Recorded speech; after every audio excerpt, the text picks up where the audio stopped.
Meeting open. I'm Darcy Byrne. I'm the Mayor of the Inner West Council. I'll begin by acknowledging the traditional owners of the land and by paying respect to their elders, both past and present.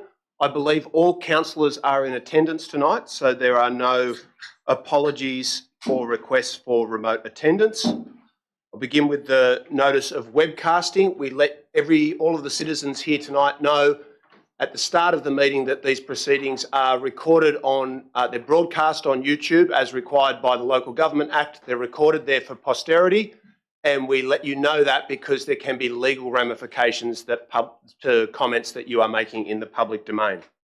I'll now read the statement of ethical obligations.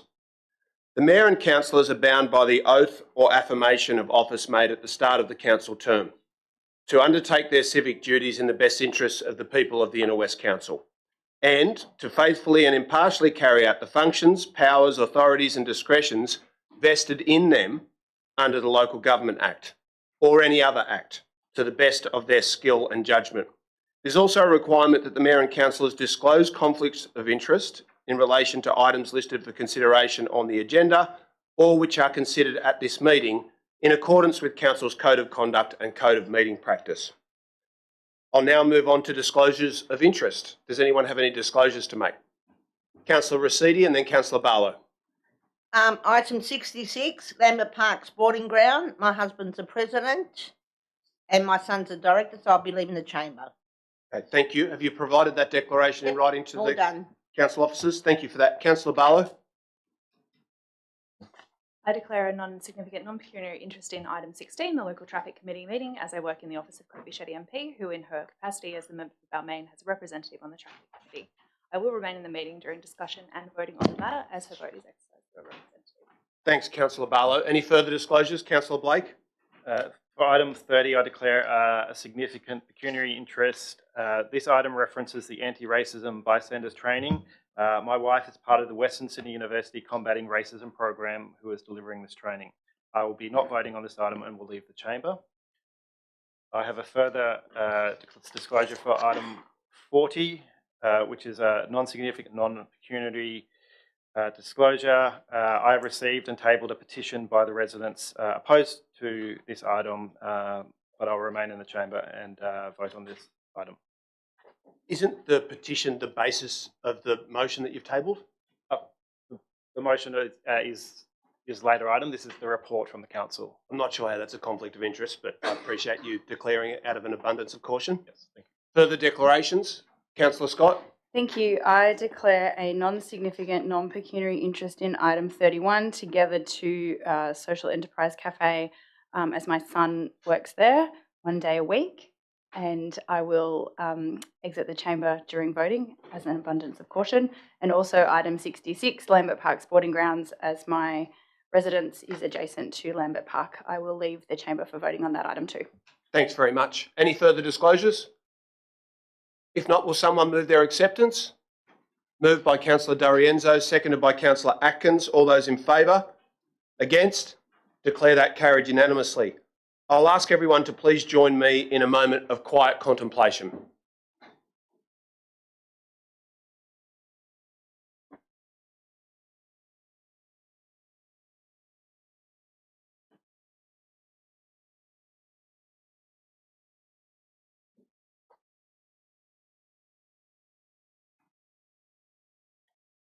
Thank you for that.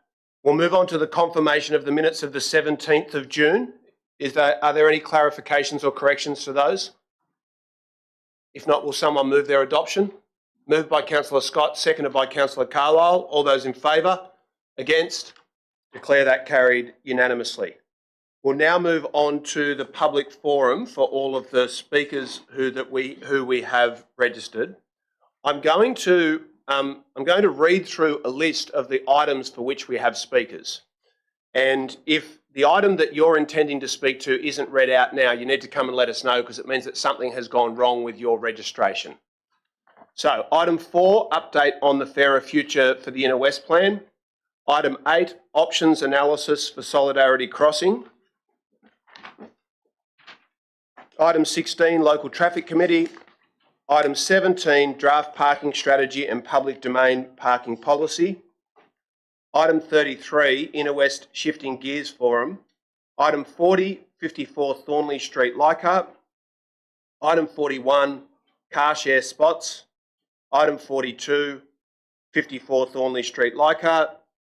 Item 50, Centenary Park, Croydon. Item 52, Support for Inner West Tech and Startup and AI Procurement. Item 56, Rights to Protest.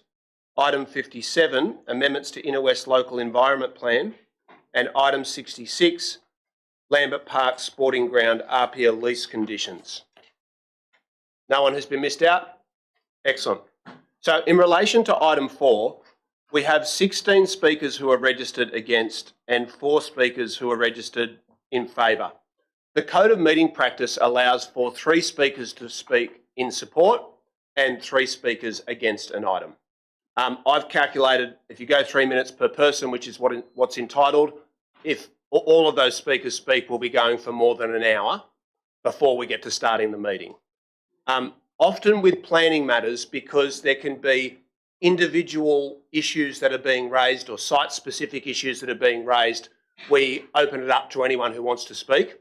And I'll note that it is a recommendation of the report tonight that there will be a standalone public forum in which anyone who wishes to register to speak, address the councillors in relation to the Fairer Future Plan will be able to do so on the 22nd of September. Is that the right date, General Manager? Thank you. So no one's going to miss out on speaking.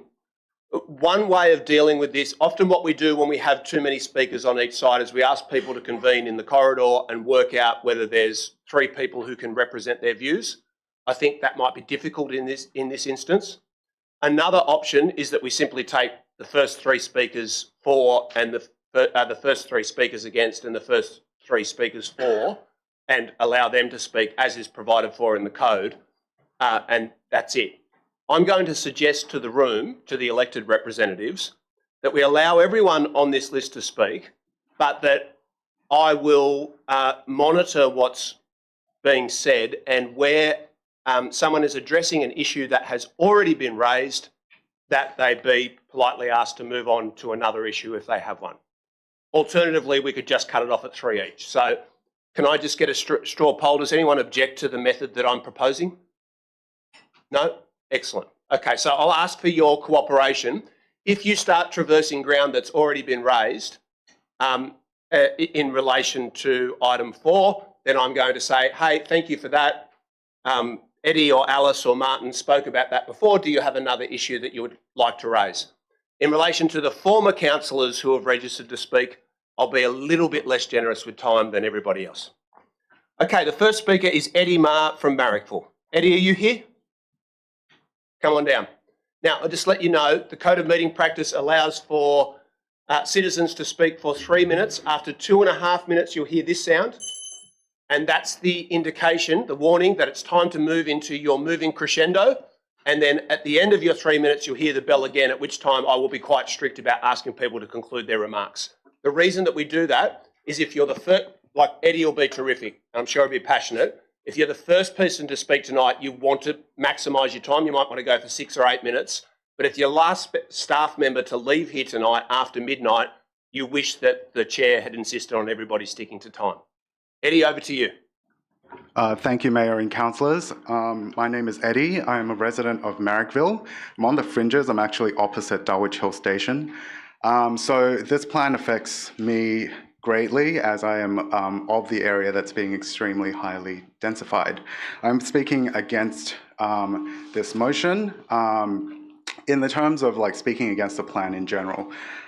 A bit of background about myself: I am an architect. I read LEPs for a living, so I'm very comfortable going through plans like the Fairer Future Plan.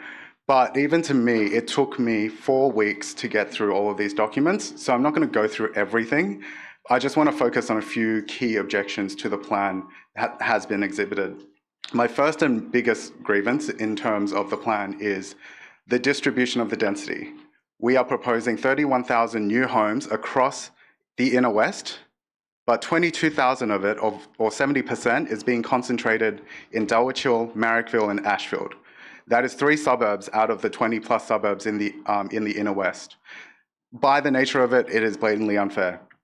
But as an architect, I like to focus on outcomes. You know, instead of distributing the density fairly across the inner west, by concentrating it in such a small area, it's very difficult to achieve the kind of open space and open greenery environment that we're used to in the inner west. It's really going to change the nature and the community of these 3 neighborhoods. And I'm kind of focusing on the fact that you've got these 3 areas that are facing, you know, the benefits and the impacts of density on their doorstep. And you have other areas of the LEP that could wake up from a coma 15 years later and nothing about their neighborhood would have changed. So I'd suggest to the councillors and council staff to really take another look at the plan. And I'm glad to hear that, you know, we are deferring it to September for a decision and holding a public meeting. But in this time, I would suggest we look further into the details of either reducing the number and impact on these 3 suburbs or distributing the proposed number of homes better across the inner west. 40 seconds left. I think, you know, the focus of the plan is correct, that we should build close to transport nodes and increase density there. I think we are blessed in the inner west that we have a lot of transport nodes, we have a lot of train stations. That's not just Marrickville, Dulwich Hill and Ashfield, and we should look further into that. I've included more details in my submission if you want suggestions, and I'll leave the rest to the other speakers. Thank you very much. Thanks very much, Mr. Ma.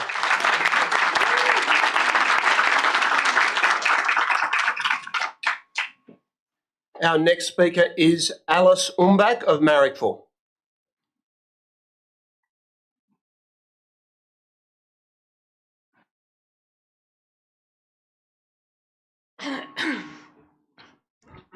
Hello, my name is Elise. I'm a pregnant mum of a 2-year-old, and my family... Sorry, I suck at public speaking. We purchased our first home on Jersey Street, Marrickville.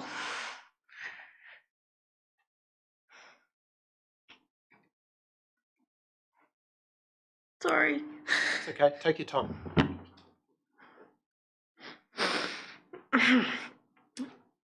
First home on Jersey Street, Marrickville, just last year, after a very, very long and incredibly stressful house search. Thank you for the time to speak. I know my time is limited, so I'm going to cut right to it, aside from that brief pause. I'm deeply disappointed in the complete lack of leadership, accountability, and transparency around the development and release of the draft plan. Over 1,100 pages of documentation were released with close to 0 efforts to break this highly technical information down to appropriately and accessibly cater to your community's needs. This comes across as borderline malfeasance and has perhaps irreversibly damaged trust with your constituents, myself and my neighbours included. The allocation of affordable housing in any proposed development is negligible at 2%, and investment in social housing is, to my knowledge, either non-existent or similarly offensively low. There has been a deluge of research available to council on the importance of the right mix of housing to impact the current affordability crisis, that it must be social housing investment and appropriate income tested affordable housing like the Baronia development in Waterloo. Why then have council come up with a plan that has the capacity to impact several generations of Sydneysiders for the next few decades in a way that seems to mostly benefit private developers and property investors? You are leaving...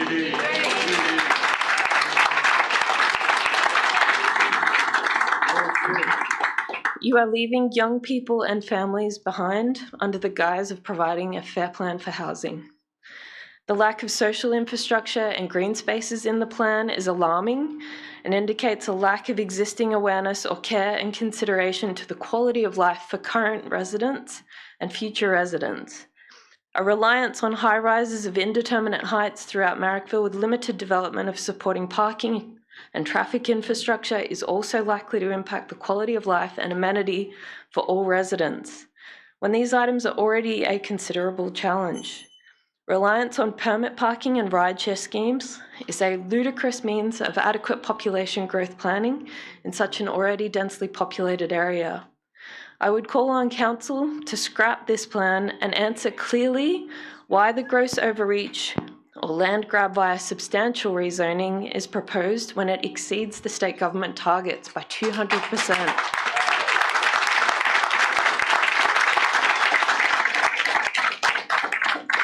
In closing, and I know I'm running out of time, and I apologise to the following speakers, you appear to want to create another high-rise suburb monoculture in the inner west. And as a former long-term resident of Zetland in the City of Sydney, I would implore you to reconsider the sheer scale of this proposal in favour of sustainable, well thought out and supported development of this brilliant multicultural hub of our inner west.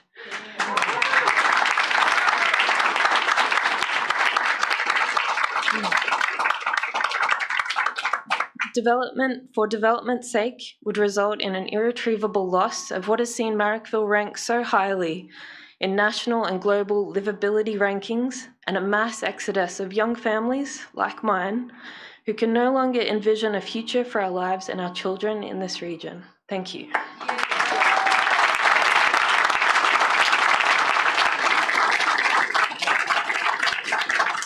Thanks very much, Elise. I'll note that a number of the issues that might be raised tonight have been addressed in Elise's submission. The next speaker is Martin Bursey of Marrickville. Martin, are you here? Chair, Martin contacted me. He's having difficulty getting out of work. Okay, no problem. The next speaker is Emma Bernhardt of Leichhardt, who's online. Emma, are you there? Not here? Okay. The next speaker is Edward Finn Dan of Enmore, who is in person. Edward, you here? Yep. Thank you.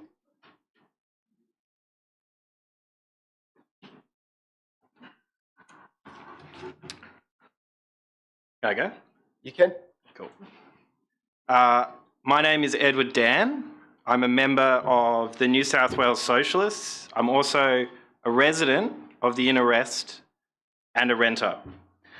As a socialist, I think housing policy and town planning should be decided based on the needs of the community, workers, and residents of the Inner West, not the profits of developers. We should be building buildings which make sense, buildings that we need, and buildings that are affordable. This is how we make the Inner West a decent place to live.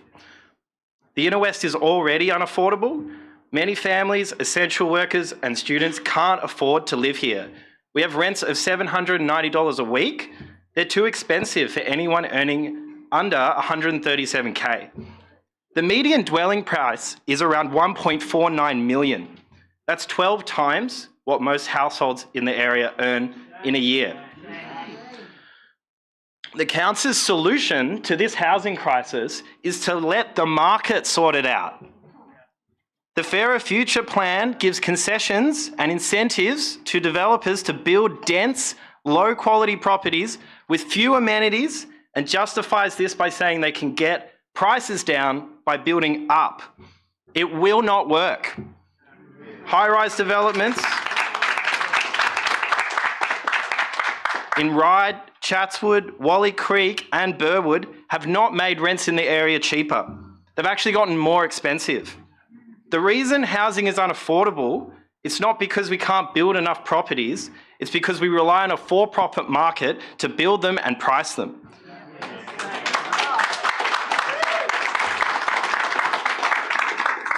The developers only care about how much money they'll make, and the wealthy investors who'll buy most of them, they want high rents and they want capital gains. They don't want affordability. None of this means affordable properties for families and workers in the Inner West. If we want affordable homes, we need to give the market and developers less control over housing, not more.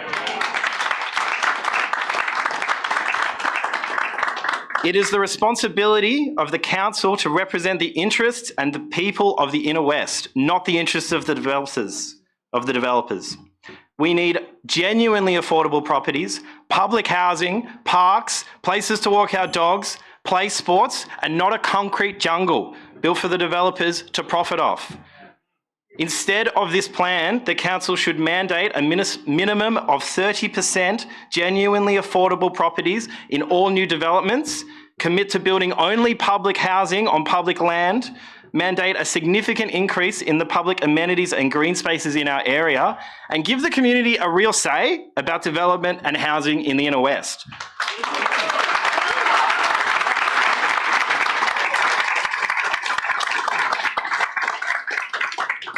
Thank you. My name is Edward Dan and I am a member of the New South Wales Socialists.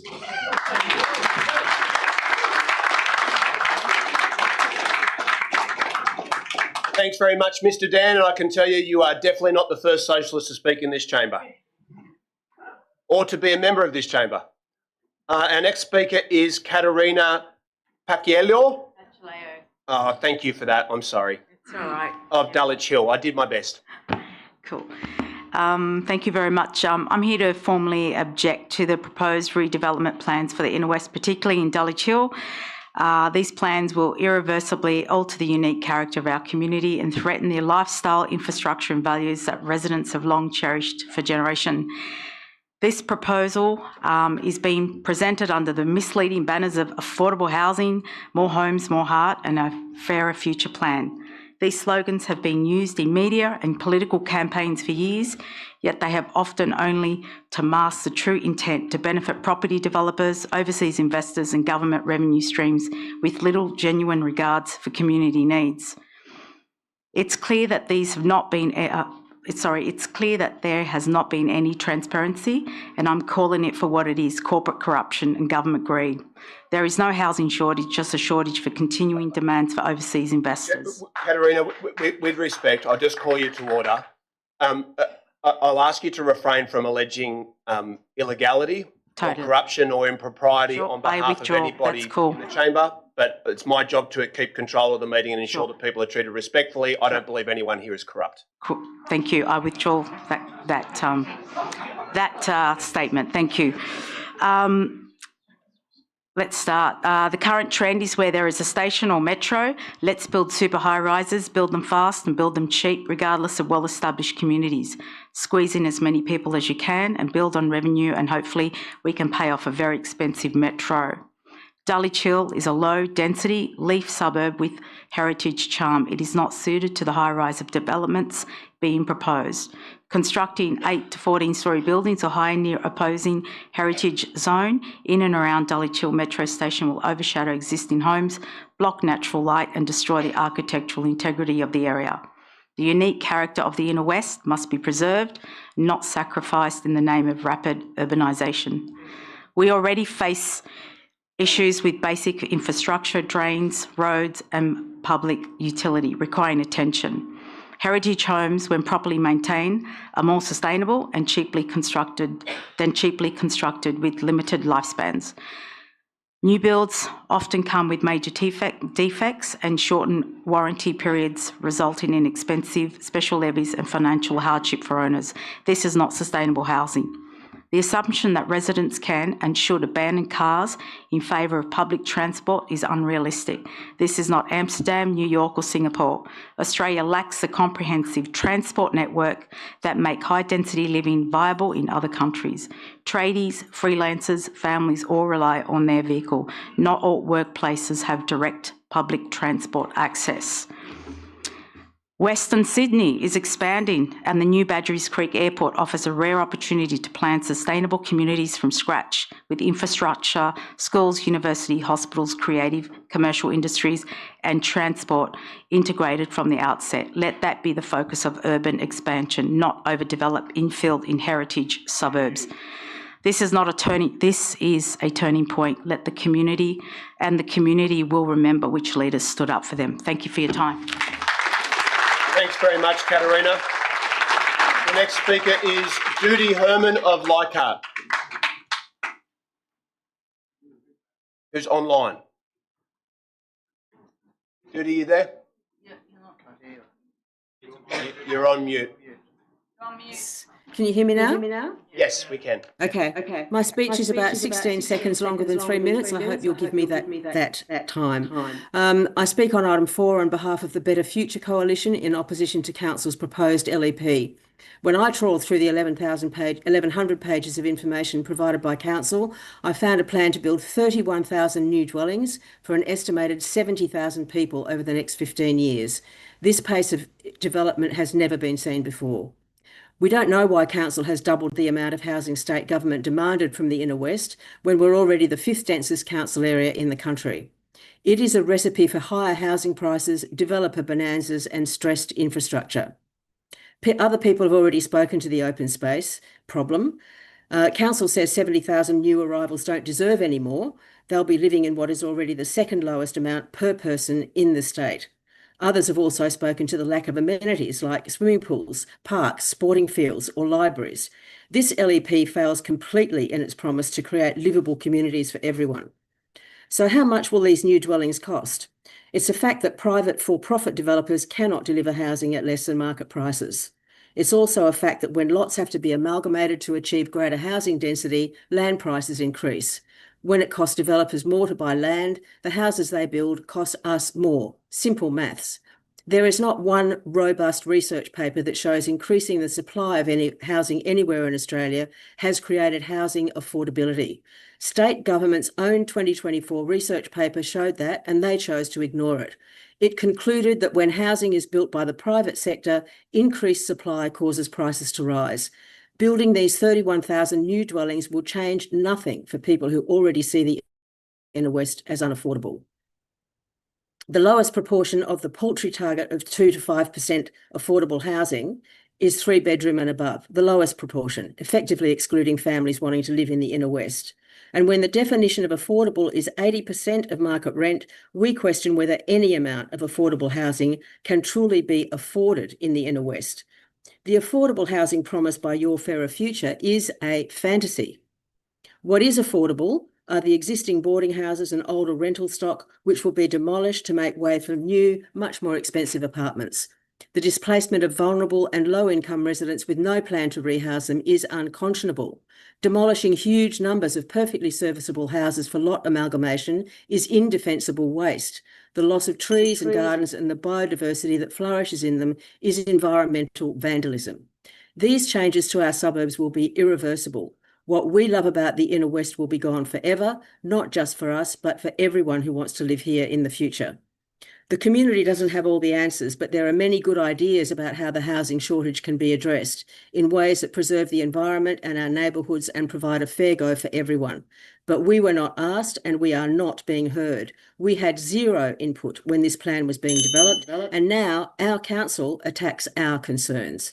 Council needs to go back to the drawing board with all of us. Together, Ask you to conclude your remarks. more livable, affordable communities on a human scale that might have a chance to fulfil the promise of a better future. Thank you.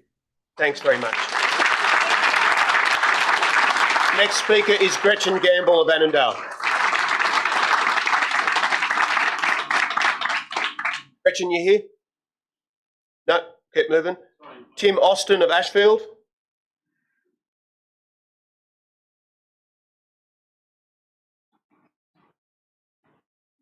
Yeah, thanks to the Mayor, Council staff. My name's Tim Austin. I've lived 31 years in this council area and 21 years in what we now know as Iron Cove Precinct. We have a name.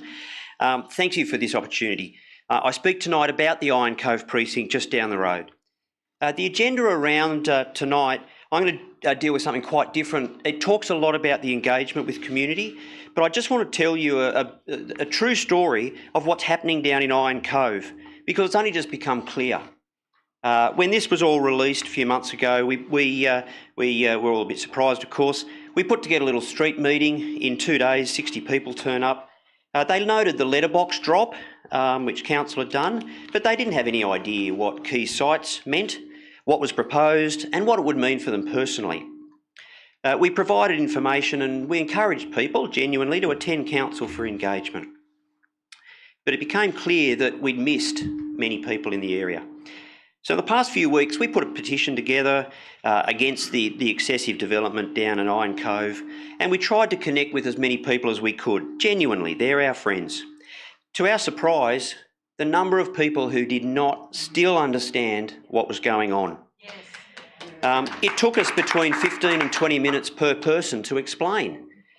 Staff here know that the process does take time.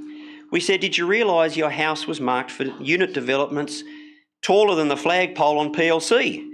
That's the tallest thing around here. Of course they didn't know that. They didn't know that groups of houses would need to be developed together. A resounding no to these and other questions. We do applaud council for a lot of the stuff that they've done. They door knocked we're in some areas, but we know from the papers tonight that there's an underrepresentation of non-English speaking residents and the very elderly. We've captured some of that.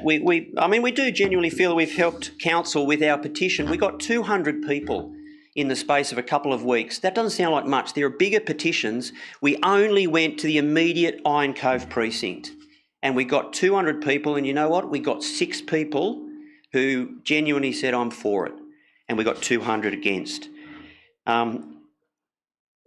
Council, the engagement up here was very good, but you didn't connect with the people who are most emotionally sort of disconnected with this whole process. So from the Iron Cove precinct, we're very concerned because the other areas, we listen respectfully to them too. But this small area proportionately has the biggest uplift in the tiniest area. Thank you very much. Thanks, Jim. The next speaker is Michael Carey of Marrickville. Michael Carey of Marrickville. Yes, hi. I am Michael Carey of Marrickville. The one and only.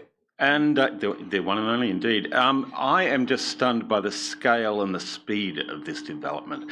I've talked to people who are involved in residential development, and they tell me that this new LEP is the biggest revamp of inner Sydney in this city's history.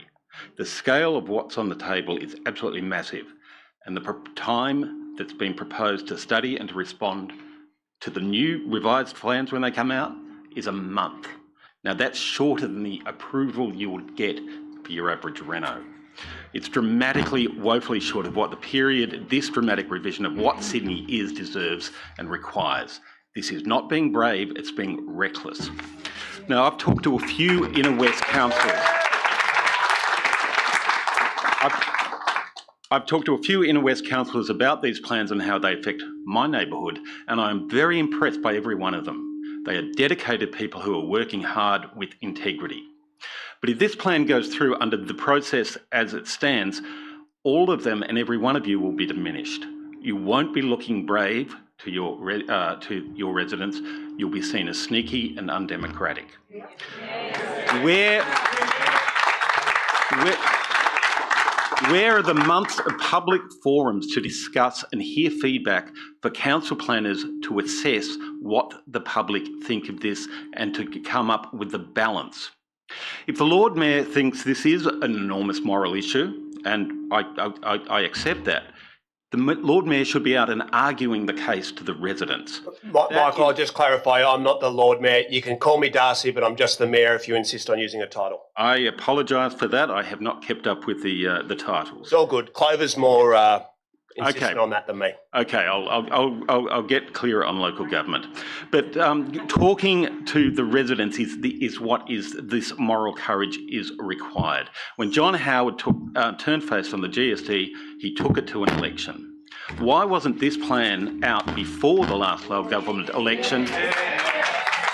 And why haven't we had public events to explain and to sell this? Instead, what we've had is a slick comms project called Fairer Futures. Now, I don't know how much that campaign cost, but here's the thing. It's actually an insulting way to talk to your residents and to spin a plan when you're putting before them. I support higher density, and I expect most people in this room do, but I've serious problems with the way these zones are now drawn. I think the ideas as they are set out are unfair. They aren't linked to the high-speed rail network in the way the Todd was, but is based on a fictitious idea of future lifestyle where no one has a car and we're all on bikes. Now, that's nice, but I don't know how you're going to get to childcare, see elderly parents or take the kids to sport. And when I look at areas which are no longer marked for developments, sometimes I don't see heritage, I see politics. I will give the council the benefit of the doubt and accept that when it decided to go for the new housing target it went for, and beyond what the state government asked for, it had the best intentions. But it's very critical you put it to the public and you listen to the people you represent. Many of them will say yep, and some of them, I suspect, probably most of them, will look at the wild enthusiasm of going for 31,000, going well beyond what was asked for, and just think, you're mad. Thank you. Next speaker is Justin Simon of Summerhill, who is online. Justin, are you there? Yeah, good day. Can I start by saying how baffled I am by the person who said that we should have new growth be pushed out to Western Sydney, and wish them a very merry New First. As a resident of the Inner West who appreciates what's great about it, I think it's vital that we learn to share. I'm speaking on behalf of Sydney Yimby and our 300 individually written submissions, including from many who've been priced out of the area. Many of them chased out of Sydney by decades of inaction by council and its predecessors. I moved back to the Inner West in 2014, saw the state government propose the Sydenham Bankstown strategy to upzone Marrickville and Dulwich Hill in 2015. Was one of the few submissions in favour of it. I watched the state government scrap the strategy in 2018 and give control back to the council. I watched council staff put out a proposal to upzone Marrickville and Dulwich Hill in 2022. Watched the council scrap it within a couple of weeks. I've seen this come out and be late, being prepared for the December 2024 deadline and be delayed and be delivered to the May 2025 meeting instead of April. Now having its consultation report delayed from being debated tonight to not just next month's meeting, but a special little one at the end of the month, September 30th, the latest we could hold a meeting and still say it's September.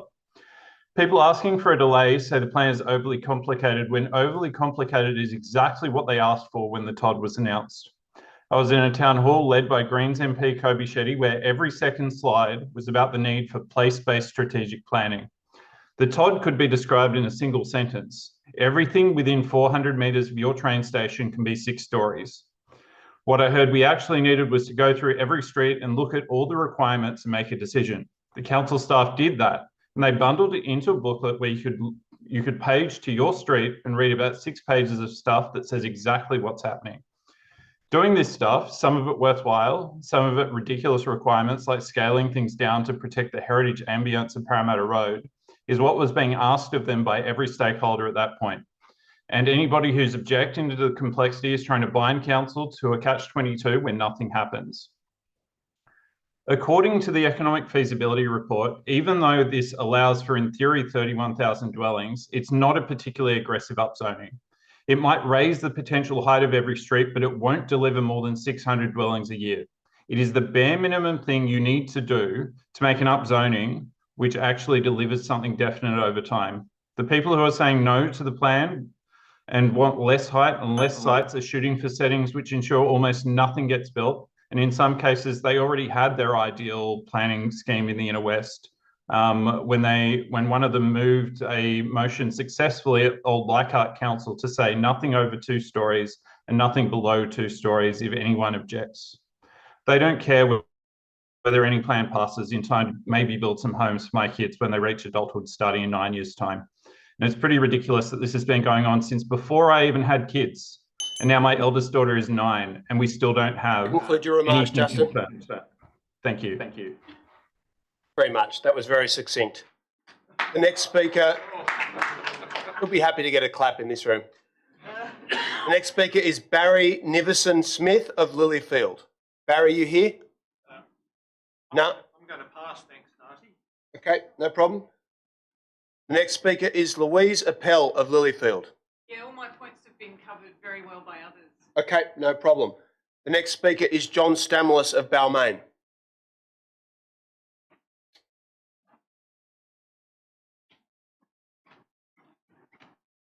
Councillors, fellow residents, We're the only council in Australia which invites the community to participate in a major policy change, yet during that very same consultation process, residents are abused in the media, being referred to as NIMBY, selfish or self-interested.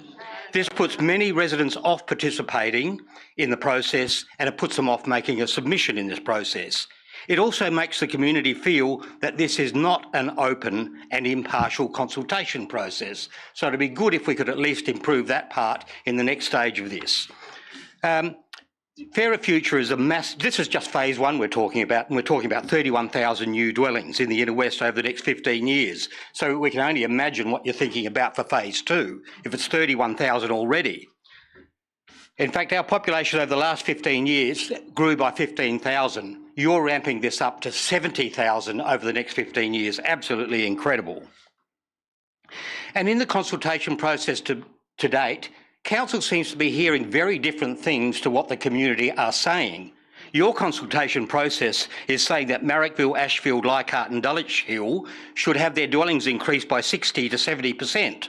There's no one in those suburbs that's told you that. I can guarantee that. Our community in those suburbs see that as unreasonable and not feasible development in their areas. A Fairer Future will require that large areas of our neighbourhoods are demolished, affecting thousands of dwellings in the inner west. I don't believe that you've consulted with residents and let them know you're doing that, and I don't think they've advised you that they wish you to do that.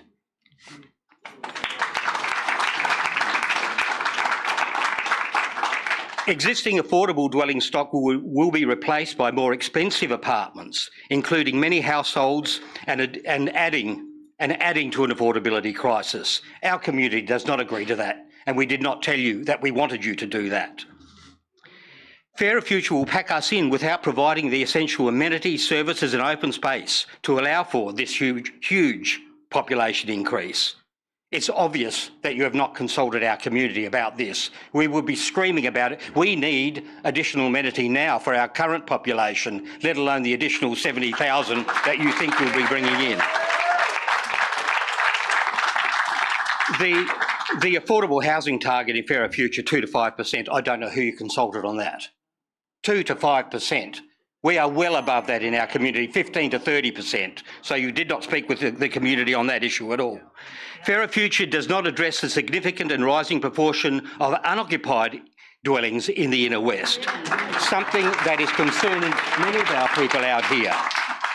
We are the fourth most densely populated council of all 125 in New South Wales. Why is the Inner West Council proposing the highest dwelling targets in the nation on our community over and above what state government has suggested? This massive scale of development proposed by Fairer Future will ensure that the biggest winners... I'll ask you to conclude your remarks. Ensure that the biggest winners will be state government, developers and Inner West Council who need excess revenue. I'll ask you to conclude your remarks. Mr. Stamalis, can I pose a question to you? Mr. Stamalis, the Code of Meeting Practice allows for councillors to pose questions to speakers from the public gallery. Would you mind if I pose one to you? Sorry? The Code of Meeting Practice allows for councillors to pose questions to speakers from the public gallery. Could I pose one to you? Yes, sure. Thank you. The plan that's on exhibition estimates that between 3,000 to 5,000 new homes will be delivered in the Bays precinct on state government-owned land in conjunction with the opening of the new metro station there. Part of the reason for incorporating that estimate is to balance out the density across the inner west. Do you support 3,000 to 5,000 new homes being located in the Bays precinct? We're talking about phase two tonight, phase one tonight, not phase two. Do you support 3,000 homes being located in the Bays precinct? Keep your question to yourself.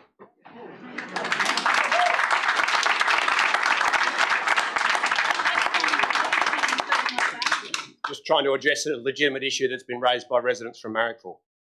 Okay, the next speaker is Loretta Piccone of Balmain.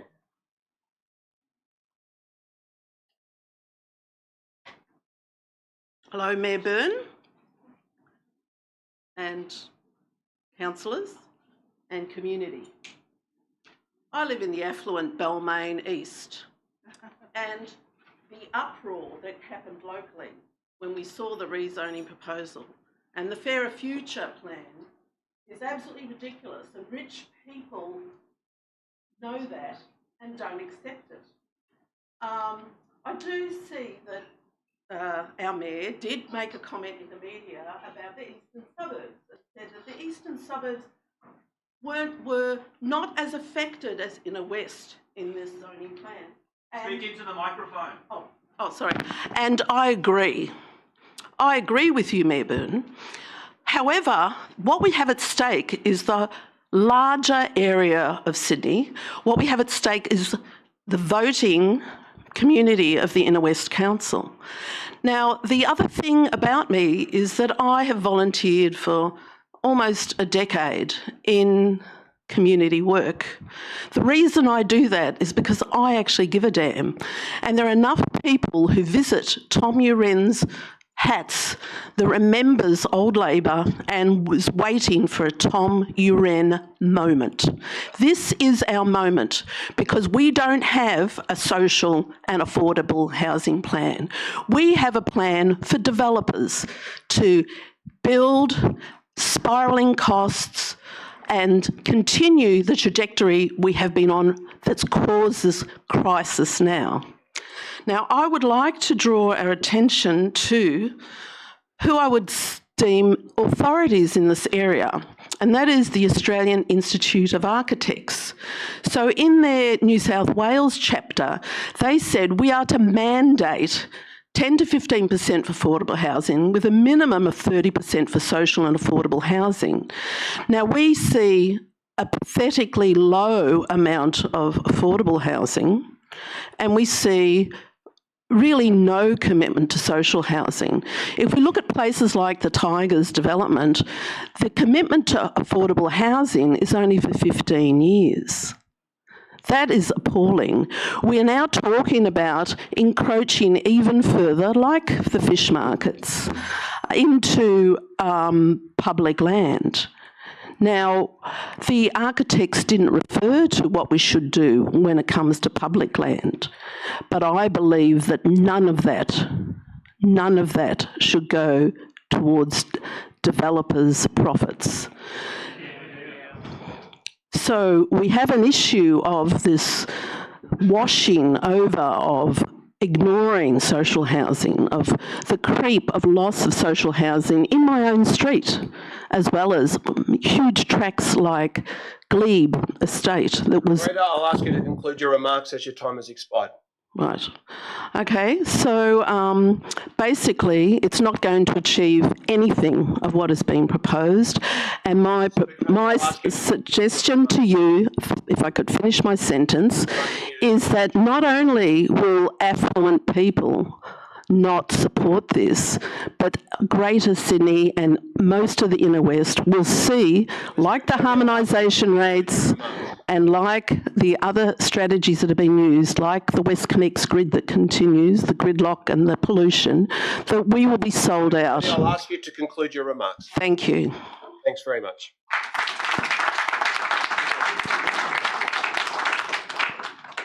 Dan Conway of Marrickville, who's in favour of the plans. Are you there, Dan? Yeah. Thank you. Hi. I'm editing on the fly to try and not repeat stuff that's been said before.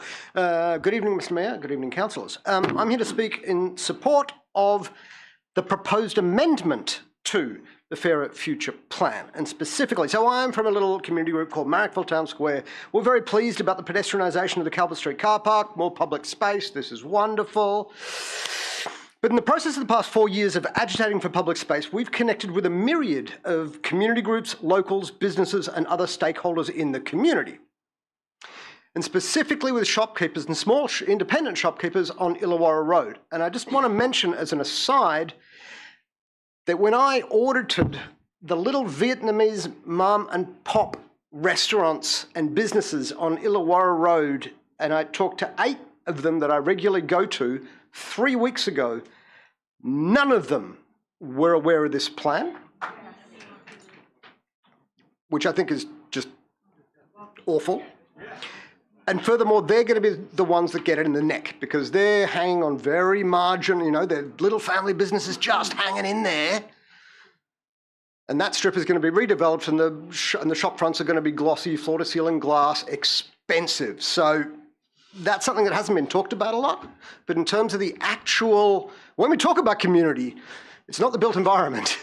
Built environment is important, but the people. And so that particular aspect of Illawarra Road, that's going to go.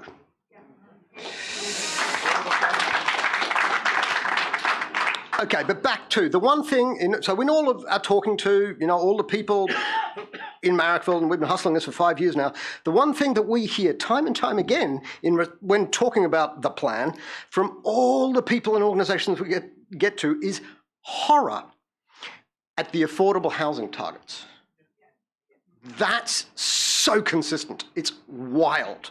Right? So the fact, and specifically the fact that the targets only begin at 2%, the fact that developments under 2,000 square metres are exempt, and specifically when the City of Sydney does not have such an exemption, and furthermore, in particular, when developer incentives start kicking in at only 1,000 square metres, right?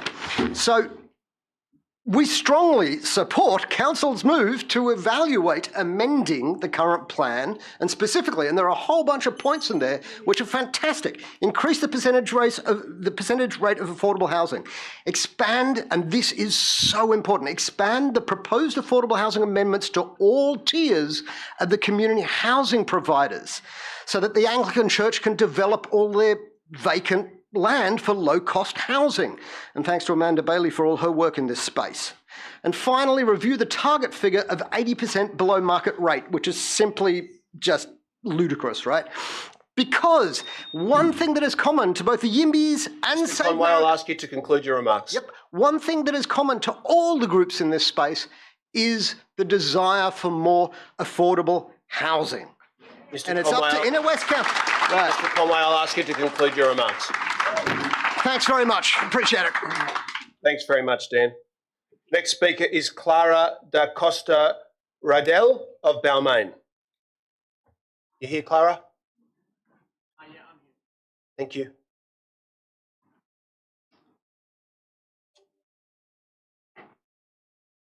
Hi, my name's Clara. I'm a member of the New South Wales Socialists as well.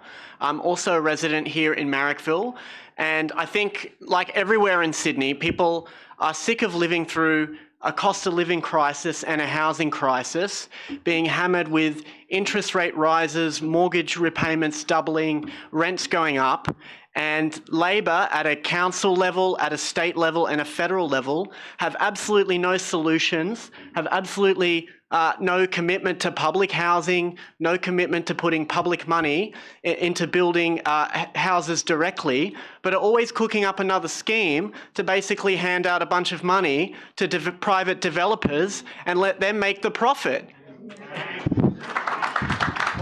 Why is the Labor Party congenitally allergic to public funding for public housing?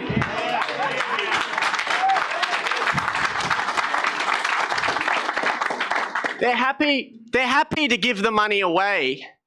The state Labor government's got a $1 billion fund to buy properties from investors who are struggling to sell it. Why don't they just spend that money on public housing directly, and why don't the Labor Party at a council level push and fight for their party at all other levels to actually deliver public housing? This deal is just another expression of the obsession with the market, as has been made by previous speakers, the obsession with putting profit before the basic human needs of people in this suburb and everywhere around Sydney, and people are fed up with it. Because people are absolutely not against welcoming more people into this community. People want to help more people get into this community. People who would otherwise struggle to get here. People on low incomes, people with disabilities, people from refugee backgrounds. They're the exact kind of people, essential workers, families, they're the kind of people that people in the Inner West want to welcome here. But to do that, the council actually has to have a spine and a commitment to making those houses genuinely affordable, to making them government provided, to putting regulations on the types of houses that get built, to make sure that more amenities are actually built in the community. What's so hard about that?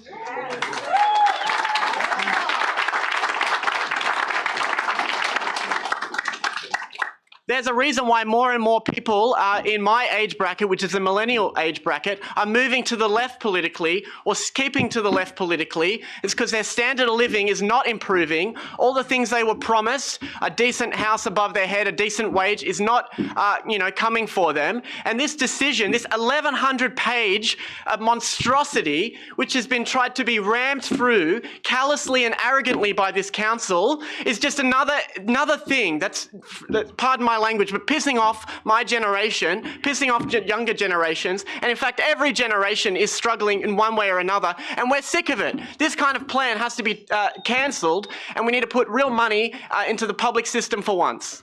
Thanks very much, Carla.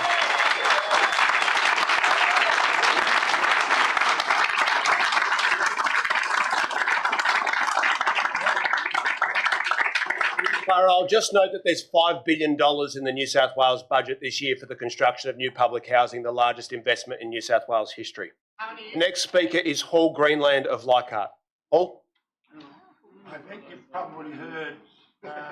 I've never known you to turn down a chance to speak in public before. Come on, brother, up you come. It's always the first time you want me to. Yeah, no, it'll be entertaining. Up you come.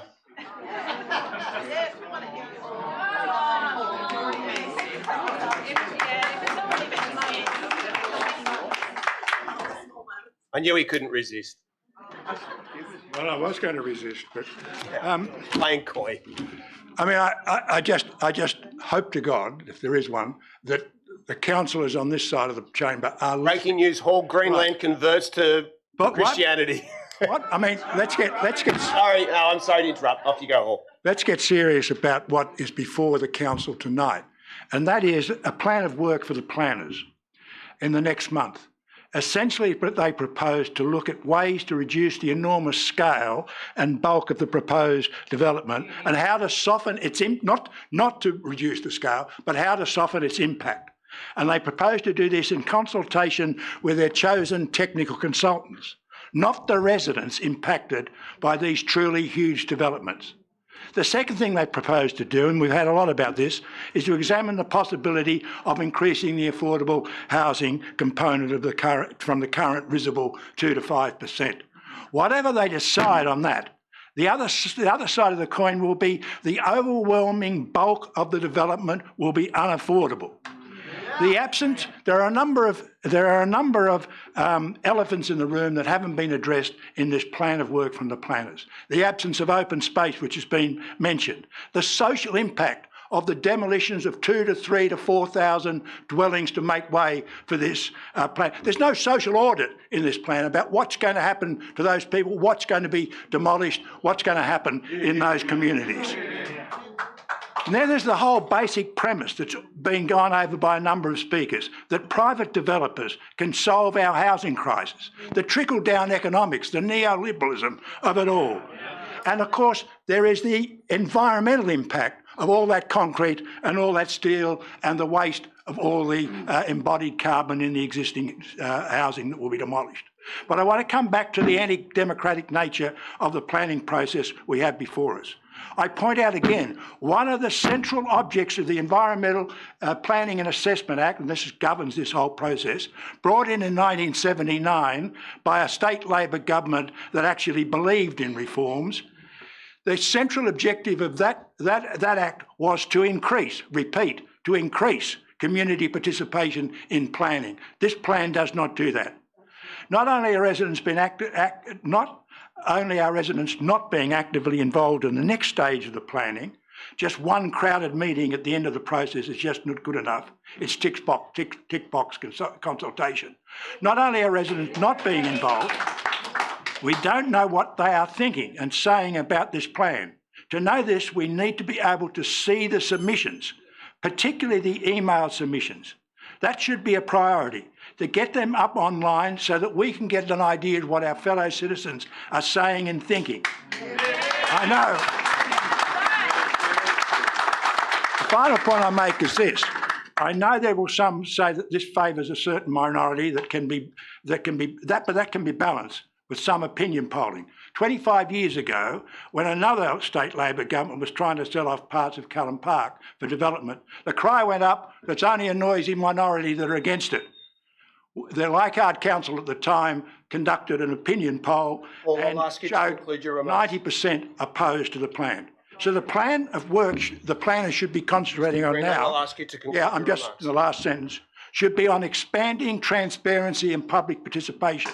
This plan is so important that it cannot be left to bureaucrats, consultants, technicians and developers working behind closed doors. Thank you very much. Just one tick, Mr. Greenland. Mr. Greenland, just 1 second. I would like to ask Mr. Greenland, as is allowed under the Code of Meeting Practice, whether I could pose a question to you. Entirely up to you, but I found a quote from when you'd first been elected to Leichhardt Council in 1980. So 45 years ago, before many of us were born, in which you said, "We worked out a freeze right from the first council meeting on any development over 2 floors and any development under 2 floors if residents oppose it on environmental grounds. We've heard from Marrickville and Dulwich Hill residents that they feel that the weighting of density is unfair and should be redistributed. In Leichhardt, the proposed number in the draft plans for the next 15 years is that there would be an increase in 4,887 dwellings in Leichhardt. Is there any increase in homes that you would support in Leichhardt? And if so, what would it be?" That's an easy one, thank you. You will probably recall, and some of the other councillors might recall, that when the Parramatta Road upzoning plan was put before the community and before the council, I was part of a group that opposed the excessive upload in West Leichhardt, but also pointed out there was a very large site on Parramatta Road, the Best and Less site, which was ideal for the state government. I'll just pose the question again, Mr. Greenland. Sorry. No, with respect, the number proposed in the plan. Is 4,800 homes over the next 15 years. Do you support that number, or is there a number you would support in Leichhardt? I've already said that I believe the uplift proposed for the number of suburbs that are in this plan is excessive, given the lack of open space, given the lack of facilities. But is there any number you would support? I would support in a number of sites on Parramatta Road, for instance, and probably elsewhere. I haven't had a good look, where public housing at a reasonable density with plenty of open space and facilities would be supportable. Okay. Yes, I would. Thank you for clarifying that to some extent. I told you he couldn't resist giving a speech. Okay, our last speaker on this item is Stuart Gibson of Newtown. Stuart, are you here? Yes. Thank you. Uncharacteristically, I'm here to say that I like the plan. I'd like to see it implemented, and I've got a few reasons for saying that. I thought that the key matters for consideration in the agenda was very negative, and there's a lot of positives that can come out of this. One is that I'd like my children to be able to live near us one day when they grow up, and schemes like this will make that possible. Give him a chance. Sorry, just one moment. I'll ask that the clock be stopped. Yeah. There's a lot of people in this community who support more housing and consider it a social justice issue. We're not going to administer a meeting in which, because the largest number of people here disagree with that proposition, that the others get shouted down. I think that's fair. Sorry. So I'm going to ask that every speaker, as has occurred until now, be heard in respect. Please proceed. Okay, so I know that there's some actions the council is taking to increase the number of affordable housing for, say, nurses near RPA. But, you know, this problem affects not just essential workers, it affects other sorts of workers as well. And I'm aware of businesses having to shutter operations because they can't get, you know, sufficient workers to man those businesses. And that's a tragedy for the economy of the area. My final point really is that people talk about changing the character of neighbourhoods, and you know, it's happening already, actually. In my area in Newtown, over the last 10 years I've lived there, I can see that Newtown's a lot more professional and corporate in its sort of population. It's lost a lot of a sort of creative and artistic types that gave the inner west its sort of distinctive character. And programs such as this can bring them back because it provides a lot more supply to the housing. So I'll respectfully insist that the citizen is heard in silence. Please proceed. Yep. Oh, sorry, we'll just wait until someone can stop from interjecting. He's allowed to have an opinion of his own. Yeah. Okay, You could just wait, sir. So Finish with the interjections. Please proceed. Yeah, thank you. So in summary, this plan can sort of allow families to stay together. It can add to the dynamism of the area, and it can mean that the inner west continues to live up to its reputation as a diverse and interesting sort of place to live. Thank you. Thanks very much for that, Stuart. Okay, there's one last registration, but I suppose we better include Mr. Paul Sherry because everybody else has had to go. Paul Sherry of Marrickville, are you here? Yes, Yep. ma'am. Did you want to speak? No, it's all been covered. Really. Waived? Okay, no problem. We'll move on to item 8, options analysis for Solidarity Crossing. The first speaker is Warner Ward of Marrickville.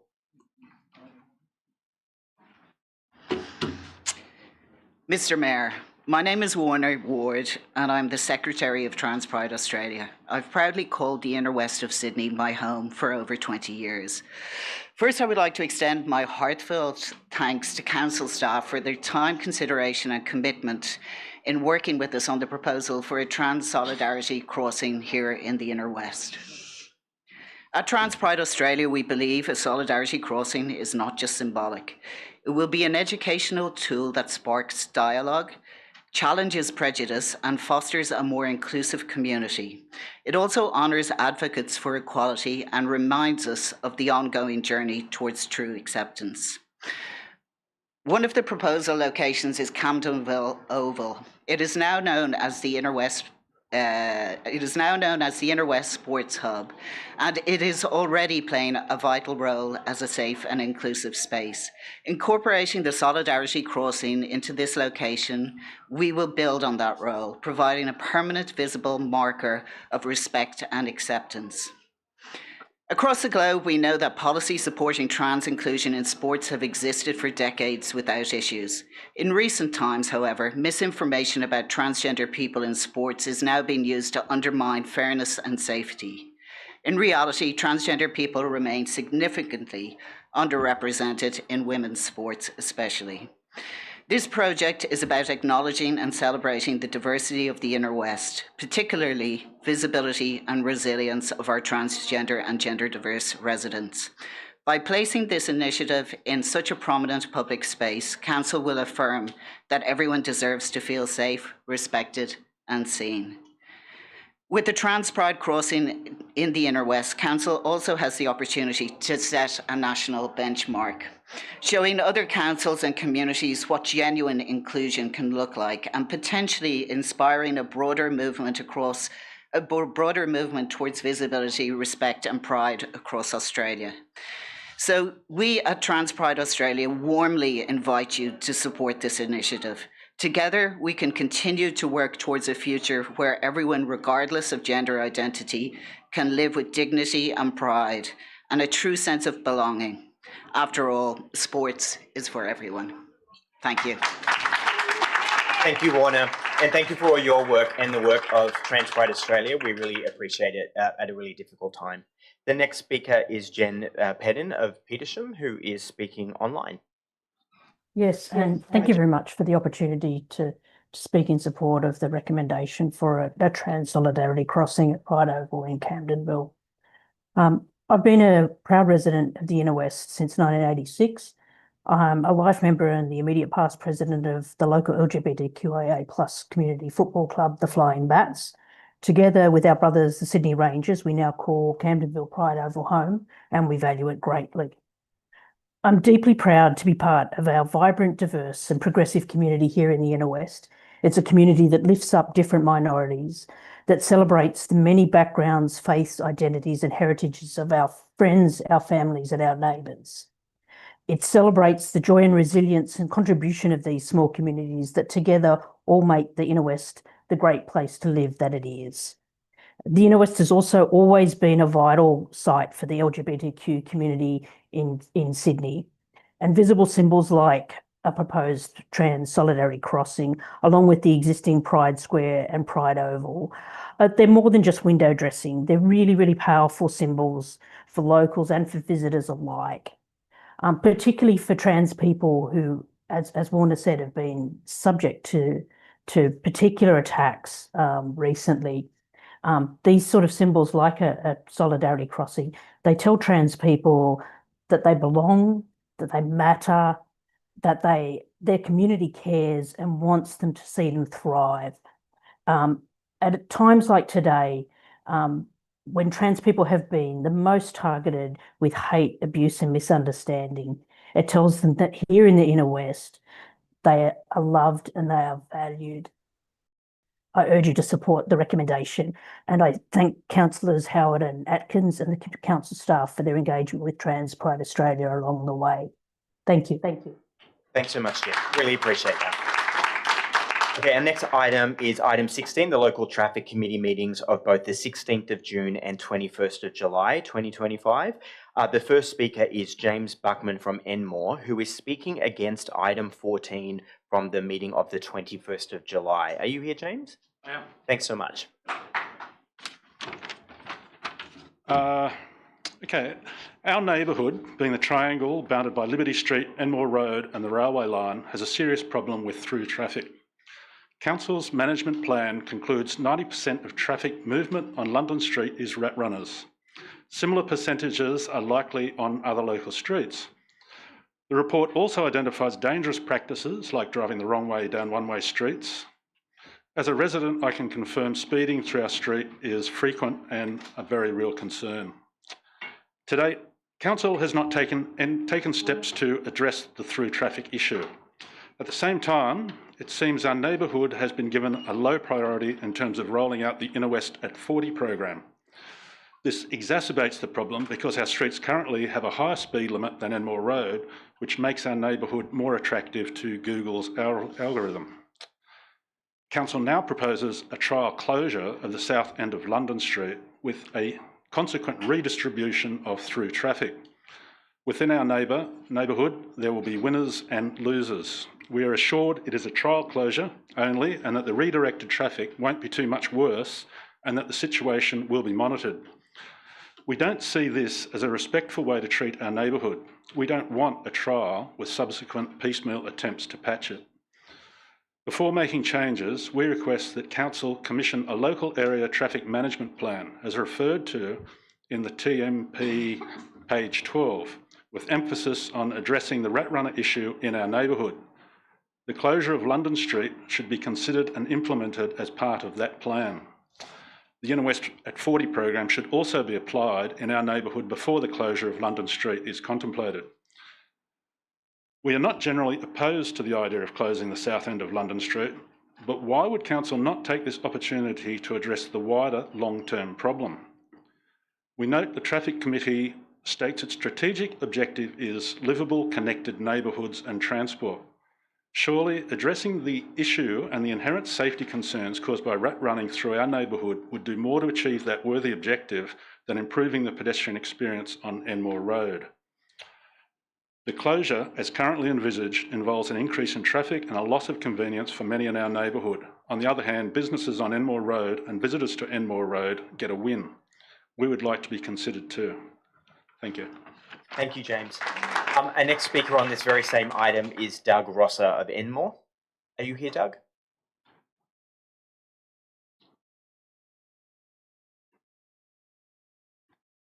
Thank you, everyone. There's a bit of deja vu. I think I spoke about this last time this came up. I have, in summary, agree with the concerns that have been raised, and essentially the things that we need to be concerned about is the increase in through traffic, increased risk to less mobile residents and children of both residents and visitors in our area. There are obviously a number of strategies which we should, as a group, put into effect, and I think these have been clearly listed. But essentially, we need to do more work before we make this change. Thank you. Thank you very much. Thank you for keeping that succinct as well. Really appreciate it. The next speaker on the same item, Catherine Welch. Are you here, Catherine, from Enmore? Thanks, Catherine. Thank you, everybody. I'm here this evening to speak on behalf of a group of residents from Belmore Street and Charles Street and Phillip Street, Enmore, concerning the proposed closure of London Street.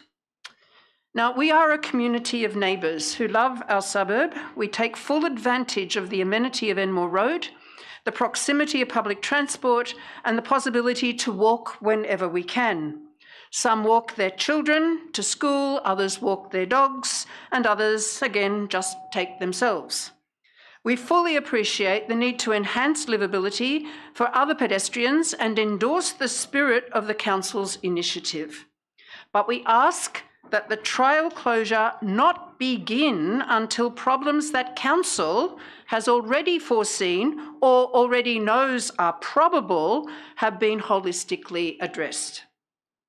On the 2nd of August, some of us met with Councillor Liz Atkins to discuss the proposed closure of London Street at Enmore Road.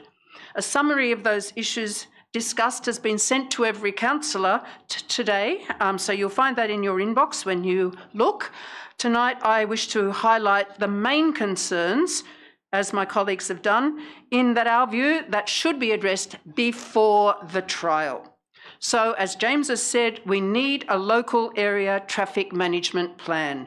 The traffic management plan included in the recent local traffic meeting papers does not satisfy the intent of the amendment that was moved by Councillor Atkins and Councillor Chloe Smith and approved at the council meeting of 9 April 2024. So we need this local area traffic management plan. We got some ideas, but we would like the professionals to tell us how the rat running can be implemented best, stopped best. Then we move on to the thing that's already been mentioned. We are completely nonplussed, gobsmacked that our little triangle has not been included in the lowering of speed limits in the Inner West 40 program. Now, if you think about that, we've already got a rat running problem. Our street will be 50 kilometres per hour, while the rest of Enmore, including Enmore Road, is 40 kilometres per hour. What is Google going to tell the drivers? What are the rat runners going to do? They're going to come down the streets with the 50 kilometre zone. Thanks very much. Now, that at least should be changed. I know that's a state government matter, but I say council has the possibility to delay the trial until that is done. So we also need comprehensive data. This is mentioned in the papers, but we actually need data now for comparison. The tests that have happened already are minimal and not enough. So we need to know what's happening now so that it can be compared once the traffic is sent down our streets. Residents have raised concerns about parking, noise and air pollution and rubbish collection, but I'm going to finish with the final point is to say that we are going to suffer from the closures. We can put up with that, but let's at least not make things worse for us in terms of rat running and traffic when it can be sorted and should be sorted. Thank you very much. And we thank the councillors for their support. Thanks, Catherine. Is Phil Ryan from Enmore here? Phil Ryan from Enmore? No? Okay. Phil Enmore from, no, okay, we're moving on. So the next item is item 17, Public Exhibition Draft Parking Strategy and Public Domain Parking Policy. Margot Cashman from Dulwich Hill. Good to see you, Margot. Good evening, councillors. I speak tonight on behalf of both business owners of Dulwich Hill, who are in the audience, and also the wider Dulwich Hill community. Firstly, the business owners. The proposed loss of 180 free 2-hour car spaces at the Seaview and Loftus Street car parks is catastrophic for Dulwich Hill Village. Parking is the lifeblood of small shops, cafes and restaurants. Removing most of the existing parking, then metering what is left, possibly applying surge pricing to that metering, and compounding all of this with years of construction disruption for the new developments proposed for the village, will sound the death knell for Dulwich Hill Village. Let's be clear. This is about the survival of family businesses, the jobs that they support, and the role that the businesses play as the heart of Dulwich Hill. Concerningly, the council has never sat down with the business owners to talk about these impacts. Indeed, the council failed to even inform business owners of the proposal. The community had to tell them. Now, the community. The draft parking strategy, the next two large documents that we have to read, has three goals. Firstly, to discourage car ownership by making it harder and more costly. Secondly, repurposing community car parks for other uses. And thirdly, raise revenue through permits and meters, all stated in these plans. While we support, the community supports the gradual move away from cars over time, this all or nothing approach ignores many households' need for a car, many families, many people that drive to work. The plan also talks about community consultation, but defines it as meetings with internal working groups, day-to-day conversations of council staff, and chats with other councils. I kid you not. And we assume the posting of the draft parking documents for 28 days on the council website that the community has to find. The parking strategy does not even make the basics clear, like which streets are going to be affected by meters and permits. We are also concerned that the strategy references the need for these parking changes to accommodate the Fairer Future plan and the density uplift. That has not been adopted. Indeed, today, surveyors were at and working at the Loftus Street car park, surveying the car park for redevelopment. The LEP hasn't been approved yet. Margot, I'll ask you to conclude your remarks. Sorry? I'll ask you to conclude your remarks. Okay, this is not fair. This is not common sense. You are going to kill the Dulwich Hill Village. Please, please, please don't do it. Please keep the public parking. Thank you. Next item is item 33. The speaker is Bruce Ashley of Dulwich Hill.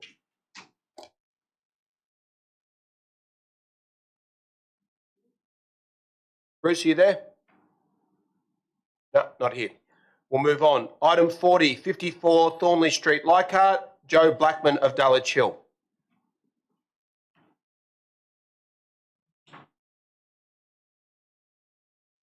I can see you, Joe, but I can't hear you. Yeah, sorry, I'm right now. Sorry, up here in Taree. I'm here representing the Inner West Environment Group. I'm sure you know we've been doing bush care along the Greenway since 1999. And we also do citizen science projects, bird surveys on behalf of council. In another life, I taught yoga occasionally at the Leichhardt Women's Health Centre across the road from the tree. So I know it well. Over the 9 years of the bird surveys along the Hawthorn Canal, we have sadly seen the steady decline in numbers of and species of small birds along the Greenway. There are many reasons, of course, but we feel the most prominent have been the decline in woody habitat and trees with blossoms. The yellow bloodwood is endemic to the Sydney Basin and much loved by small honeyeaters. The yellow bloodwood is a known foraging source for the grey-headed flying fox, which is considered a vulnerable population. Thornley Street will be within the flight path and foraging range of the endangered microbat population at Cadigal Reserve, which has been under some pressure during the construction of the Greenway. I know this is a very difficult issue. So many trees that we planted 40 and 50 years ago, when we didn't have such a good knowledge of what might be a good street tree, are now mature and much loved and an important part of biodiversity. A replacement tree will take many years to reach maturity of the current one. In the meantime, what of our commitment to endangered species, air quality, shade and biodiversity? The council has committed to retain and increase its tree canopy to reduce urban heat. With rising temperatures Mature trees are beyond a price. IWEG is very aware of Council's tree planting program. I understand there is some difficulty in finding enough space to plant 1,000 extra trees each year. I also know that in my own street and neighbouring ones, the number of saplings that are planted and then die within a year or less, it's heartbreaking. With the new planning rules coming into place, residential backyards will be coming under increasing pressure and our street trees more and more precious. I ask Council to take into consideration all the aspects and long-term consequences of moving the tree and to again look into creative ways to save the tree and to restore the footpath to reduce safety concerns for residents. Thank you very much. Thanks very much, Joe. The next speaker is Rebecca Fernandez of Balmain in relation to car share spots.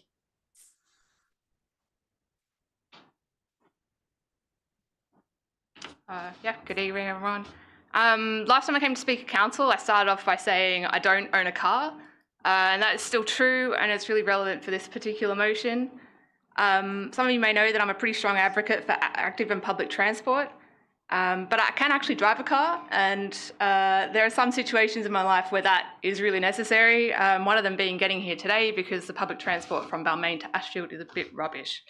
If it wasn't for car share programs, then I would have to outright own a car just for these few times a year when I need to use it. And that car would then spend 95% of its time parked on my street not far from my house. Car share companies claim that for every car share vehicle on the street, it replaces 10 to 14 private vehicles. That's myself and 9 to 13 of my neighbours who are currently sharing a car on my street. And if we didn't have that, that would be that many vehicles that are taking up space on my street. So also having to pay per car trip, it's overall cheaper for me than owning a car if I drive less than 250 kilometres a week, which I do. But having that cost right up in your face every time you need to go and take the car somewhere really stops to make you think twice about whether you need to take that car trip. So that really reduces the impulse car journeys around the suburb that are so bad for the environment, also for local traffic congestion. I really passionately believe that these car share programs are doing a huge service to our area. We've heard a lot about parking tonight, and I think this is one of the things that really helps the situation. It reduces harmful emissions and also all the local traffic.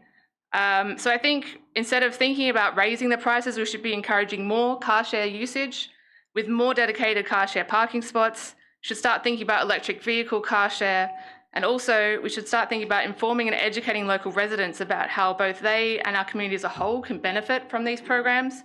So they don't just look at a car share spot and see it as stealing a place that they personally could be using.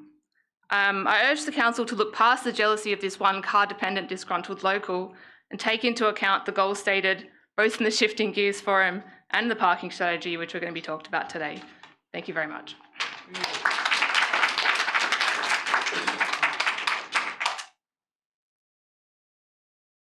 Thanks very much, Rebecca. The next speaker is Simon Skelton of Leichhardt on item 42.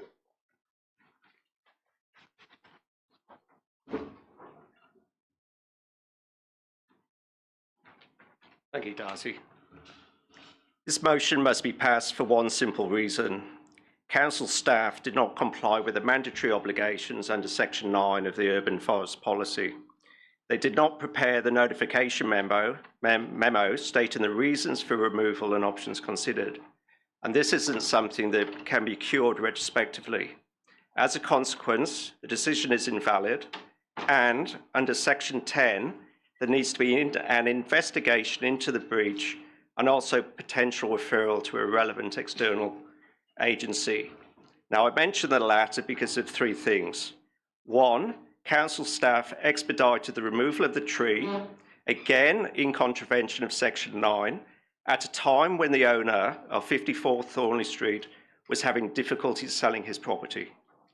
Two, council has no record whatsoever of any pre-decision assessment of whether the tree should be removed. It has no record whatsoever of the decision itself, and it doesn't have any documents on which the decision maker relied. Now, Anyone following what's going on at Canterbury Bankstown and Liverpool City Councils knows this is problematic.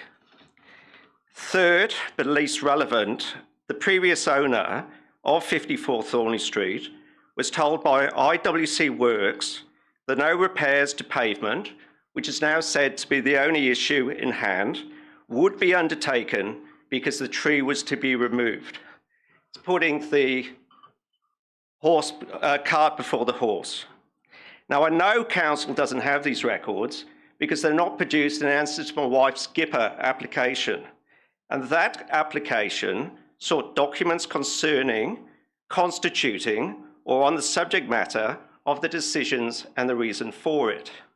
Alternatively, if the documents do exist, someone may, and I only say may, have committed perjury when swearing the Skipper affidavit, and if so, we need to find out why. So, does this matter? Well, it does. A new decision will come to a different conclusion. First, 2 of the 3 reasons for removal given post-decision no longer apply. Council has walked back from those. It now accepts the tree is not unsafe. That was the primary reason given at first time. And it recognises and accepts its roots are not interfering with stormwater infrastructure.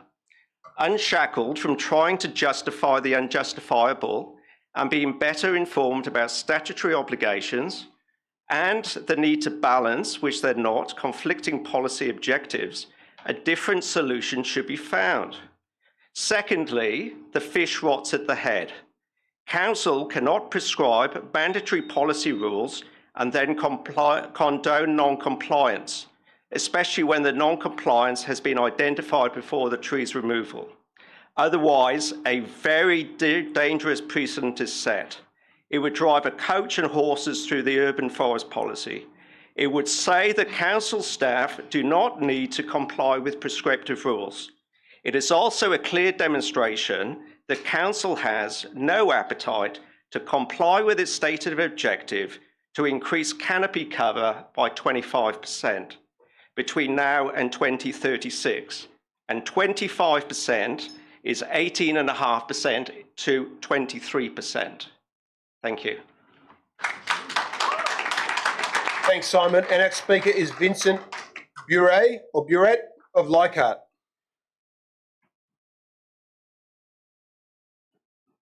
Good evening, councillors and mayor. Thanks for having me. Yes, my name is Vincent Buret. I'm the owner of number 52 Thornley Street, the house right underneath this tree. I'm a father of 2. We had these 2 kids in this house, and I'm also becoming an expert of pushing prams around this tree. I'm also an industrial designer who likes to explain to his kids that there's always a solution to find. I'm here with one. After reading all the documents from your engineering team, I believe they present a pessimistic vision of a team that prefers the ease of removing trees over engaging the engineering skills. In these reports, there's 3 concerns. First, the crown has overgrown the curb and it impedes water flow. It's raining all day. There's not even one puddle in front of it. Trees are the best inventions for stormwater management. Second, the health of the tree. I'm not going to talk about it. This tree is proven to be very healthy and can last more than 40 years. Third, the footway is broken. Yes, I totally agree with this. This point needs to be resolved, and I'm here to explain you what happened to this footpath. In 2017, during the large renovation of my neighbor's property number 54, this footpath was quickly and poorly redone. It using the worst type of surface possible, a thick 15 centimeters inflexible concrete poured directly onto the roots of the tree. As you know, these tree roots are expanding and contracting with the weather change and have lifted and broken the concrete. Now they are becoming an issue. The tree is not the issue, the footpath is. My solution, we can repair it by carefully removing this existing concrete and replacing it by a soft compound rubberized surface. We use that everywhere in the world and not here. I've got an Australian firm that can do it right here. It's a cost-effective solution that creates a breathable, flexible surface that is only 5 centimeters thick while maintaining the width needed, which is 100 centimeters for this footpath. My last point is, what is happening to our trees in Leichhardt? Just in my neighborhood, there's 2 other large trees that have been cut down recently, and there's another one in 100 meters in Day Street that is going to be cut soon. Councillors, you've committed to increase the inner west tree canopies to 25% or 40%, I'm not sure the number, to 2030. Yet you're removing irreplaceable healthy trees. How do you reconcile promising more trees while destroying the only big ones we have? We are supported by a petition of 400 local residents. This tree deserves an independent reassessment. Councillors, let's work together and replace what's broken, the footpath, and not what's healthy, the tree. Thank you. Thanks very much, Vincent. The next speaker is for item 50, Centenary Park in Croydon, and the speaker is Louise Appel of Lilyfield.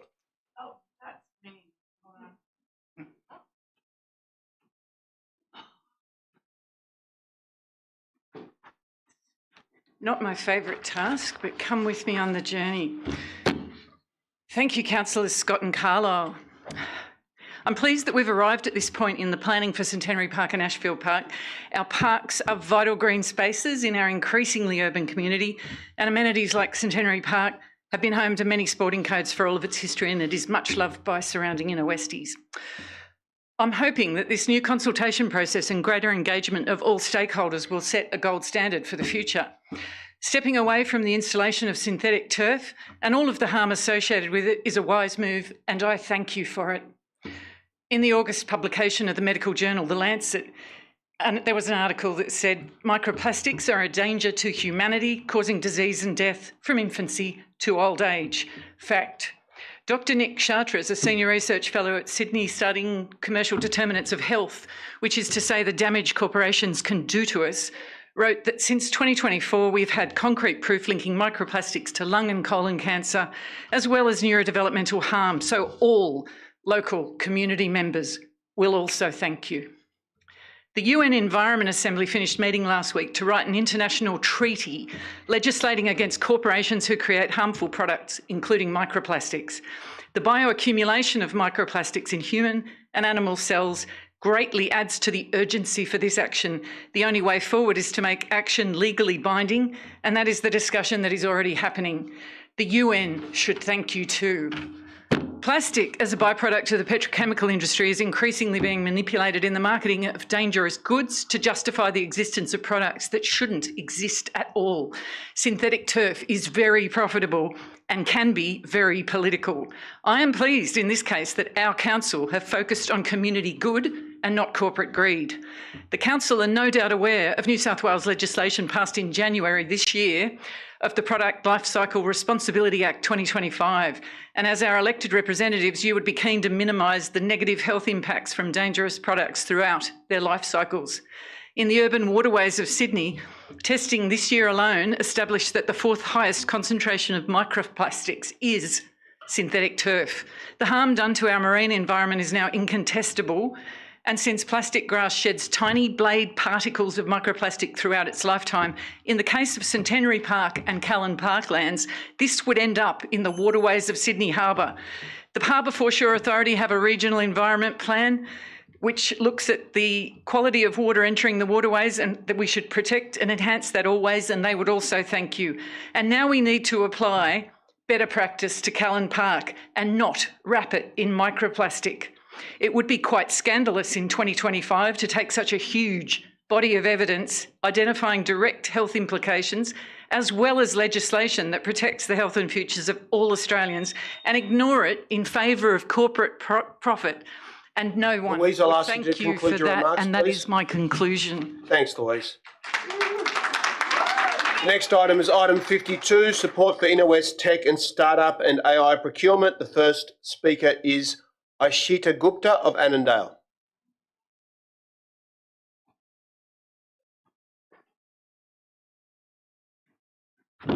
Hi, you can call me Ishi. Thanks for having us here today. I'm part of the Inner West Startup and Tech Committee. And what we're trying to do is create a community within the community. There are a lot of people in the Inner West who work in startups and tech. And we want to do this the Inner West way. There are lots of startup groups across Sydney, but there's none like us. And I'll tell you how it's different. So the first time that I bought a ticket to the Inner West Startup and Tech event, I didn't show up because I thought, this is going to be a whole bunch of tech bros who all know each other from way back when, and there isn't really a space for me. I was just starting on my startup journey. I was too shy to talk about it, and I bailed. I said, forget it, maybe another time. The second time I bought a ticket, I went in there and I felt the Inner West vibe straight away. And I felt that you could talk to anyone, you could share your ideas, and there's a community of people to support you. Fast forward a few weeks, I end up on the committee. Probably wouldn't have happened anywhere else, like in Bondi, but it's the Inner West. And fast forward a few months, and my tech startup has blown up, things have gone bad, and I don't know who to call, and I need help. And I called Catherine from Inner West Tech, and she connected me with a whole bunch of people to help solve my problem. So what we're hoping to do is connect startups, innovators, and workers within the community to help solve some local problems. And what we want from you is to help us to create this ecosystem, help us connect with connections, spaces, platforms, advice, anything you can do to help us create a community within the community. And that's it. Thanks very much, Ishi. Ben King of Balmain.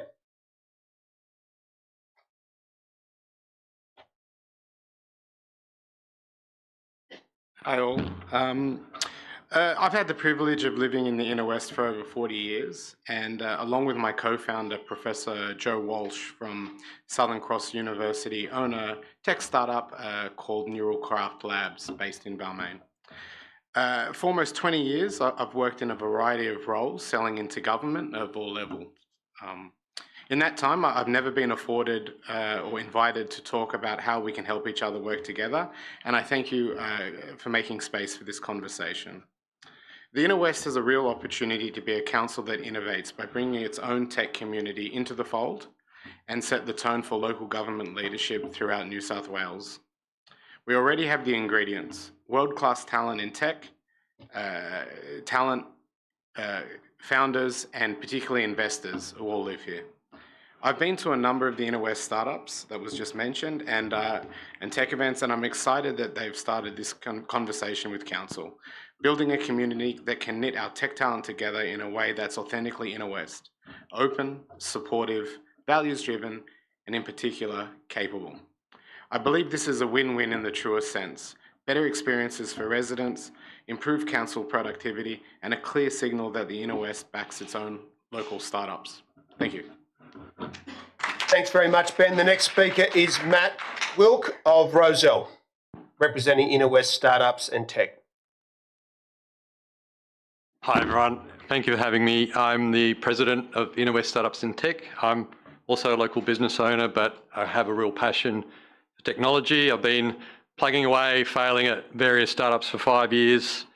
I'm a member of UTS Startups, and also in my day job, I have an architecture and construction business, and I noticed that a lot of my clients were in technology, and 5 of my clients, past and present, work for Google. They work for, many more work for Canva, and a lot work for much smaller organizations.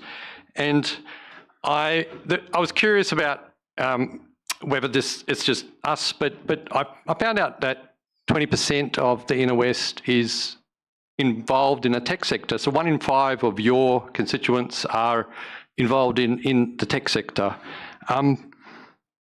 And they're different to other people that I know that I've interacted with in startup hubs and events, and they're very much Inner Westies. They're aligned in values. No matter how much money they have, they're never going to move to the east. Like they're very much, they're grounded in the Inner West diversity, the culture, And so I kind of accidentally started this event. I thought, well, I'll put it out there to the universe and see if I put an event on, who's going to turn up, and quickly sold 60 tickets to an event at the White Bay Brewery. And so I was thinking there's something there, and soon enough, I had a passionate crew of people who are all here, our committee, who are very active and passionate in the space. So, and I think there's a unique opportunity in the Inner West. There's this incredible community of some of the most brilliant people in the world, and I want to really try and bring them together in a different way. And you'd be surprised by some of the startups. They're not all AI. There is AI, but there's also women's health tech initiatives and recycling and repurposing waste products into building materials. So there's a lot of diversity in the tech sector. Our mission is to build a community, and I think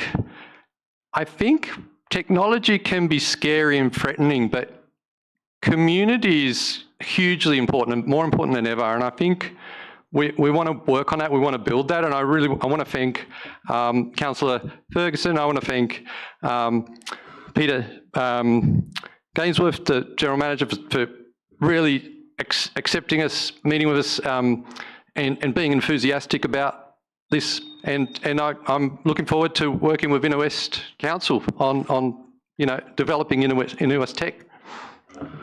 Thanks very much, Matt. The next speaker is for item 56, and it's Jessica Bineth of Summerhill.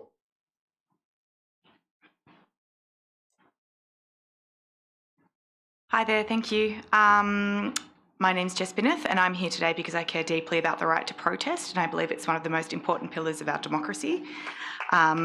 But that right is currently under attack. Over the past 2 decades, New South Wales has introduced more anti-protest laws than any other state, including 2 since November last year. To me, that's deeply concerning. Protest should never be treated as a privilege to be granted or denied by politicians or police. It's a fundamental democratic right that must be protected. Just a few weeks ago, I marched with my friends, family and kids across the Harbour Bridge to call for an end to the bombing and starvation of innocent civilians in Gaza by the Israeli government. It was peaceful. Children carried signs, people shared bags of lollies, and the police were mostly relaxed. I felt proud to raise my kids in a city where we can stand with our community and take part in democratic protest. But this is now at risk, with restricting protests on the Harbour Bridge to just 3 times a year and other restrictions now being floated too. That is not the Australia I want my kids to grow up in. I want them to inherit a country where speaking out for justice is celebrated, not criminalised. We have a proud history of impolite, inconvenient protest for worthy causes.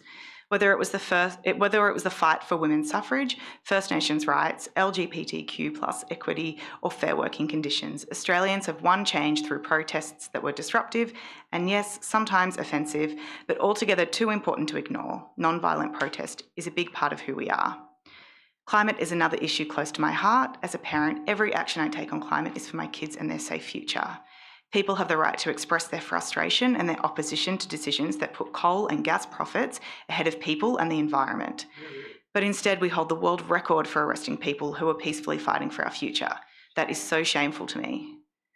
Movements like these have shaped our society and must continue to shape our future. If we value democracy, we cannot allow these anti-protest laws to stand. We need a society that embraces protest as an act of care and strength. Proof that people are engaged and courageous and unwilling to give up on a better future for our kids. I know that Councillor Atkins has a motion to support the right to protest, and I encourage that motion and all councillors to vote in favour. The right to protest must be protected because without it, our democracy withers. Thank you. Thanks, Jessica. Now, for item 57, there are 1, 2, 3, 4, 5, 6, 7 speakers, all 4. There's only, as I mentioned previously, only allowable under the Code of Meeting Practice 3 speakers in favour and 3 speakers against. I note that 6 of the 7 speakers have already spoken tonight on the same item, or in the case of Louise on a different item. And the other speaker, the one who hasn't spoken, is Timothy Flett, who's from North Willoughby. So I'm going to ask the speakers outside of Timothy just to jump outside into the corridor and see if you can work out between you which three of you could address the substantive issues in accordance with the Code of Meeting Practice, and with a preference, if you have already made the points that you want to make, that you don't need to speak again, because it's now 8:19 and we've yet to commence the substantive business of the meeting at all, and we have 66 items to deal with tonight. I'm assuming you're Timothy. Up you come. Thank you, Mayor and councillors. For a moment, I thought I'd volunteered for the wrong item on the notice. I'll keep this very brief. Firstly, I wanted to support the notice of motion.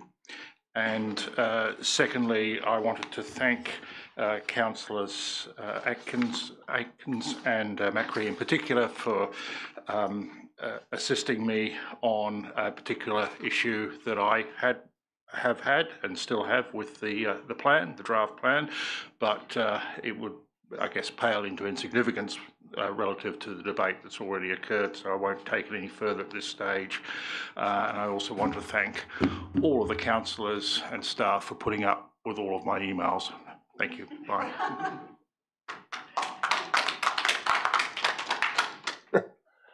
I was going to thank you for being so succinct, but you haven't left enough time for the others to deliberate about who might speak. Thanks very much, Tim. An extra speaker then, can't we? Yeah, I haven't found that that's actually the measure of whether good decisions are being made or not. So I might just move on to item 66, for which we have one speaker, and then I'll come back to item 57 with the permission of... Sorry, Louise? Sorry, Mayor, we're ready to go.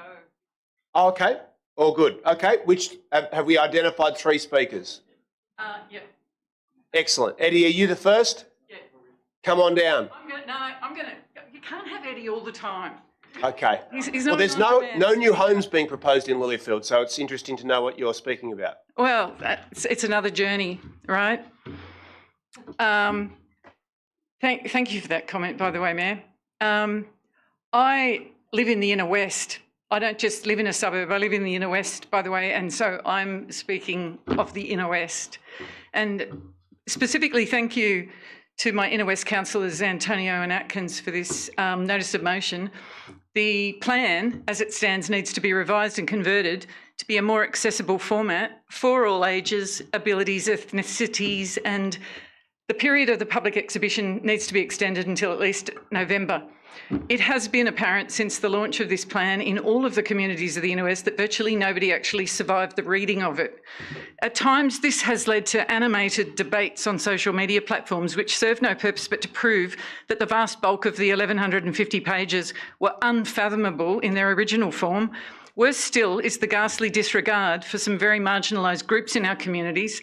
Literate English-speaking adults with enough time to participate in the process were well represented and much better in the Council's own statistical analysis than communities of non-English speakers, disabled people, low-income residents, students, elderly residents, creatives, to name a few. But for example, renters were not welcome to the table and almost did not exist in the analysis consultation, which is gross negligence. They make up a substantial part of all of our communities and they have a great deal to lose in the current LEP as it stands. Homelessness and 67,000 families on the public housing waiting list will never be solved by any aspect of this plan, and a hard fact to find even after 2 weeks of solid reading. No final report should be tabled until at least December. There has never been a more important consultation and decision-making process in the history of the Inner West Council. We are all responsible for getting this right, and that means we can't afford to charge over the cliff.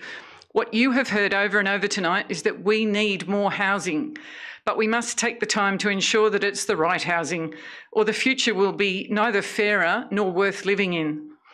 There must be a public meeting, and every single one of the Inner West Council's wards should be participating in public meetings in the requested extension period. Recent public meetings not held by the Inner West Council have been proof positive that across the Inner West, there is very little real in-depth knowledge of how this plan will look to our future. Some markers are very clear, but the council needs to go public, go very public, and do that with facts. This plan is not good for anyone or anything but the council's balance sheet and the developers who'll happily take the contributions. Nobody's children, not mine and not the Imbies, will be able to afford to remain. Let's do this better and engage everyone. Thanks, Louise. Eddie's the second speaker. Who's the third speaker on this item? John? Mr. Zorbalas, you may know him. Sorry, just for clarity, I couldn't hear that. Who's the third speaker? John Zorbalas. Okay. Thank you. Thank Eddie, you. please proceed. Thank you, Mayor and councillors. I wanted to speak again, specifically talking about consultation, but seeing all the speeches that have been spoken about item 4 tonight, I think all the councillors and Mayor can agree that there's still a lot of strong feelings and, about this plan, and there needs to be more work to be done. But that's not the basis of my support for this motion. I strongly support more consultation, re-exhibition of the plan, because I believe that the exhibition and consultation activities that's currently has been completed does not actually meet the Environmental and Planning and Assessment Act's requirement to be open and transparent and representative and inclusive. So what do I mean? It's not open and transparent because, there's 1,100 documents that many people have said is undecipherable, over 11 documents. I am an architect. I do this for a living. I just want to reiterate that.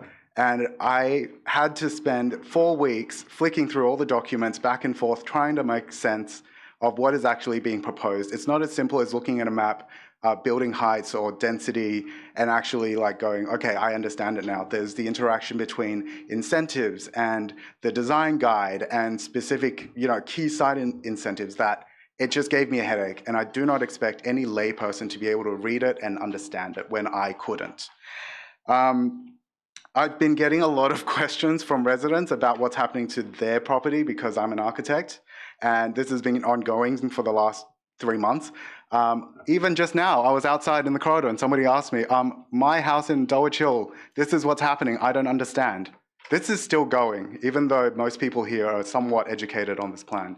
So we need more consultation. We need more simple to understand material. We need more meetings in the wards and also specific materials about the wards so that people can understand what is actually being proposed in Ashfield, what's actually being proposed in Marrickville, what's being proposed in Leichhardt, which are all vastly different. It's not the same strategy everywhere. It's even 5 different strategies in the same neighbourhood. I don't believe the consultation has also been representative and inclusive enough. In the little information that's been included in item 4, I can see that from the ages of 39 and down, the younger you are, the less represented you are. It doesn't represent the proportion of young people that live in the inner west, and also this plan is supposed to help young people, so we should be actually listening to them more. There was also no mention of low representation of renters. There was 10% of responses that were from renters when they make up 40% of the inner west. There was no mention of multilingual submissions.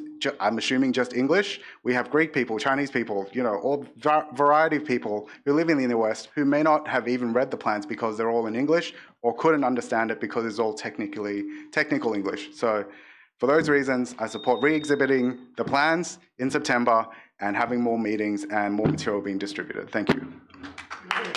Thanks very much, Eddie. Can I just make one point? And I respect how polite you've been. I'm not posing a question to you, but it's totally in keeping with every time new housing plans are exhibited, renters and young people are underrepresented in the proportion of people who make submissions.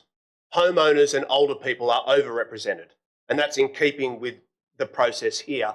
I don't think that is a reflection of the fact that we have not tried to engage with them. It's the fact that their voices are often not heard in the debate, and in fact they haven't been tonight. I agree, Mayor. I just want to make one small comment. I am under 39 and I'm also a renter. I live in a high-rise. I didn't get any material in my mailbox about the plans. Well, I'll just, for clarity, because I know you've raised it, I'm going to go to the Director of Planning to summarise in 30 seconds to 60 seconds the notification and engagement, and if you just stick to statistics rather than rhetoric, that occurred.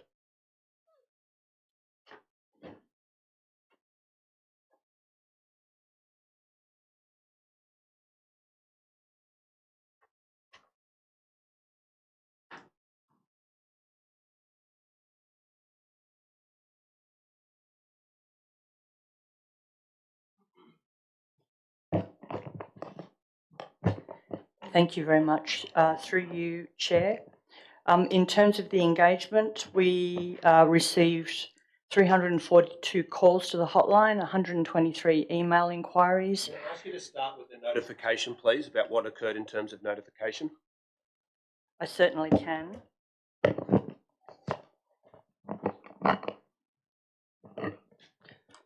So hard copy letters were sent to all property owners and occupants across the LGA and marked they were addressed and delivered by Australia Post, and on the front of the envelope it was marked important information. And just for clarity, so is this correct? A direct mail was sent to every property owner in the Inner West, whether they lived here or not, and the same notification was letterboxed to every resident.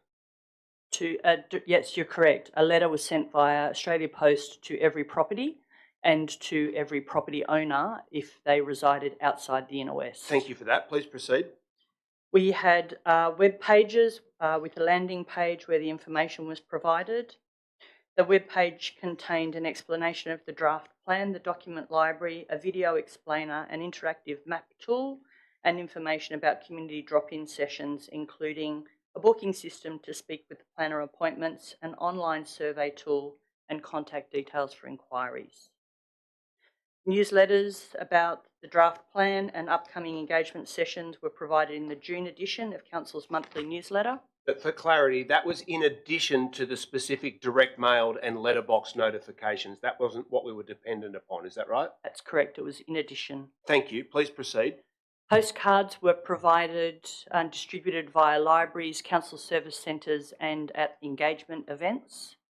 There were digital screens and posters across council service centres and libraries.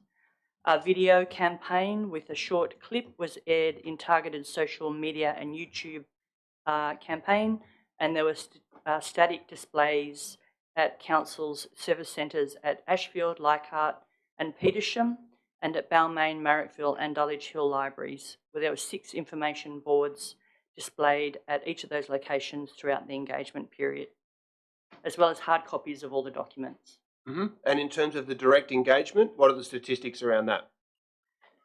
So we had 342 calls to the hotline, 123 email inquiries received and responded to by council officers in terms of requests for explanation or information, 6,668 QR scans to the Our Fairer Future Plan landing webpage, 15,000 unique visitors to the Your Say Inner West engagement webpage, 809,239 views of info video across different online channels. There were newsletters in the June edition. There were 3,455 subscribers who viewed the What's On Inner West June edition e-newsletter by email. 7,198 subscribers viewed the Your Say Inner West June edition of the e-newsletter also by email. 60 inquiries at the Ashfield Service Centre on a weekday morning, that's 60 groups.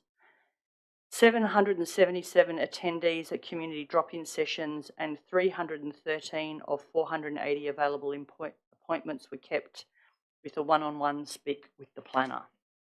Thanks for that. So, Mr. Ma, I can tell you're a very respectful person. Perhaps one of the reasons that there's an underrepresentation in the engagement is not a lack of effort from council officers. It's because young people and renters don't believe that a local government will actually take action to address the housing crisis. The next speaker is John Stamoulis of Balmain. Mr. Stamoulis? Can I just say... Mr. Stamoulis, no, you are not able to, Ms. Cashman. Mr. Stamoulis? Thank you, Mr. Mayor. I'd like to thank Jessica earlier for speaking this evening. It's noticeable that governments, whether they're state or local, are getting increasingly irritated by communities protesting or even speaking on certain issues, and I think Fairer Future is one of those things where you are getting very irritated. One of the lowest community satisfaction ratings that the Inner West Council receives is in regard to the ability of the community to influence council's decision-making. Each term of council, this has fallen to a new low. I wonder if we'll be able to influence council tonight, or whether we're going along the same path where we're feeling ill at ease and our ability to influence you is falling and falling over time. Tonight you've heard there's little support for the plan. The statements that you've made in the plan are inconsistent with what our community are thinking. We think it's time to move forward with the community as the central element in making decisions and conclusions about this plan. We want council to remove your negative commentary on TV, radio and in the media. When we do comment to you and we want to be part of this process, we want you to remove those negative comments. They're our opinions, they're our thoughts, and they're from your community. We want you to make us feel that this is a fair process and that it's not a process that is a biased process. We want you to listen to us.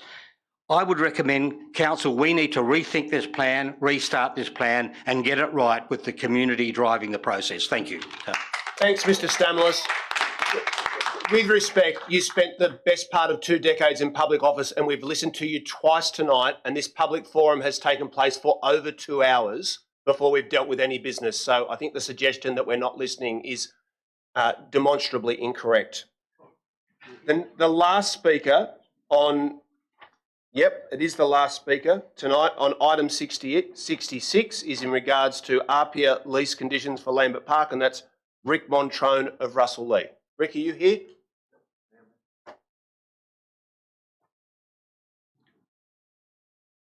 Chairperson, Mayor, councillors, thank you for the opportunity to speak tonight. I'm here on behalf of the APIA Leichhardt Football Club, a club that has proudly called Lambert Park home since 1954. My name is Rick Montrone and I'm a club volunteer. What began as a club serving Sydney's Italo-Australian community, including humble immigrants such as my father, has evolved into a truly inclusive organisation that now represents the diversity of the Inner West, with players and families from many cultural and diverse backgrounds. As anyone who has driven down Marion Street can attest to, Lambert Park is the thriving heartbeat of Leichhardt, with activity just about every day of the year. By way of numbers, this year APIA Leichhardt has grown exponentially with 1,500 registered players across all age groups and playing abilities, from grassroots to juniors to professionals, all who utilise the Lambert Park sporting facilities.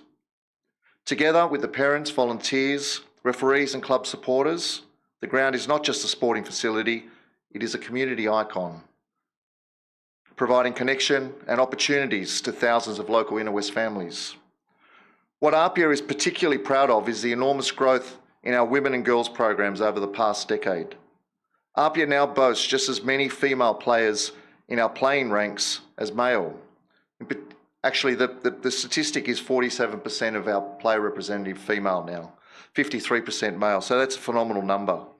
These numbers are only possible because of the club's commitment over a decade ago for equal access to the Lambert Park sports fields for both our men and women.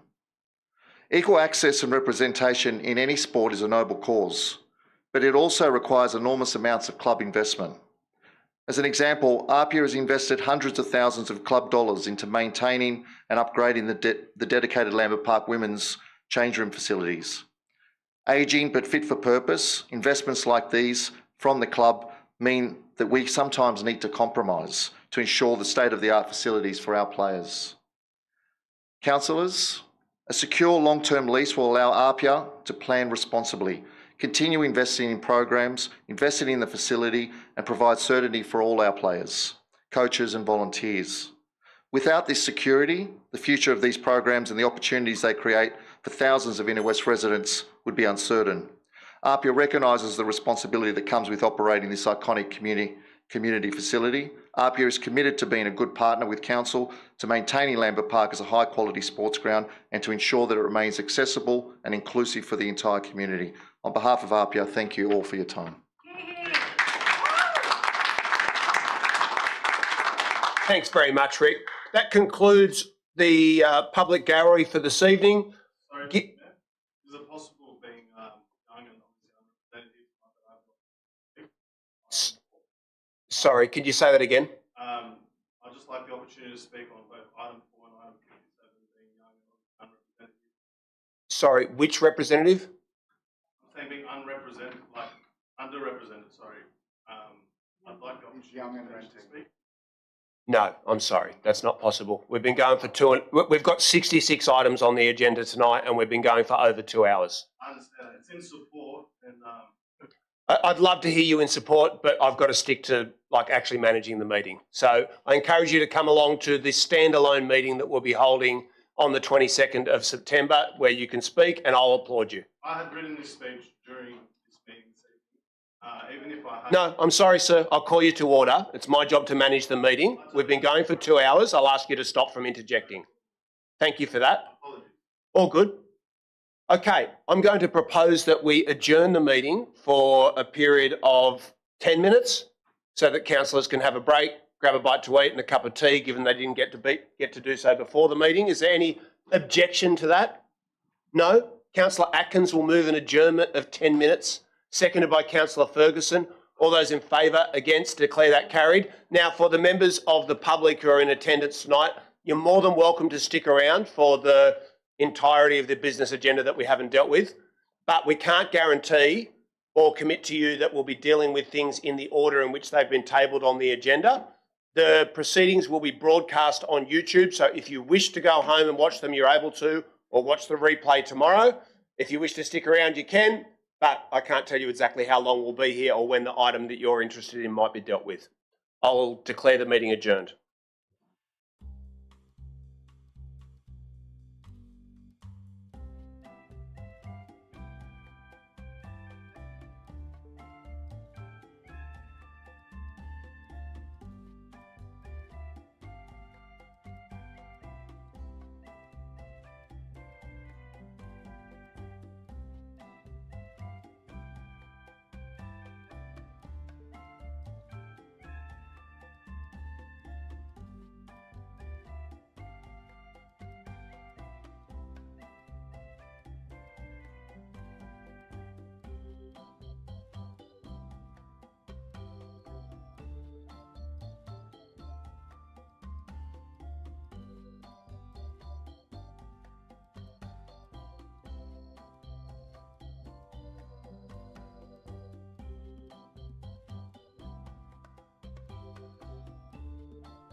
take their seats. We do have a quorum in attendance, so I will commence proceedings.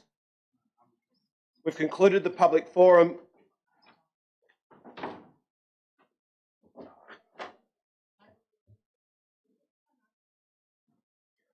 We've concluded the public forum, so we'll move on to condolence motions, the first of which is for Sue Short. Thank you, Mr. Mayor. And also I update my wording if possible. I would like to say a few words to acknowledge wonderful member of the Moat Bay community, Susan Short. On behalf of community, her son Joseph Short and his partner Jara and her close friend George Gilbert. Susan spent close 50 years in her much loved home of Moat Bay in Balmain. She was very dedicated to her community both in Balmain and across Inner West and its place and peoples. Those that know Sue also know how much she loved dogs and was well known with local dogs owners, which was when I originally met her. Most days she could be found sitting on her favorite bench in Moat Bay, chatting to people passing by, or on her daily walk. Sue made lasting impact on the community and its people through her voluntary work and involvement in community events over many decades, always on hand to help those in need. On behalf of the community, I would like to convey my condolence to her family, friends, and community members on their loss and acknowledge the impact Susan has on those around her. Thanks very much, Councillor Tastan. Is there anyone else who wishes to speak to the condolence motion? If not, I'll very happily second that motion. All those in favour? Against? Declare that carried. Which brings us to the condolence motion for Carla Stacey, AO, and having discussed it with the Deputy Mayor previously, I'll speak in the first instance in regards to this motion. I'm very sad to be making this speech in commemoration of Carla Stacey. She was someone that was a close friend of mine, a highly respected member of our local community, and her loss has been felt across many, many thousands of people throughout the Inner West. It does hurt to be speaking in condolence of what I consider to be, in Carla's case, one of the greatest ever citizens of the Inner West. Now, I want to, on behalf of the Council, express our condolences, love and respect to Carla's family, to Anthony, to Oscar, Ruben and Connor. We're very sorry. We couldn't be more sorry for your loss, and also have the greatest respect for the way that your family has conducted itself since Carla passed away. Her funeral in particular was, I think, just about the saddest event that I've ever attended. There were more than 800 people who packed into Marrickville Town Hall. It's the largest attendance I've ever seen there, with people from all walks of life, from every different sector of the community, wanting to pay tribute to Carla for the contribution that she'd made to their lives individually and to our community as a whole. I just want to speak about a couple of particular contributions that she made that I think really merit acknowledgement. Carla was the inaugural officer in the Office of Sport within the Inner West. It was an agency that we established within the council to try to expand the way that we engage with sporting communities and sports clubs beyond the realms of just ground hire or bookings, to look more holistically at how sport could contribute to the community, particularly to social justice and to inclusion, to involving people who are often excluded.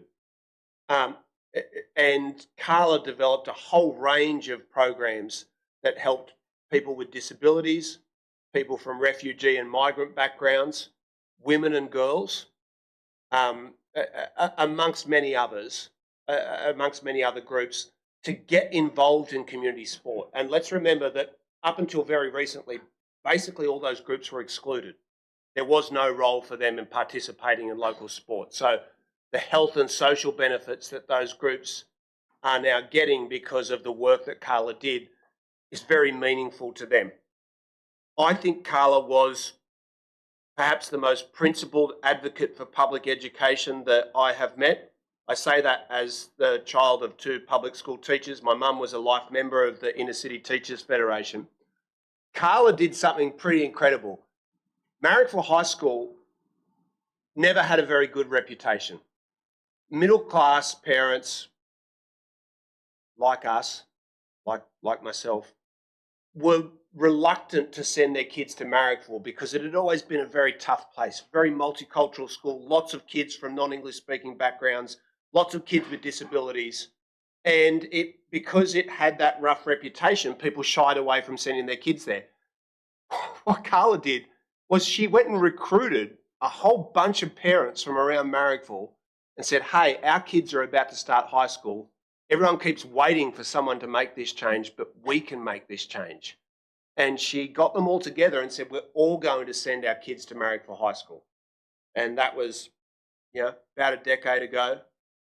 That's what transformed Marrickville High School into the exceptional and excellent educational institution that it is today. Can't think of anyone else who's done that. And I just want to say that Carla's passion for Marrickville as a community was something to behold. She's a former Marrickville Citizen of the Year, which was in recognition of the vast array of contributions and her dedication to the Marrickville community. She just loved the place. Before everyone else thought Marrickville was cool, Carla thought it was the place to be, and she was determined to take it to the next level. And I think I can say with certainty that there are many thousands of people in the Marrickville community who will miss her for many years and decades to come. Bail Carla Stacey. Bale Carla Stacey. Deputy Mayor. Thank you. I'm honoured to speak to this condolence motion for Carla Stacey AO. In so doing, I want to acknowledge the great weight that comes with that honour. How do we capture all the ways that Carla contributed to our community and made the Inner West a fair, fun and more just place to live? How do we hold all the ways she transformed us in a single speech? And how do we do justice to all that she meant to so many of us and the depth of respect and love that we have for her? The public record shows the scale of her contribution. Carla was a passionate advocate for sport and especially in encouraging young people and young women to participate in local sport. She helmed Marrickville Cricket Club for many years. She persistently advocated for enhanced cricket facilities across the Inner West. She was passionate about tennis and worked to foster the 2 tennis clubs in Marrickville. There wasn't actually many sports she wasn't passionate about. She took the time to build connections across local clubs and all sporting codes, knitting together people from all walks of life to put local sport at the heart of our community. Carla was a passionate advocate for public education and, as the Mayor said, I think did more than anyone to make Marrickville High School the superb school it is today.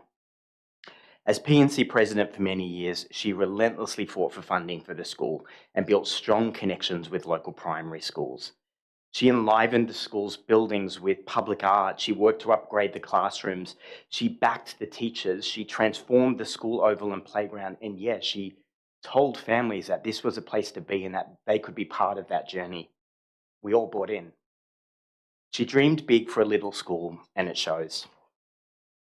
Carla was an indomitable feminist and was a long-term organiser for the Ernies, a powerful event that took misogyny head-on and inspired young women to stand firm and call out patriarchy in all its forms. She was passionate about First Nations people and justice. She was passionate about LGBTIQA+ people and participated in Mardi Gras for many years.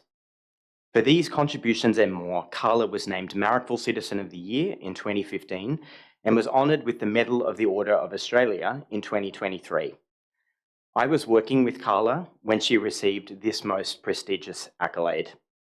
It was deeply unusual for Carla to be away from work, and one afternoon she just casually dropped she had to duck out from Parliament to go to Government House.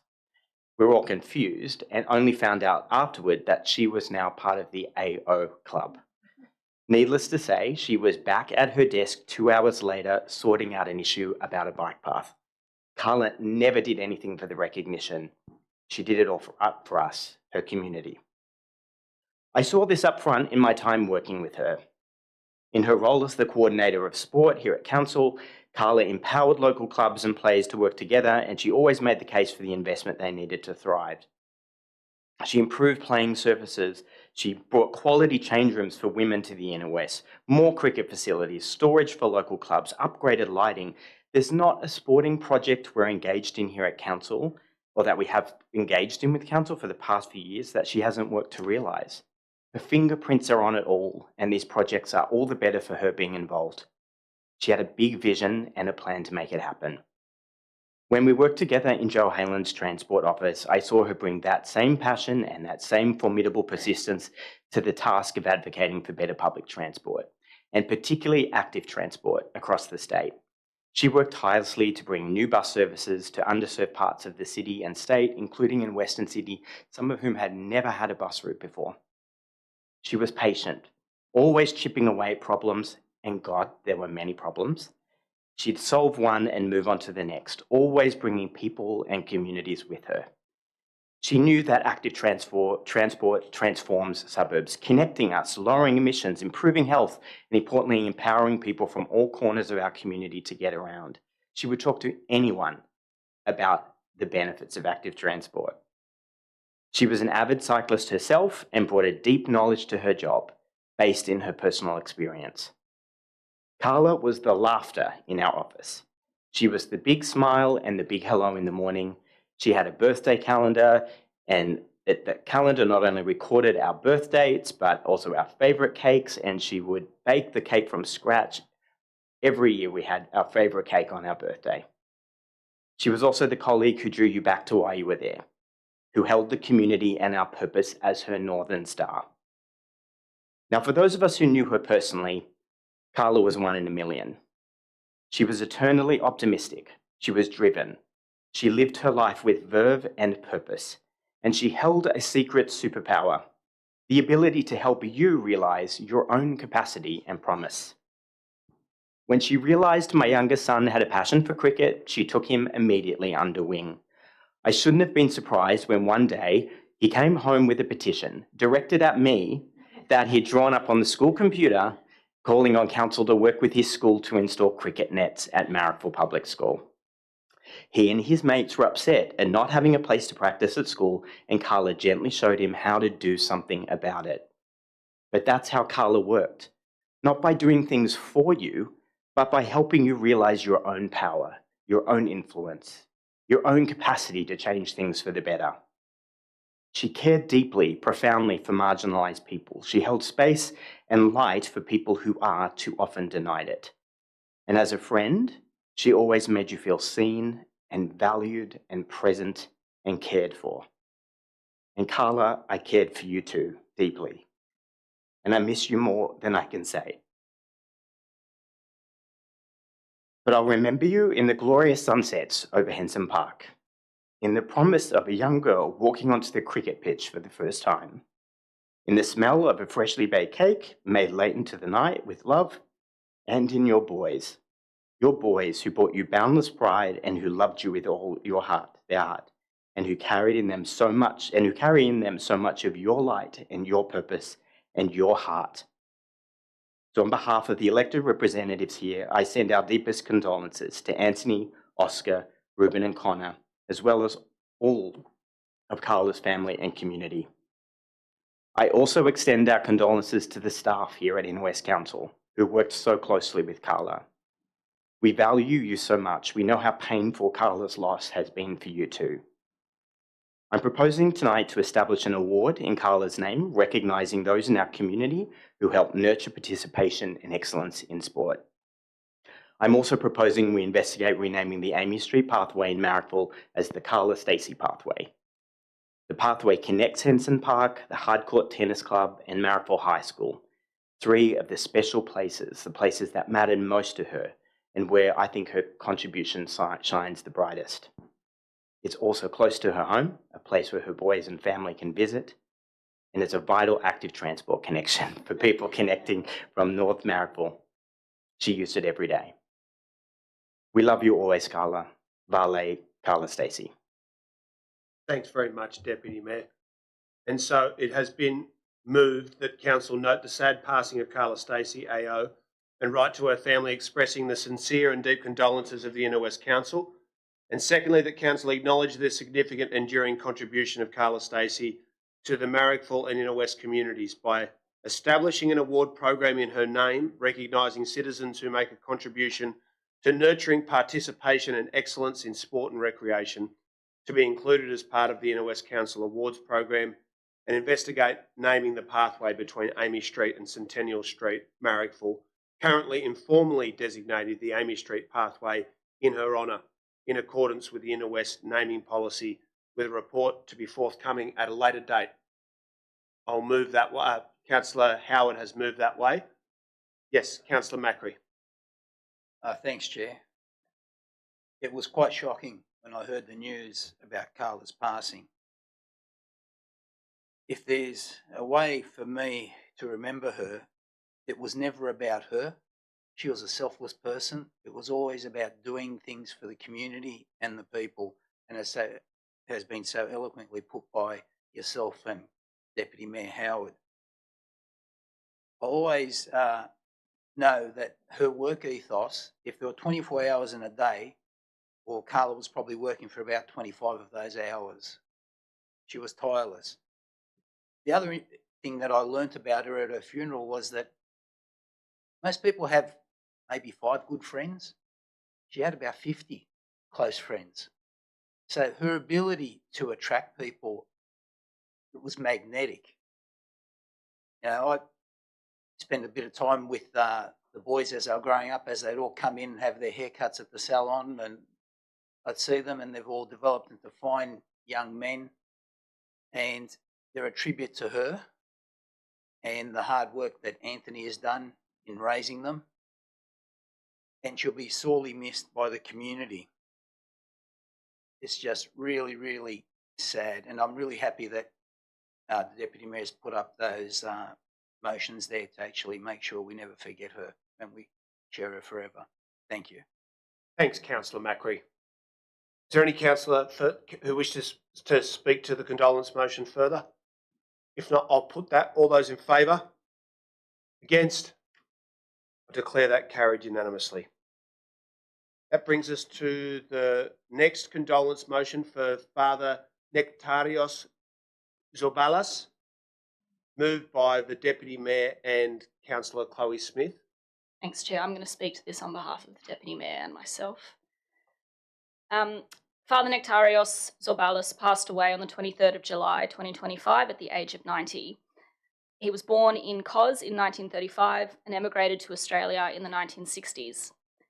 After entering the priesthood in 1971, Father Nektarios served in several parishes, including the parishes of St Nicholas in Marrickville and of Saints Constantine and Helen in Newtown.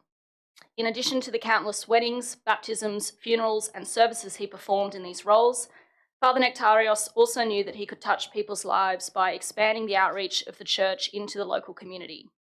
He established the soup kitchen, which was always open for people who needed it, including on Christmas Day. Father Nektarios believed deeply in equality. Everyone was welcome at the church, irrespective of race, religion, sexuality, or their beliefs. Father Nektarios made an indelible contribution to the lives of not only local Greek Australians, but the Inner West community. He was farewelled at a moving ceremony on Monday, the 28th of July at the Cathedral of the Annunciation of Our Lady in Redfern, and he will be fondly remembered. And the motion moves that we note the sad passing of Father Nektarios, write to his family and to the parish of Saints Constantine and Helen Newtown, expressing the sincere and deep condolences of the Inner West Council, and that Council consult with the parishes and his family and plant a tree in his memory. Vale, Father Nektarios. Thanks, Councillor Smith. Is there anyone else who wishes to speak to the motion? Yes, Chair, I do. Councillor Antonou? It's actually with quite a heavy heart I speak to Baba Nektarios's passing. He truly was someone who embodied a true sense of love for humanity. And the right to dignity that each of us are owed. And we don't always see that from leaders. And it was to the core of who he was. Whenever you mentioned him in community, you've said his name, even just in passing, or just went, oh yeah, the Baba from Newtown. People were so quick to say, what a good man. What a great man. The soup kitchen he pioneered at Marrickville and Newtown made sure that anyone could have a meal and get support that they needed was an absolute testament to the type of man he was. I witnessed this myself when I saw him shortly after my uncle's death. My mother, who he affectionately referred to as the Australian, had called, and it was the middle of the night, to inform him of my uncle's passing. He insisted on coming immediately. Soon he was rushing through the doors of the Chris O'Brien Lifehouse to support our family. This is a man that held our babies when they were being christened. He held our grandparents' hands in their final days. He's carried a community. This is a great loss, but also an opportunity for us to celebrate his work and continue his legacy. I would actually like to request a amendment be added, and I have discussed this with the Deputy Mayor, that council work with the parish at St Nicholas of Marrickville and the parish of Saints Constantine and Helen in Newtown to discuss the potential of working together to support the soup kitchen started by Baba Nektarios, and I have provided those words to the minute taker. You happy to incorporate that, councillors? That's incorporated into the primary motion. Is there anyone else who wishes to speak to the condolence motion? If not, I'll put that. All those in favour? Against? Declare that carried unanimously. That brings us to the one mayoral minute which is tabled for this evening, which is also a condolence motion and is in relation to Robert Simpson AO, Bob Simpson. Legendary Australian cricketer Bob Simpson passed away this last Saturday on August 16, 2025. He was born to Scottish immigrants, and Bobby Simpson grew up in Marrickville and attended Marrickville West Public School and later Tempe High School. I think it's safe to say the most famous graduate of both Marrickville West and Tempe High School. He showed his capacity for leadership early by captaining the cricket teams from both schools. In his early years, he was also a talented tennis, squash, baseball, soccer and golf player. And in fact, he raised money to buy his first set of golf clubs by collecting lost balls from the Marrickville golf course and selling them secondhand, proving that even all those years ago, Marrickville was the people's course. A week after turning 15, he debuted for the Petersham First 15 in Sydney grade cricket. In the 1952-53 season, 2 weeks before his 17th birthday, he made his first class debut for New South Wales against Victoria, the second youngest player ever to be selected for the state. Bob made his Test debut in 1957 and went on to form one of Australia's toughest and most successful opening batting partnerships with Bill Lawry, including becoming only the second Australian after Don Bradman to score a triple century, 311 at Old Trafford to save the Ashes series in 1964. By the end of the 1967-68 season, Bob decided to retire to pursue a career in journalism. However, a decade later, he was persuaded to return 10 years later and led Australia once again, first at home to India, where he made centuries in the second and fifth tests, and then in the Caribbean, which was to be his last tour as a player, retiring once again at the end of 1978. In 1986, almost a full decade later, with the national team in some disarray, having gone 14 tests without a win in the previous 3 years, the Australian Cricket Board turned to Bob Simpson as their first head coach. With Alan Border as captain, they transformed, through hard work and iron discipline, a rag-bag side into the best team in the world. Over a period of more than 4 decades, Bob Simpson's contribution to Australian cricket was multifaceted. He captained Australia in 39 tests, became Australia's first full-time coach and was named Wisden Cricketer of the Year in 1965. He was inducted into the Australian Sports Hall of Fame in 1985, the Australian Cricket Hall of Fame in 2006, and the International Cricket Council Hall of Fame in 2013. He was made a member of the Order of Australia in 1978 and promoted to Officer of the Order of Australia in 2007. He received the Australian Sports Medal in 2000 and a Centenary Medal in 2001. No Inner West citizen did more for Australian sport than Bob Simpson. He captained Australia with true grit and, as coach, rebuilt the Australian team into a dominant force in world cricket. And prior perhaps to the election of Anthony Albanese as the Prime Minister of Australia, I think it's fair to say Bob Simpson was the most famous Marrickvillian ever. Vale Bobby Simpson, you played a great innings. And I'm proposing that we write to the family of Bob Simpson to express our gratitude for the contribution he made to the Inner West, the Marrickville and Petersham cricket clubs and Australian cricket, and that we work with the Simpson family to create a permanent memorial to Bob at Marrickville Oval. There is also already a plaque in his honour there, along with a number of other Australian sporting icons. But I think given his incredible life and contribution, we can do something more substantial than that. And I note also, I've just been informed this afternoon by another Inner West citizen, Peter Layla, that he's discovered the address of Bob Simpson's family home in Marrickville. It was 517 Illawarra Road. And I think the cricket community would also suggest and propose that we place a plaque at that address as well. So I will move that way. Is there anyone else who would wish us to speak to the motion? If not, I'll put that. All those in favour? Against? Declare that carried. Okay, it's 9:19 and we've yet to deal with anything other than the condolence motions, the public gallery and the mayoral minutes. Deputy Mayor. Can I please move a procedural motion to move a number of items on block?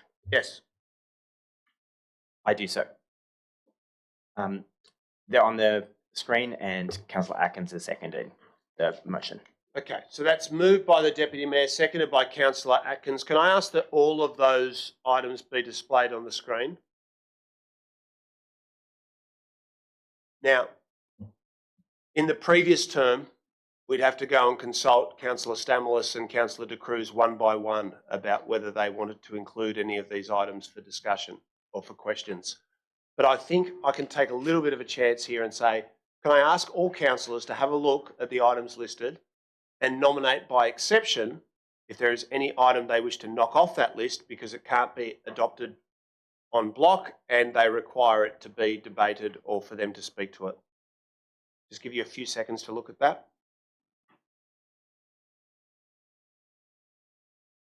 All good?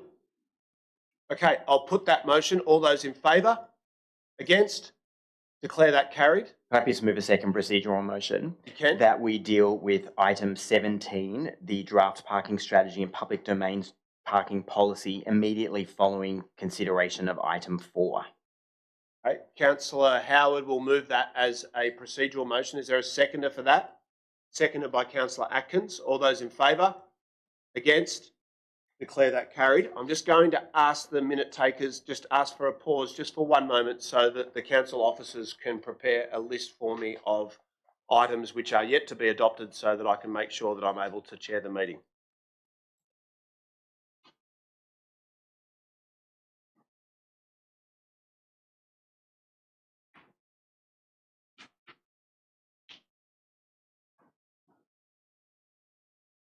Mayor, could we please ask that the on-block item or list to also be displayed so we can also make a note for those of us who don't have it? Yep, I'll ask that the minute takers display that on the screen.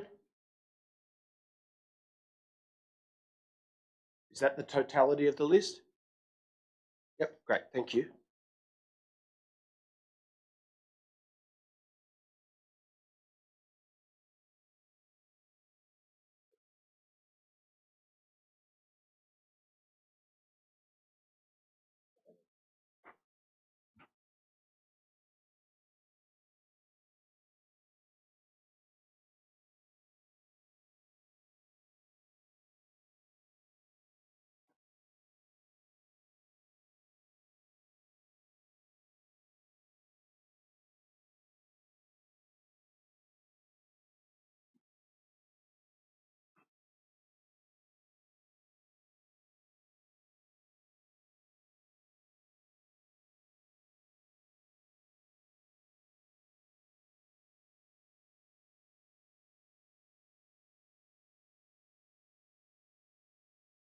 Okay, that brings us to item 4, Fairer Future.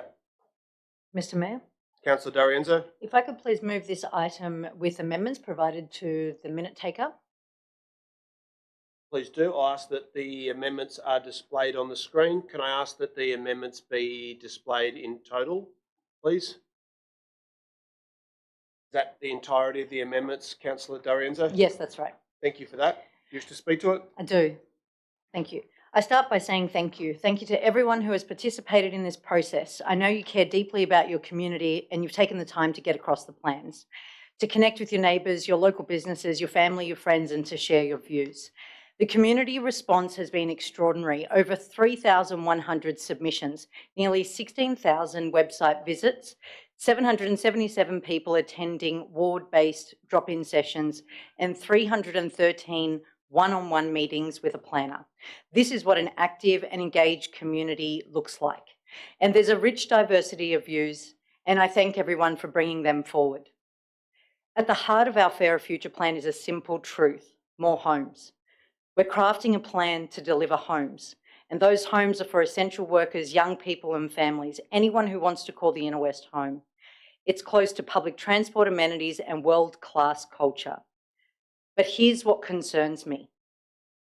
If we accept that there's a housing crisis, and we do, and if we accept that there's a responsibility to act, and there is, then why do so many of these responses follow a similar pattern?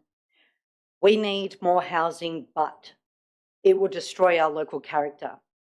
Of course, we support housing for young people, but our infrastructure can't cope. We support renters, we support young people, but this is about your developer greed. We want more affordable housing, but the consultation process is flawed and we need to start again. Move an extension of time of 3 minutes, which will be a fraction of what we've heard from everybody else other than the person who's been working hardest on the policy. So that's moved by myself, seconded by Councillor Smith. All those in favour? Against? Declare that carried. Please proceed. It's what comes after the but that reveals everything. And that's precisely why I'm proposing that we go further.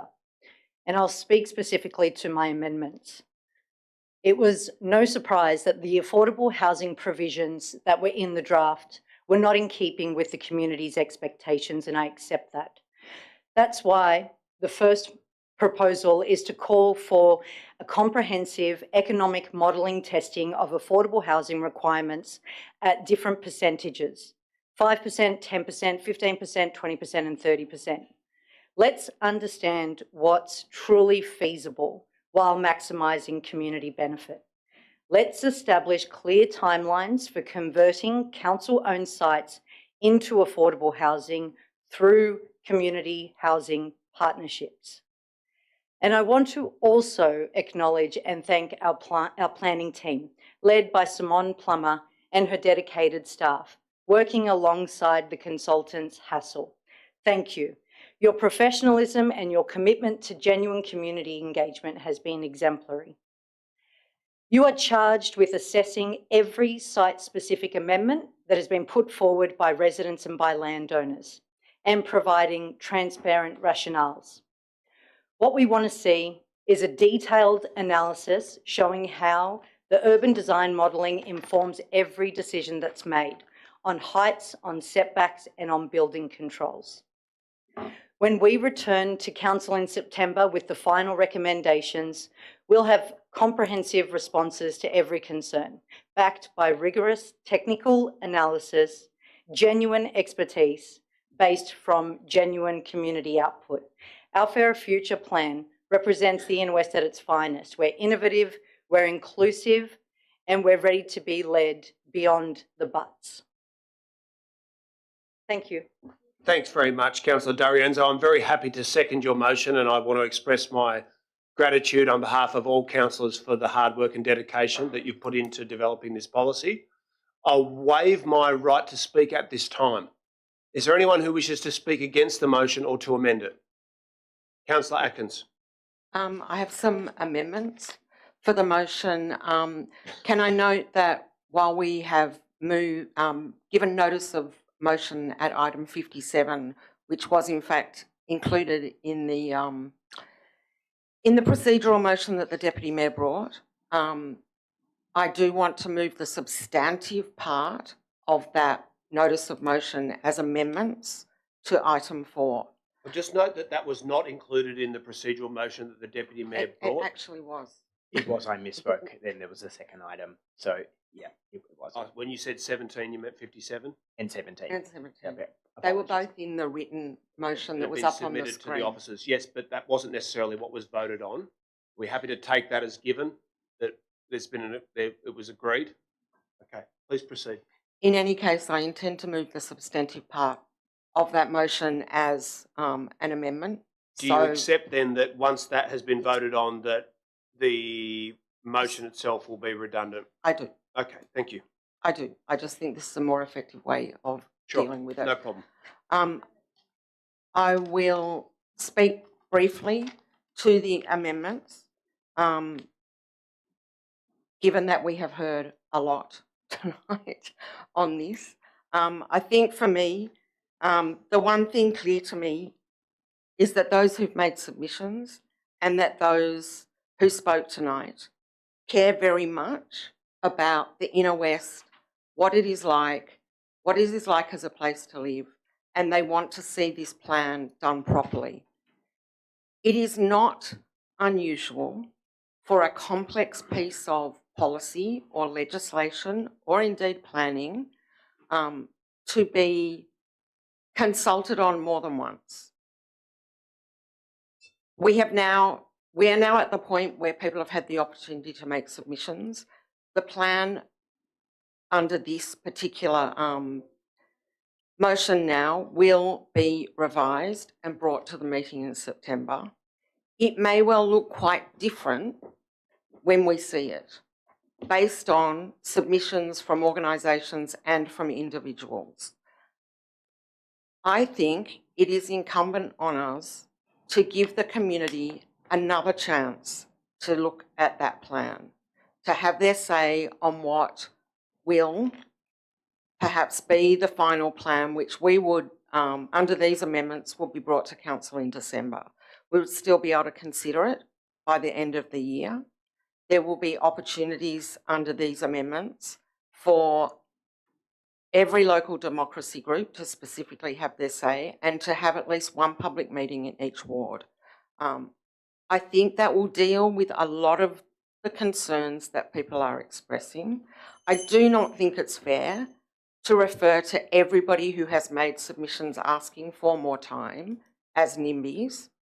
I think that we need to listen to our community and give them this extra opportunity to have their say. Do you wish to speak to the substantive motion itself, Councillor Atkins? To the substantive amendment, or just explain it? No? Okay. Well, perhaps I'll read it out because it's a complicated amendment. Do you mean, would I like to read it out? Well, I'm no very one's happy to read it seen it out. before now, so if you... I'm happy. Please do. Well, you saw it as part of 57. That council acknowledge, sorry, we can delete the council acknowledges bit. Sorry, Catherine, we do not need that now.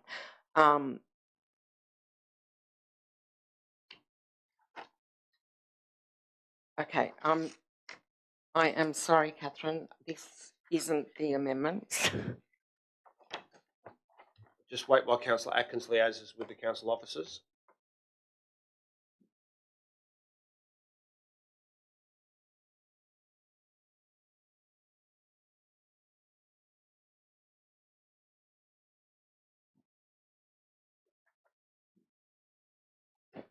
My apologies, they are very similar but redrafted so that they will fit in with No problem. item Please 4. proceed. So the first point is that council, after the extraordinary meeting, place any revised version of the plan on public exhibition until the end of November 2025, providing information in plain English and other relevant languages. The second amendment, that council specifically seek comment on any revised plan from every Inner West Council local democracy group. 7, that council, during the exhibition period, hold at least one public meeting in each Inner West Council ward. 8, that council add any revised plan to the list of major projects in the trial of door knocking, resolved at the 18th of February council meeting. That council make all submissions available to the public on the council website immediately, and that council consider a final report on the plan at a council meeting in December 2025. Of course, the numbering will be as it follows on from the amendments that Councillor Darienne's already proposed. Yeah, that's all good. That's very clear. Thank you for that. Is there a seconder for the amendment? Councillor Antonin, do you wish to speak to it? I waive my right. That's waived. Is there anyone who wishes to speak against the amendment? Councillor Clay?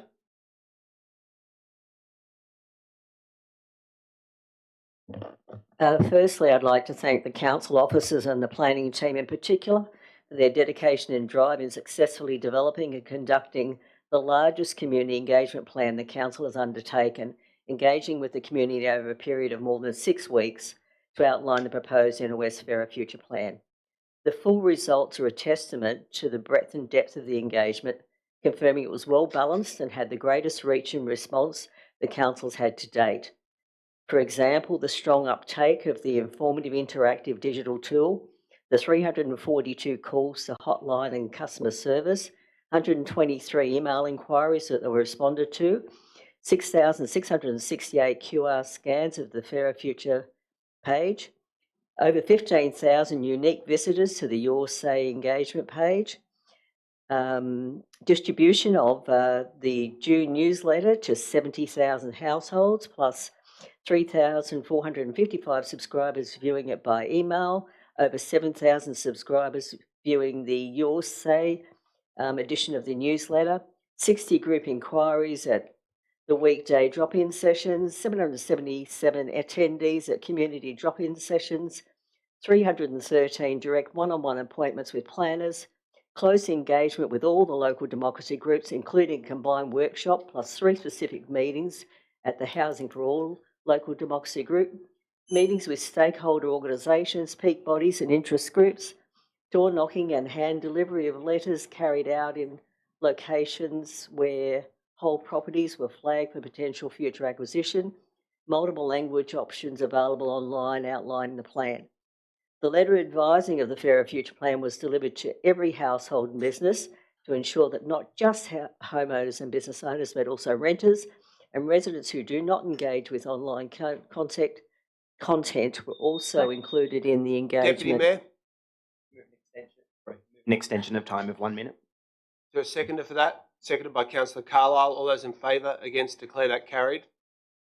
Thank you. The Community Engagement Plan has provided a greater opportunity for the community to hear about and discuss and engage with planners to provide submissions and or feedback than would ever be achieved through the alternate concept of town hall meetings. Thank you for that. I also wish to speak against the amendment, and I essentially concur with what Councillor Clay has just outlined. This is by far the largest engagement program that the Inner West Council has ever conducted. The largest engagement and consultation program in the history of the Inner West, full stop. Leichhardt Council, Ashfield Council, Marrickville Council have never engaged with that many people at that scale, and that's justified because it's such a matter of public importance. So I don't support undertaking the whole engagement process again. And look, I've got to be honest, I am concerned. I don't question Councillor Atkins' genuineness in this, but I am concerned that some other members of her party, for example, who's the former New South Wales convener of the New South Wales Greens, Mr Greenland, who's here tonight. And point of order, to my knowledge, Paul Greenland was not the New South Wales convener. He's been conveners of local groups. But no, he was the convener of the New South Wales Greens. It's been spoken out as if he is currently. No, not currently. Previously. Previously, the Greens can't, so I'll take that, but you were incorrect. Previously, the Greens candidate for Greenland, seemingly the self-appointed spokesperson for the Greens on this issue. I'm worried that not Councillor Atkins, but that Mr Greenland and his cohort, when they say delay it again, what they mean is no new housing ever. And that's based on a record of 40 or 50 years. And what the problem with that is that we're in the middle of a crisis. And the young people of the Inner West are crying out for action. And the biggest problem that we have with the housing market in the Inner West is that so little action has been taken. No new homes have been delivered. So I'm concerned that delay will become an excuse for refusal of all new homes.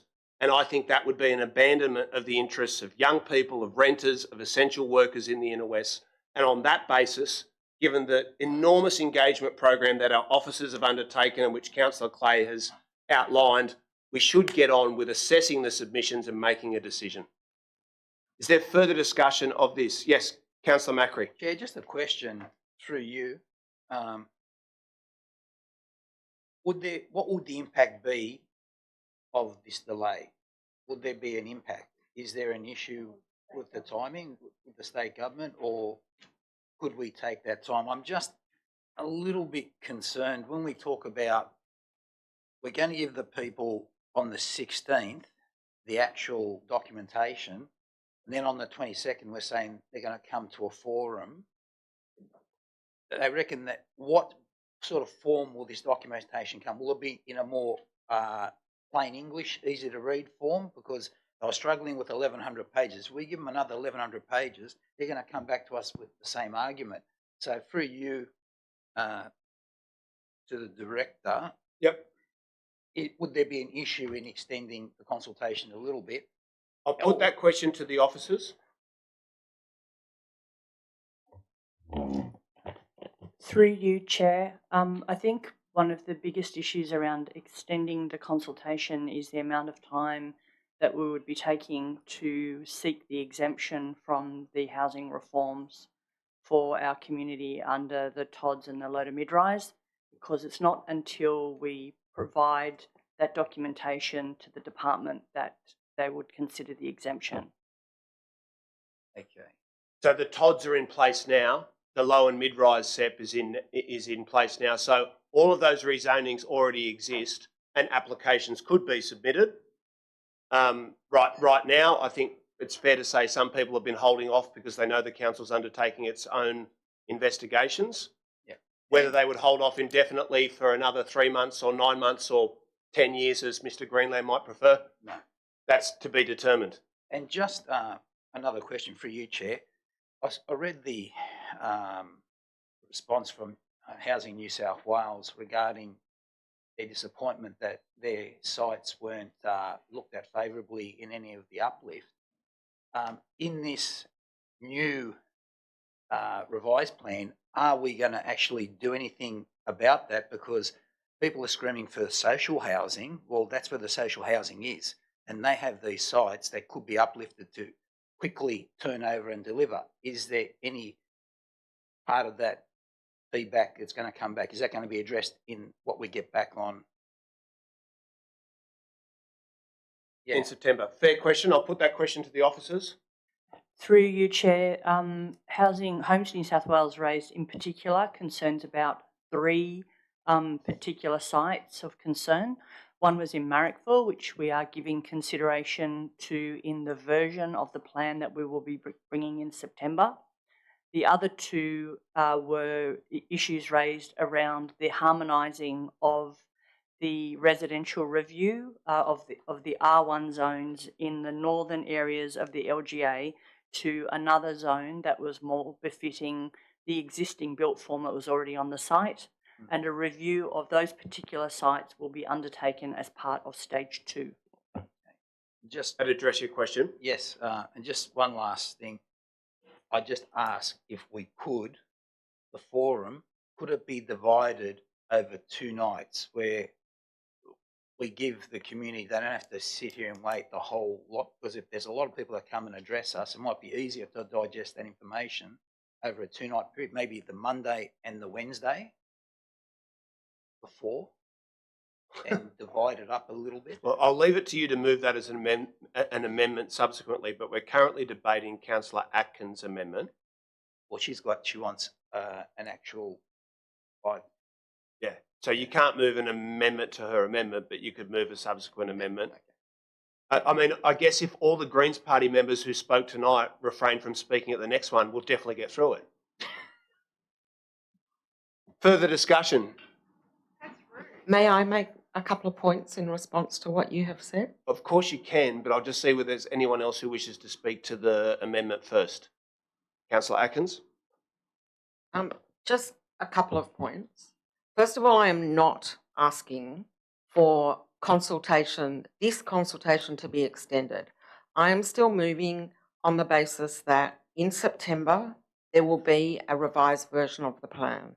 It is likely that there will be some significant differences in that plan, as I understand it, on the basis of submissions that are made in relation to specific sites more generally. And I think that it is important, given the significance of what those changes might be, that people be given a chance to see the revised version, not to have extended consultation on the current version. I'd also like to take issue with, number one, what has appeared to be a designation of most of the people who spoke tonight as Greens Party members. That is not true. Just for clarification, I don't suggest that it was a majority, just a large number. I'm not even sure that that is true. But I would point out that in response to your comments about Mr. Greenland wanting to push decisions out, for 10 years, my own amendment says council consider a final report on the plan at a council meeting in December 2025. This is, I think, probably the most significant thing we have considered since amalgamation of this council, and I think it's incumbent on us to take the right amount of time to get it right. Thank you. Thanks, Councillor Atkins. So I'll put the Atkins-Antonou amendment. All those in favour, please raise your hands. That's 5 in favour. All those against? That is 10 against. That's been defeated. We'll return to debate of the primary motion moved by Councillor D'Arienzo. Are there any further? Is anyone else who wishes to speak against it or to amend it? Yes. Yes, Chair. Could I just move the amendment to have 2 nights of forum designated in areas as far as, say, Marrickville and Ashfield ward together, and the other wards on the other night because they're less impacted. The ease of having 3 on one and 2 together, just to give people more of an opportunity and make it easier. Okay. I'll ask you to provide the wording of that amendment to the minute takers, but I think it's clear enough for Councillor D'Arienzo to be able to respond as to whether you wish to incorporate that proposal into your primary motion.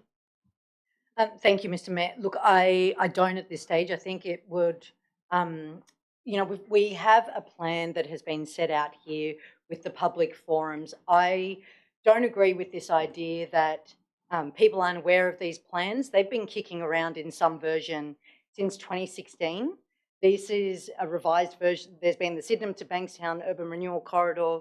Then there's been the 2023 government announcements about new SEPs. There's the TODs, there's the low to mid-rise housing SEP. I don't agree that people don't know about these plans and haven't had an opportunity to consider them. I think that they, in its new format, thanks to the strategic planning team, it is very localised and nuanced, and this version of the plan is available for people to consider. But as Councillor Clay has outlined, there was a substantial and comprehensive engagement process led by Simon and Glide, and it's just not my view that we need to extend and continue to consult. So extend this current consultation to a second night. So that's not incorporated. So we're now debating the amendment from Councillor Macri, which has been provided to the minute takers and which is on the screen. Is there a seconder for that amendment? Seconded by Councillor Racidi. Do you wish to speak to it? No, that's waived. Is there anyone who wishes to speak to the amendment? My only suggestion is if Councillor Macri and Councillor Atkins and Councillor Antonou all get together and speak to the New South Wales Socialist sect that turned up tonight and tell them not to turn up to the one night that we've got multiple hours for them, I reckon we can get it done in one night. And I know between you've got a lot of connections in there.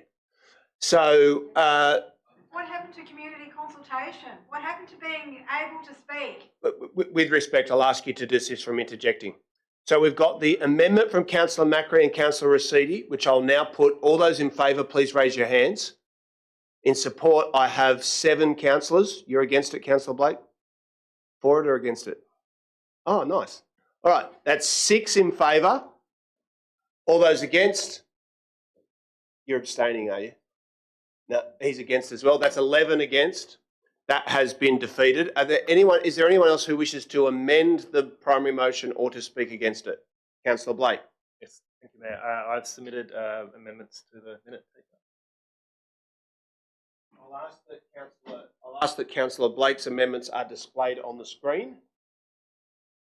Yeah, thank you, Mayor. Thank you. Yes, so moving these amendments to the substantive motion so we can get some more information to better make a decision on adopting this important report. So I've outlined there so that we have a clear outline of the revised plan we'll have on household and business rates. Consider the expansion of eligibility of all tiers of community housing providers for the management of affordable housing. Include in the report an assessment of expanding the affordable housing scheme across the whole LGA rather than just designated zones. And some more further details on the submissions that we have received, the weighting given to them, and how many submissions were received after the closing date and how they were considered. And apologies for the typos there. That's okay. Do you wish to speak? You've read them out, but do you wish to speak to the substance of those amendments? I feel they're pretty self-explanatory. Like, yeah, we're just trying to get some more information to better make a decision and yeah, share that with the community.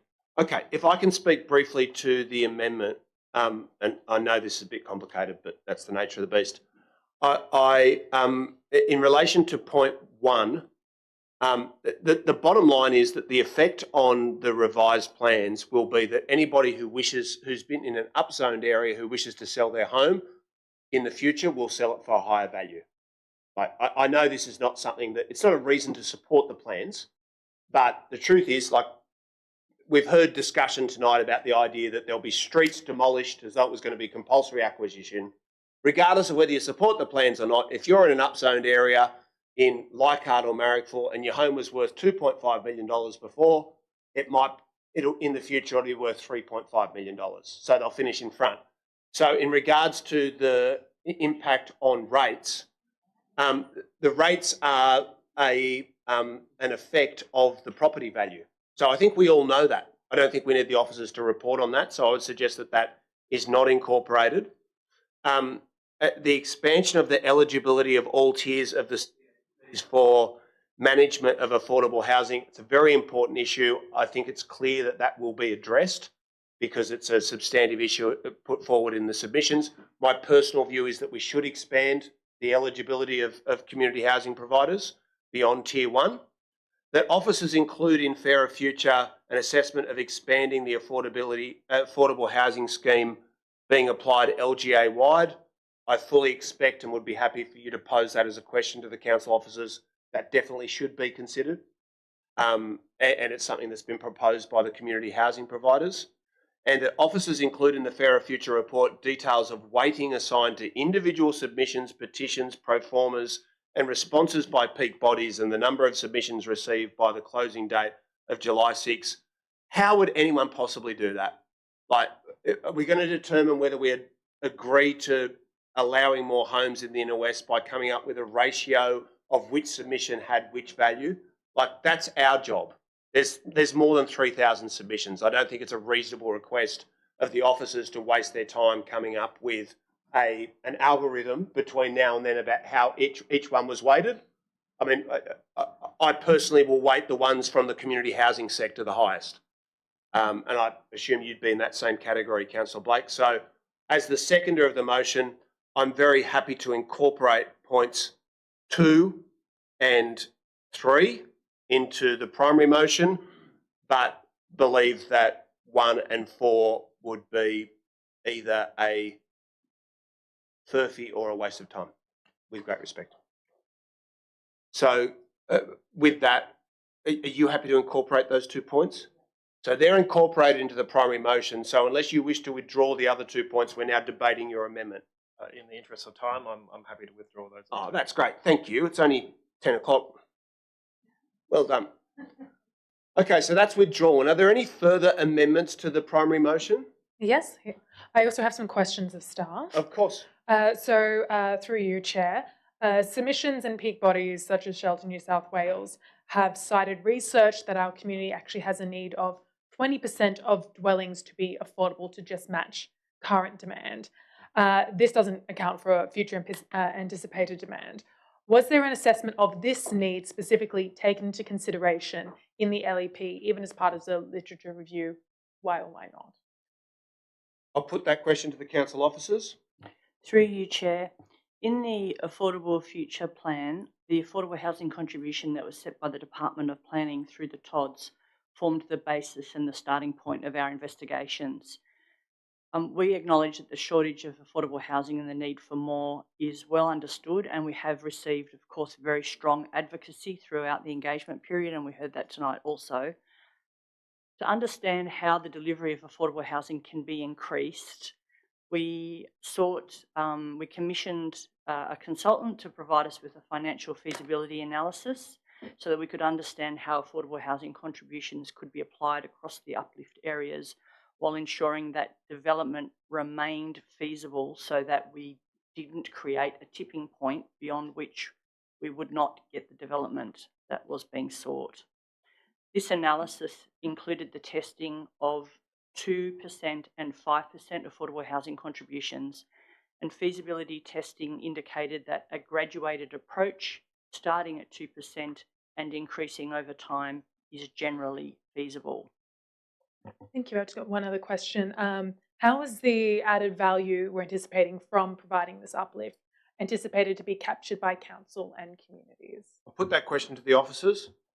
So the uplift proposed in the plan is based on a place-based urban design response, and it brings other recommendations from a number of other technical studies, including social infrastructure needs, open space, transport and economic feasibility, and various mechanisms are proposed in the plan through ideas around key sites, dedication of land for open space and the provision of community facilities, public plazas and active transport connections, and it does include affordable housing, of course, noting the council's moving towards a resolution for us to investigate that further. So those are the elements in the plan that add value to the Inner West community. Thank you so much. I do want to flag that I do have an amendment to the substantive motion that I've provided to the minute takers. Yes. And I do also want to flag that this is separate to the original amendments posed by Councillor D'Arienzo, because it is looking at a needs-based assessment. We've been essentially told time and time again, we're all in agreement that we do need a higher contribution to affordable housing rate. And we know that there is a huge risk of us signing onto a plan that is accidentally creating a how-to on exclusively building luxury apartments and hollowing out our suburbs, while potentially losing a lot of our currently affordable lower amenity apartments. We do need to step in to intervene. A majority of this room has said they already are in agreement that 2 to 5% is too low. Yet the need is at least 20%. Shelter New South Wales, the peak body, and other research has stated that approximately 20% of the completed dwellings would need to be affordable housing to meet current demand. We need to be responding to the actual situation at hand. I acknowledge that the term and the framework of feasibility is brought up, and I do feel it is tying us to maybe a framework where we're just rolling over for developers. We do have the cover of being in the inner city where they are still going to make a profit. People do want to live here. We know that. Ultimately, developers want certainty, and we can give them that with a clear and still bold target.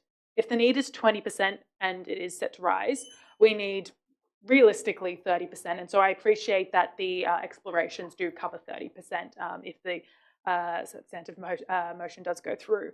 And we need to prepare for that future demand, particularly as we are anticipating new dwellings coming in. This plan has a lot more uplift than what we see in European cities. We're not taking comparable increases in affordable housing, which over there range from 35 to 50%. City of Sydney endorsed a report in 2024 after rigorous... I move for an extension of time of 1 minute, please. Are you almost completed? Yeah, 1 minute will be swayed. Please go. Yep. After rigorous feasibility testing with 20% for all uplift value captured following rezoning, and that's blanket across the LGA. It includes areas similar density as the Inner West. So currently the plan is 18 to 15% below our community's need. Even if we bump it to 10, that's only meeting half. Why are we not planning for our actual community rather than speculative investors? So that's why I've asked for the amendment of an acknowledgement that 20% of completed dwellings are required to be affordable. That is in line with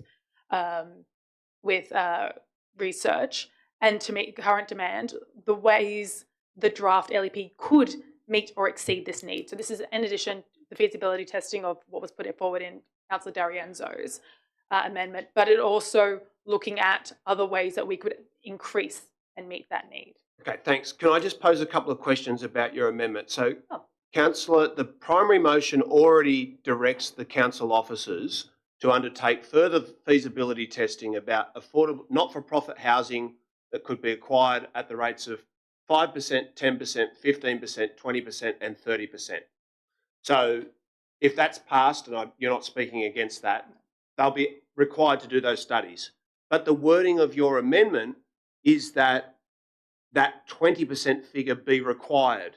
So are you suggesting that the feasibility testing is redundant because you've already determined a 20% rate and that we should agree to that? No, that is not my intention here. My intention is there is a separate section in the report looking at the interacting with the actual need of and the fact of 20% of the completed dwellings would have to be considered affordable to meet need. But the amendment says that it would be required, so it seems to be superseding any potential assessment and saying we definitely don't want 15, 10 or 5, it has to be 20. No, this is based on the research that on our current we need 20% of current. It's not saying that we're going to. Well, you haven't said that. You've said that the council would require it to be 20%. No, you haven't said that the research suggests 20% is required. I'm happy to have it amended to well, say. It's up to you. It's your wording. Yeah, I'm happy for it to be amended to acknowledgement that research states 20% of the completed dwellings would be required to be affordable housing to meet current demand. And what the actual ask is... Well, sorry, thank you for addressing that. And I'm happy for you to provide amended wording to the minute taker if you so choose. But can I ask you, though, because yourself and your Greens colleagues have made public pronouncements in recent days that the plan must have a minimum of 30% affordable housing across all developments, all private land. So why is it that you're proposing that 20% be required rather than 30%? And can you point to an example of any local government area in Sydney or New South Wales where a blanket requirement for 30% of affordable housing in all private developments has been successfully achieved? Sure thing. So as I want to be clear, what I'm asking of staff is they add into the report, in addition to the feasibility testing that has been asked, ways and potential strategies they could ensure that we are providing a minimum of 20% of completed dwellings. All right, well, let's wait because you've got revised wording. How about we pause it there? I'll allow you to provide the revised wording to the minute takers and we can consider that then. I'll go to Councillor Macri first, although I note that we're debating an amendment that's about to be amended, so it's difficult to do. I'm sorry it's so time-consuming, but that's where we are. Question for you, Chair, yes. to the Director. Based on the reports we had, the feasibility of the development, that's what was calculated, what could be provided in the feasibility. And the feasibility said there's likelihood of probably only 10% of what's been identified actually happening. What impact would a 20% affordable housing component have to the actual potential developments? Well, without preempting the staff, isn't that to be determined by the independent assessment that we asked for? We've got a feasibility report that came with it. Fair point. I'll put that question to the council officers. Through you, Chair, there was a fair bit of modelling that was done in order to land where we did on 2%, 3% and 5% to be increased gradually over time. And that was considered through the analysis that was done with the expert to generally be successful and still allow development to proceed. So I can't really comment on the specifics of 20%. I'd prefer to take that on notice. And if that is in fact ends up being the council resolution, then it will form part of the September report. Okay, thank you for that. That's fair. Just wait for Councillor Antonin to provide her amended wording to the minute takers. Councillor Barlow? Yeah, I just have 2 questions for staff, if it's useful. Great. The first question is, prior to consultation commencing on the LEP, the regular local matters forums for Midgebury and Jarrawanong were cancelled without explanation. When I did receive an explanation of why this was cancelled after I inquired, I was advised that council staff had made the decision to cancel it due to the intensive consultation about to commence. Whilst I appreciate that there were significant resources directed to this project, and I thank the staff for their work, I think the public and indeed councillors ourselves had a reasonable expectation that these events would indeed go ahead as usual, and were relying on those events to provide a public forum for residents to discuss and understand this plan. We certainly have all received feedback, I would imagine, that residents are extremely unhappy about not being provided with any public forums to discuss this plan other than the one-on-one consultation. I'm seeking to understand why this resourcing and subsequent course of action wasn't explicitly detailed in the engagement plan brought before council. I'll put that question to the council officers.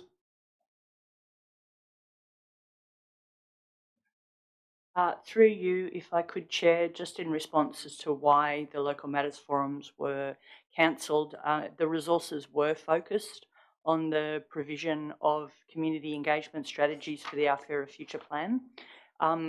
We basically sucked up across the LGA all of the physical opportunities that we could have, and we consumed all the Tuesday nights, which are usually when we hold those forums. And I appreciate that we did have some requests to consider more town hall style meetings, but we had determined that one-on-one conversations where we could really interrogate people about their own specific concerns and answer their own specific understandings was a better way forward than holding a town hall. Sure. Follow-up question. Yep. Why wasn't that plan, again, detailed to us when we were given the engagement plan? I'll put that question to the council officers. As we went through the logistics of pulling the engagement strategy together, it was at that point that it was realised that it was going to be quite challenging to hold the local matters forums as well as the engagement strategy for the Our Fairer Future plan. Can I just say in relation to that, like, let's be frank, the officers have been working their butts off. Like, they've been working really, really hard. Like, you couldn't have been working any harder than what our strategic planning team and our engagement and customer service teams have been doing over the last few months. Now, it's fine for people, members of the public who aren't aware of the breadth of work that they're undertaking, to be critical of that, but it's not fair. Like, from the director down, they've worked incredibly hard. I think it is incumbent upon all of us to recognise the level of work that they've been asked to undertake and to be respectful and positive about the effort that they're making without being unnecessarily critical in public. Can you point to me where in that question I was necessarily critical of the work of the staff when I actively thanked them? I wasn't suggesting that you had been, but I'm saying the general tone of this evening. We started at 6:30, it's 10 o'clock tonight, and we'll be going for 3.5 hours with people saying to the staff that they haven't done a good enough job, and they've actually been working really hard. Interesting take. Not necessarily a reflection I would make of the meeting. I have another question for staff through you, Chair, if I may. Of course. We know that young people are disproportionately affected by the housing crisis and significantly less likely to be homeowners. Many of us in this chamber have spoken in the past about how important we think it is to represent these demographics, and as a renter who is potentially one ungenerous rent rise away from being forced out of her own ward, I'm certainly one of them.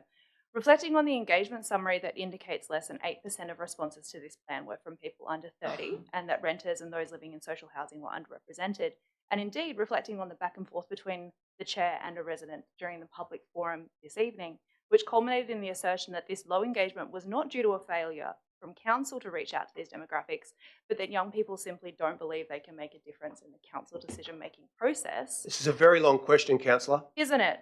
I wonder If this malaise is such a common reflection in housing planning, Councillor as you pointed Barlow, I'll out ask earlier you, today, with great respect, I'll ask you to desist from making a speech and to pose your question to the officers. just about to get there. I'd like to understand what alternative approaches council staff attempted, if any, during the engagement period to ensure this plan was more responsive to these key demographics that were missed. Look, I really think that that question has been answered in the outline of the extraordinary level of engagement and consultation that the officers have already outlined. And I think your question reflects the concern that I just expressed, that the officers have been criticised despite having gone well and truly above and beyond what is a normal standard of community consultation. But if you insist, I'll put the question to the officers about why they didn't meet the standard that you're suggesting.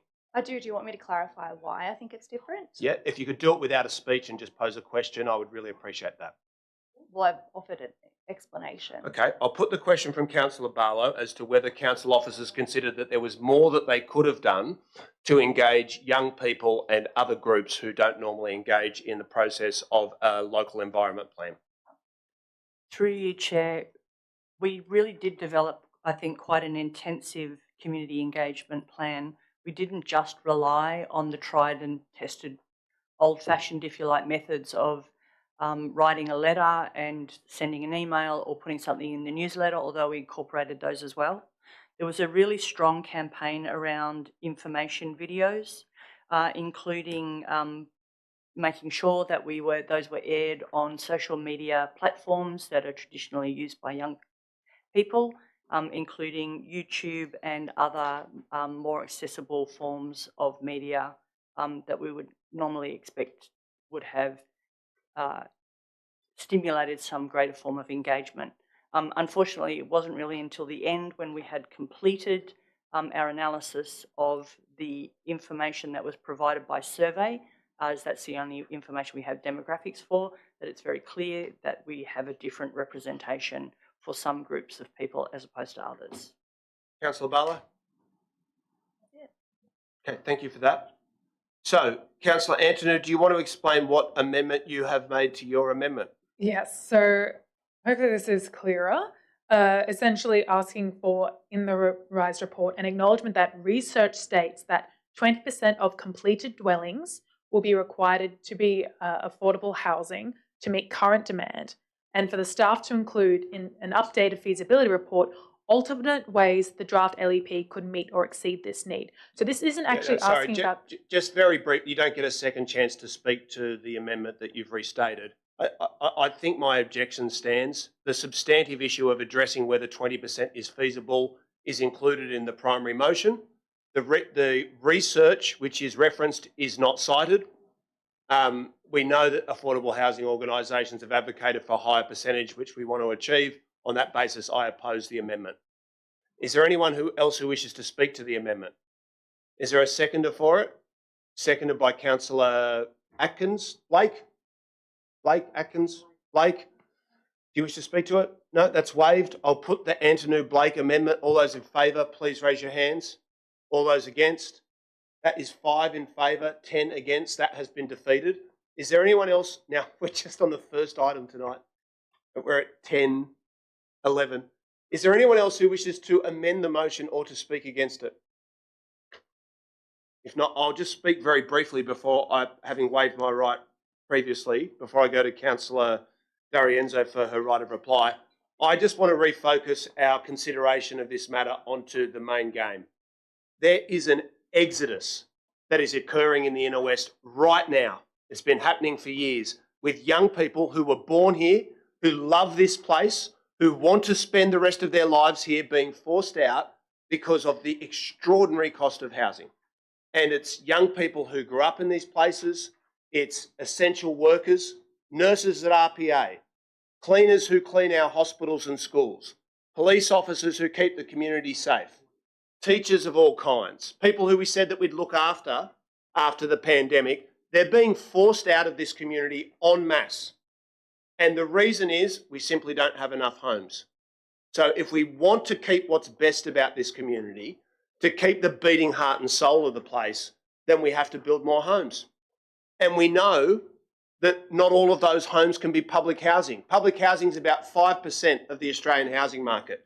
So when people say, oh, yes, I support new homes, but only if they're public homes, and we're doing more to advocate for public housing than any council in Australia, full stop. No one else is offering up their car parks or demanding that the state government invest $5 billion or any of the other advocacy pieces that we've undertaken. But when people say, yes, I'll support more housing only if it's on one corner of Parramatta Road and only if it's public housing, what they really mean is let's not do anything substantive to address the crisis. And so I just really ask, putting all the noise aside and the pressure that we're all under from different groups, this is a moment which requires moral clarity, which requires an ethical commitment to say housing should be affordable for people in the inner west. We need to build more homes. It's not a time for delay. You can't delay in a crisis. In a crisis, you have to act.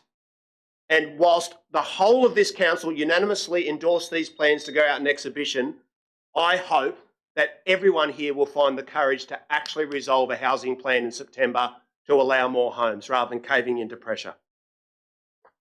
Councillor D'Arienzo, do you wish to make a right of reply? That's waived. I'll put the primary motion. All those in favour?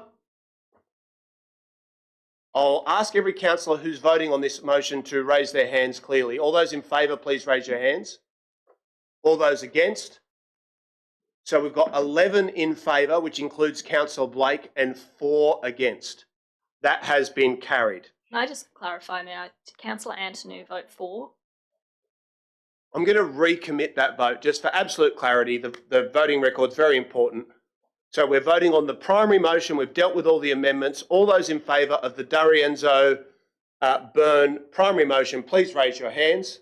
That's 1, 2, 3, 4, 5, 6, 7, 8, 9, 10, 11, 12. All those against?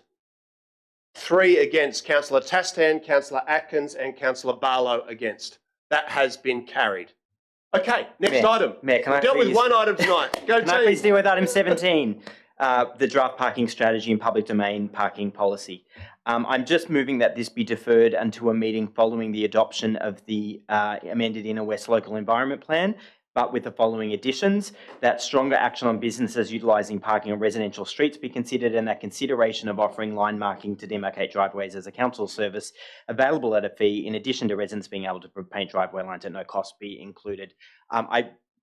We are still getting consultation report back on the local environment plan. I think it's really important that we deal with that item before looking at the more substantive issues around parking. We know that parking has been a key source of feedback. The second thing I just want to add is, and this is in response to one of the speakers earlier today, it's so important that we deal in facts. It's so important that we not run scare campaigns. There is absolutely nothing in the parking strategy that refers to parking meters in Dulwich Hill or surge pricing in Dulwich Hill. We want to have a respectful debate. Let's do it respectfully and based in facts. But I look forward to in the future having that debate once we put this out to public exhibition. Thank you. Thanks very much, Deputy Mayor. Is there a seconder for the motion? Seconded by Councillor Blake. Do you wish to speak to it? That's waived. I'll put that motion. All those in favour? Chair. Yes. Can I ask a question? Yes. I don't Councillor Macri. understand. Through you, Chair. Point A, stronger action on businesses utilising parking on residential streets. What does that mean? Yes, so I'm talking about businesses that have been parking vehicles, including spare hire vehicles or taxis, on our local streets in residential streets. I'm not talking about businesses that. Yeah. Okay, thank you for that. I'll now put that vote. All those in favour, please raise your hands. All those against, that's carried unanimously. Next item. I would like to move a procedural motion to bring a number of items in. Hold on, weren't we up to 57, which I'm now going to rule as being redundant? Yeah, happy with that, Councillor Atkins? Not happy, but accepting. I'll rule that as redundant. Deputy Mayor. Apologies. I have a procedural motion to bring forward items 11, 12, 19, 26, 27 and 50, all of which are time sensitive, and then move into confidential session to deal with the confidential items. Can I just run through those? So we've got 11, 12, so 11, which is South by Southwest, which requires a funding allocation from Council. 12, swimming season for Fanny Durack, requires a decision. 19, code of meeting practice. 26, mandatory reporting to Council of report received from Fire and Rescue New South Wales. 27, mandatory reporting to Council of report received again from Fire and Rescue New South Wales. 50, Centenary Park, Croydon.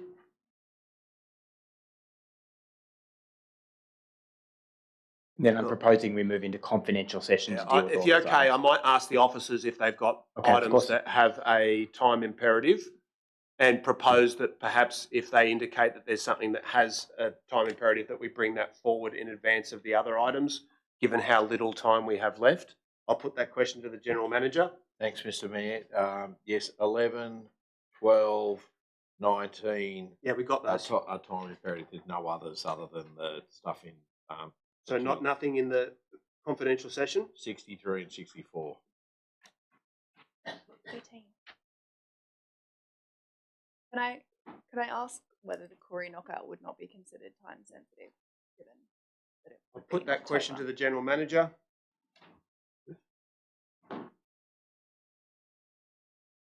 Yes. Sorry. Yes, at the Koori Knockout. Sorry. Sorry, what item is that? 13. 13. There's a lot of items that are listed here prior to the confidential session. Like, given that the two items in confidential session are in relation to tenders, and to be blunt about it, in relation to Leichhardt Oval, on which we're on a very short time frame, I'm not sure that whether we can do a screening in October for the Koori Knockout is a higher priority than whether we can actually save Leichhardt Oval. So could I propose that we move into confidential session now for items 63 and 64, and then deal with the other items if we have time after that? You okay with that? So can we amend the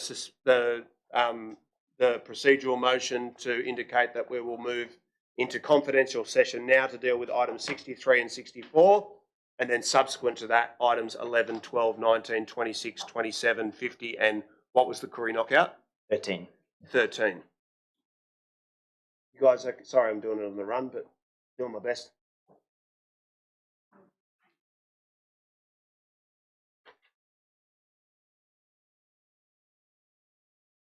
Is there a seconder for that? You can't second your own motion. I thought it was your motion. Councillor Scott, all those in favour? Against? Declare that carried. Can I ask the council officers to clear the chamber and discontinue the broadcast?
All those in favour? Against? Declare that carried. I'll ask the council officers to reopen the chamber and to recommence the broadcast.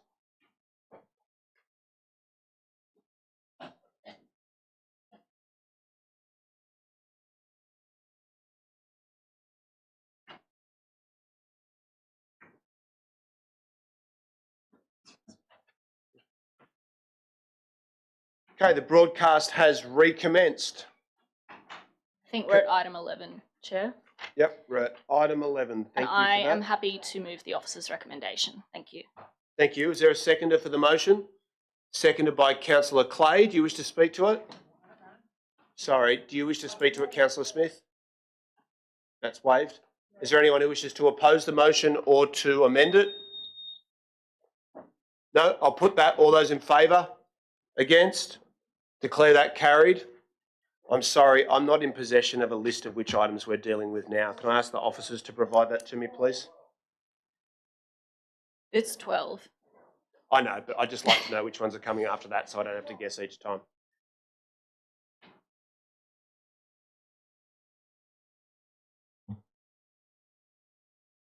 Okay, that brings us to item 12, swimming season for Fanny Durack. Chair, I'm pleased to move this report with amendments that have been provided. And I am really thrilled to move a report that makes permanent the extension to the swim season at Fanny Durack, which, dare I say, is one of the finest pools in all of Sydney, and also the Steel Park water play area. When I was door knocking and speaking to residents during last year's council elections, this proposal was undoubtedly one of the most popular initiatives to improve our community, and it's not surprising to see that a whopping and very precise 99.36% of respondents were in support of extending the season from September to April each year. And while I'm less familiar with Steel Park's water play area, I have no doubt that it also enjoys a very special place in the hearts of Marrickville and Tempe residents, and I'm sure they'll be thrilled to see council endorse an extension to that facility's season as well. We know that as our climate changes, warmer weather now frequently extends well into spring and autumn, and it's important for our community's health and well-being that they have access to pools and community spaces where they can cool off safely and be welcomed to do so. And truly, there is no better place to spend a warm sunny day than at Fanny Durack, cooling off in the pool, lounging on the grass, and enjoying some excellent coffee from Splash Cafe. I'm also really pleased to see in this report progress on the delivery of outdoor fitness equipment in Petersham Park, which was another election commitment, which will provide additional exercise and wellbeing options for Petersham Park users. In addition to benefiting local families and park users, I also know how beneficial an extended season and new equipment will be to local businesses, including the wonderful Splash Cafe, which I've previously mentioned, who have also greatly enhanced the experience for visitors to the pool. My only amendment to this item is that we do some good old promo in the lead up to the new season, and also suggest that we hold a customer service stall at both Petersham and Steel Parks coinciding with the first Saturday of the season. And let's bring on September. Thank you. I'd like to second that, if I may, please. Yes, of course. Do you wish to speak to it, Deputy Mayor? Just to thank the local residents and parents who have raised extending the season at the Steel Park Water Play Park. This has been a long time coming, like a strong campaign from local parents. I'm really excited to support that campaign and to see us where we are today. And just to note that this was because, in large part, because we insourced the aquatics services, we were able to be flexible and respond to community needs in this way. Thanks very much, Deputy Mayor. Is there anyone who wishes to amend the motion or to speak against it? If not, I'll put that. All those in favour? Against? Declare that carried unanimously. Item 13. That's 19, ma'am. 13's listed on here. Oh, sorry, this is Koori Knockout. I apologise. Sorry. Sorry? 13, sorry. All good. Item 13. Councillor Barlow. I want to start by just saying how grateful I am to council staff and to the Aboriginal and Torres Strait Islander Advisory Committee for their hard work in scoping this proposal and developing such a solid recommendation for live streaming the Koori Knockout. I was particularly grateful to the committee for allowing me to come to their meeting and take place in the discussions about the proposal. I also want to thank Mark from Walgett Aboriginal Connection for taking the time to meet with me and discuss this proposal as well. I also want to say how happy I am to hear that there is overwhelming support for this idea that has come from all stakeholders so far. I appreciate, particularly with the schedule still being worked out, that this was a difficult scoping exercise, so to have gotten this far in such a short time period is a testament to everyone involved. I just have some small amendments to the motion. If staff could please display them on screen. Thank you very much. These are intended only to augment the existing recommendation for council officers and include in writing the gratitude of this council to the work of stakeholders so far. I note that the schedule is still to come from Walgett, and I think it's appropriate that we continue to work together with these organisations as the schedule is finally released. I also want to note that in discussions with both the Aboriginal and Torres Strait Islander Advisory Committee and with Walgett Aboriginal Connection, it was pointed out to me that the NRL Grand Final will also fall on that weekend, and there was initial support to include streaming that in the final schedule of events that Council were to live stream. I feel this is a really interesting concept, but given the timeline ahead of us, I'd like to consider this scoping idea for any future live streams of the Koori Knockout this Council may choose to put on. Thanks very much, Councillor Barlow. I'm happy to second your motion and to speak in support of it, but with some caveats.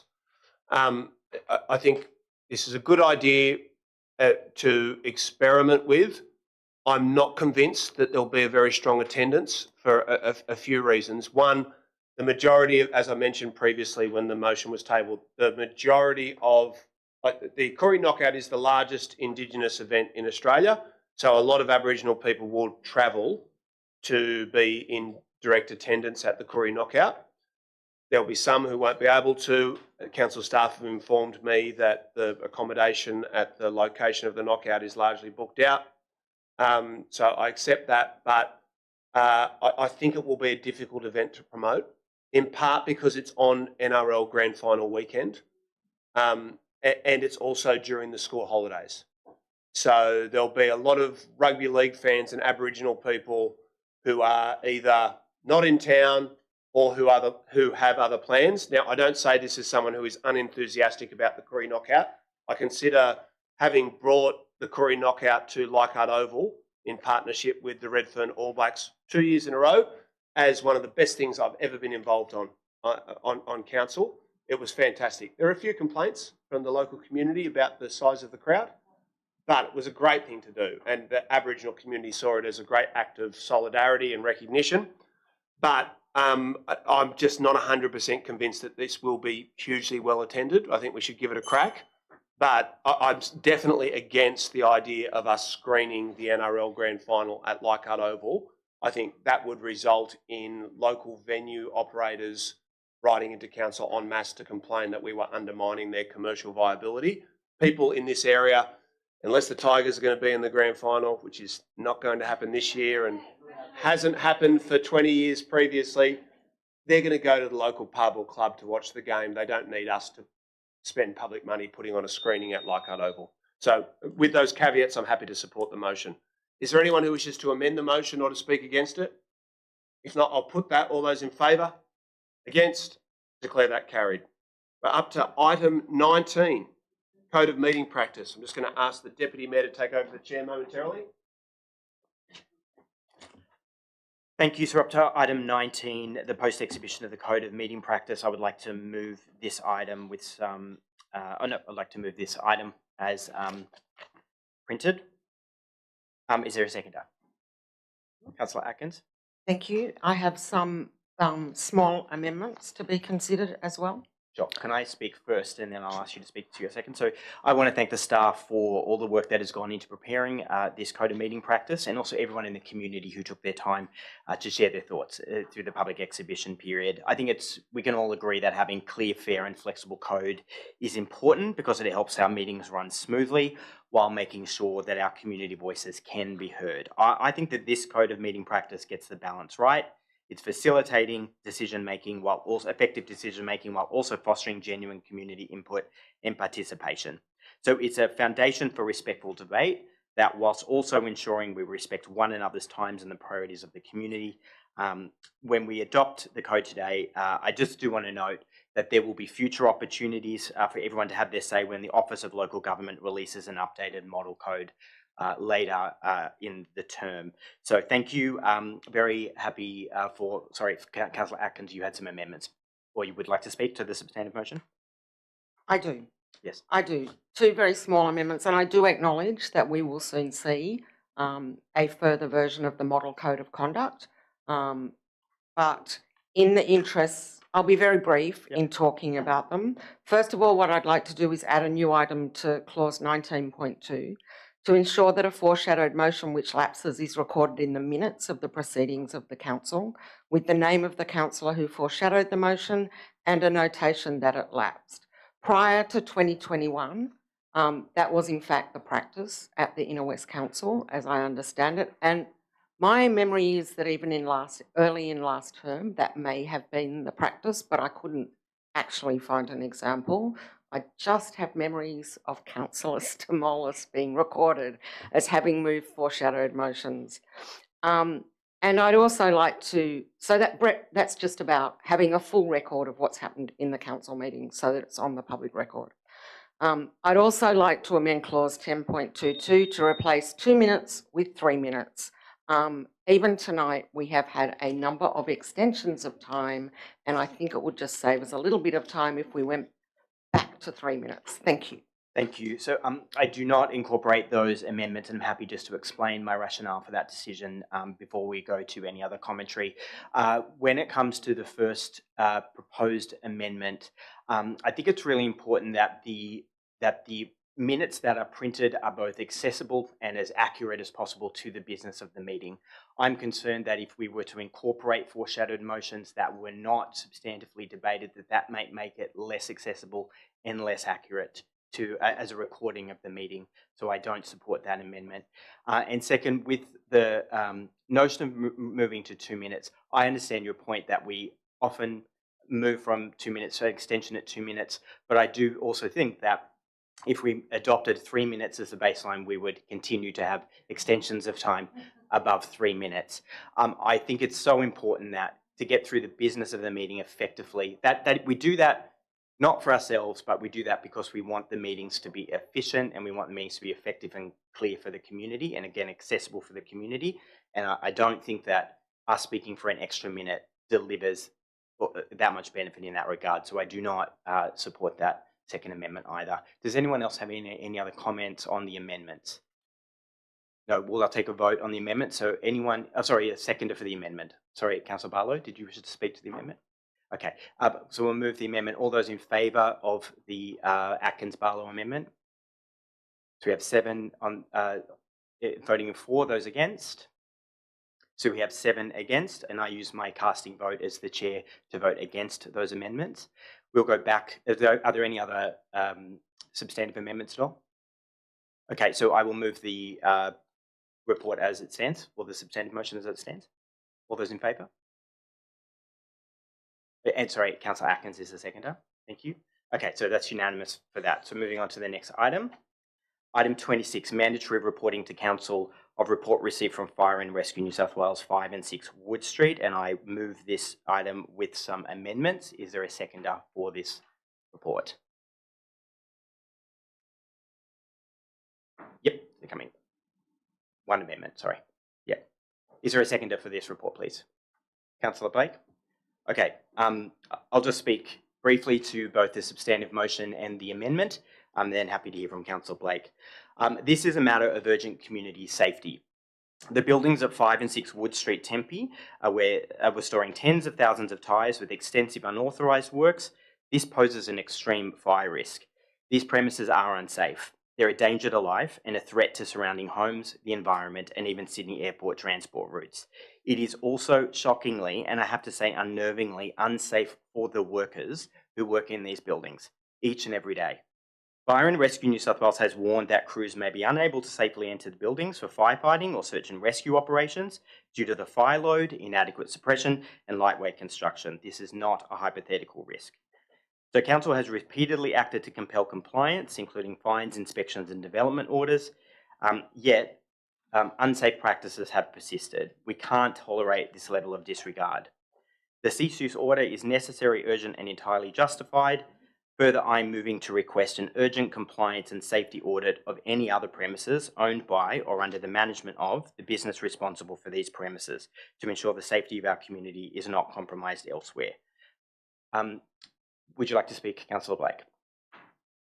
You summarised pretty much all my thoughts too. I do have some questions of staff though. Sure. Yep. So it seems to me that the New South Wales EPA is the regulatory body that would govern the storage of this many tyres, and they require companies like Tempe Tyres or the owners of 4, 5 and 6 Wood Street to hold a licence.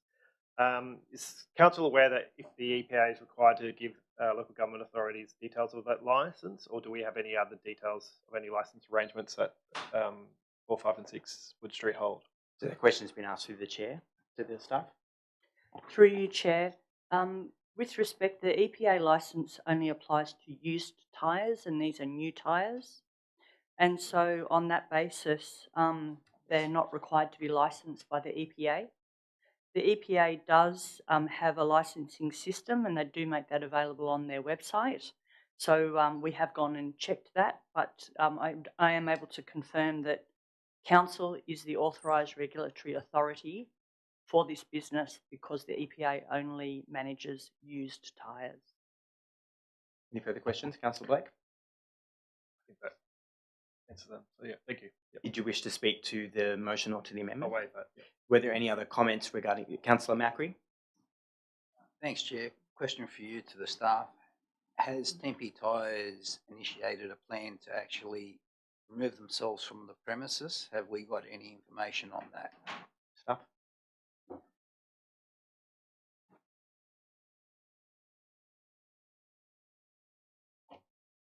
Through you, Chair, the council did receive a letter from their solicitors. It was a letter on behalf of Star Corp Property Proprietary Limited and Taleb Property Proprietary Limited. That letter also attached certain documents which was suggests that sometime in September, Tempe Tyres, as it is commonly known, will be moving out and moving its tyre storage and distribution centre to a property in Padstow. So basically, have they given a strict timeline, or is it a loose timeline, or? It's not a strict timeline. As a consequence of that, I've instructed our lawyers to write to their lawyers, basically stating that they need to give us fairly strict indications as to how and when they do their various steps of moving out from Wood Street, so that we are fully informed that they are complying to this suggested timeline. Is there going to be any further enforcement action on Tempe Tyres? There is the possibility that if they don't, if Star Corp and Taleb Properties do not comply with their own self-imposed timeline, the instructions to the lawyers are to commence Class 4 proceedings. Thank you. So the code of meeting practice only allows 3 questions. Sorry, Councillor Macri. Were there any other questions or comments on this item? Okay, I'll move to take a vote. So all those in favour of the item and the amendment? Any against? So that was unanimous. Moving on to item 27, which is the mandatory reporting of the council report received from Fire and Rescue New South Wales regarding 193 to 195 Liverpool Road, Ashfield, and 6 to 12 Dudley Street, Marrickville to 4 Street, Tempe. And I move this with the officer's recommendation, seconded by Councillor Barlow. I waive my right to speak. Would you like to speak, Councillor Barlow? I just have one question Of of course. staff, sorry. The question is just around, in the correspondence that was in the papers, there is a note that, sorry, I'm just trying to find the actual phrasing. There we go. The complaint that was made to Fire and Rescue notes that they spoke to a particular person at council about the issue, but she, and I quote, believes it's not their issue to solve. Has this response by staff been investigated internally? Staff? Through you, Chair, yes, it has. When we received that correspondence, we first of all had a meeting with all of the team leaders and then with all of the staff on the customer service centre and explained to them the seriousness with which the fire safety team takes that complaint. Notwithstanding that comment, however, the appropriate officers from within the fire safety team have investigated that particular site, I think 3 times before the fire and rescue also investigated due to the challenges that they had with their proposed fire safety drill. In each of those instances, we did find that the fire escape had been blocked by the storage of large waste materials, and we are continuing to ensure that the educative measures that we've been putting in place with both council and fire and rescue are being implemented. We know that's something we need to watch. Any further questions? No, thank you very much. Any further amendments or comments from anyone here? All right, I put that motion, put that report. All those in favour? Aye. All against? Any against? Okay, unanimous. We move on to item 50, I believe, which Thank is you. Yes. the notice of motion Centenary Park Croydon. That's right, and I'd like to move this with a brief amendment that's Councillor been Scott. provided to the minute takers. Wording's been supplied to the minute takers to go at the end of point 1, bringing up a point from the background. Catherine looks confused, but maybe that's my fault.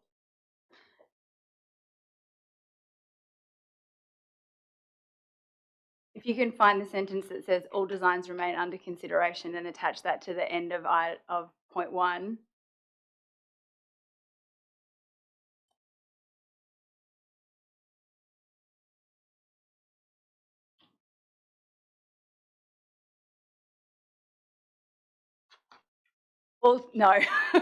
All designs remain under consideration.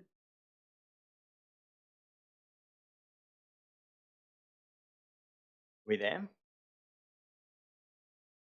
Yep. Okay, Councillor Scott. Thank you. That is simply for the avoidance of doubt, that all designs remain under consideration, and that includes all of the options canvassed in the earlier design, as well as any new designs and new options that might come as a result of fresh consultation. The substantive reason why we are doing fresh consultation and fresh planning for Centenary Park is so that the design of the upgraded sports field can be done at the same time as the design and planning and construction of the inclusive playground, which is scheduled for 26-28. There is no need for sporting groups and users to be disrupted 2 years in a row. We can do this stuff simultaneously. And in order to achieve this change to the renovation schedule, I propose that we bring forward the planned renovation of Ashfield Park, and all stakeholders have been consulted on this proposed plan and they are all on board with the plan.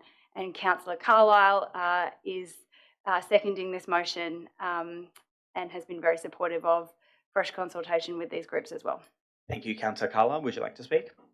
Just briefly, just to concur what Pip said, but also just to thank Michael Macaridis and Adam Hudson from Burwood FC and Ashfield Cricket Club, respectively, for their ongoing commitment to find a solution that maximises the park usage for as many young people as possible. Thank you very much. Is there anyone who would like to speak against or to amend the motion? Councillor Blake? Yes, I have that hand. Sorry. It's easier. Yeah, okay. Sorry, yes. My eyesight is very poor. I need some assistance. Appreciate that. Yeah. Yes, I have an amendment which I believe has been circulated to the minute taker. Okay, do you accept the amendment, Councillor Scott?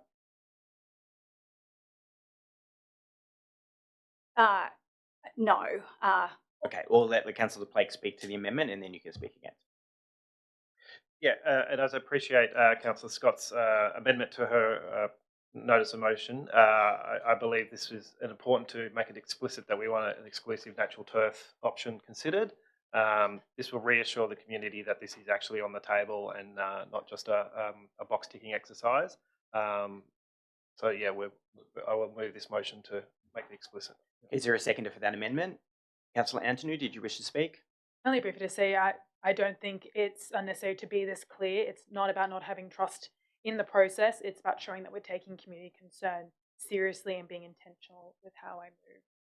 Okay, thank you. Does anyone want to speak to the amendment? Councillor Scott? I'll just speak briefly against it. Look, with great respect to Councillors Blake and Antonou, Councillor Carlisle and I have done extensive consultation with all stakeholder groups since the original report was put to the council in March. We have spoken with Burwood FC, we have spoken with Ashfield Cricket Club, we have spoken with Western Suburbs District Cricket Club, we have spoken with residents, and there are a number of views about how that park should be used and maximised for all sporting codes and groups.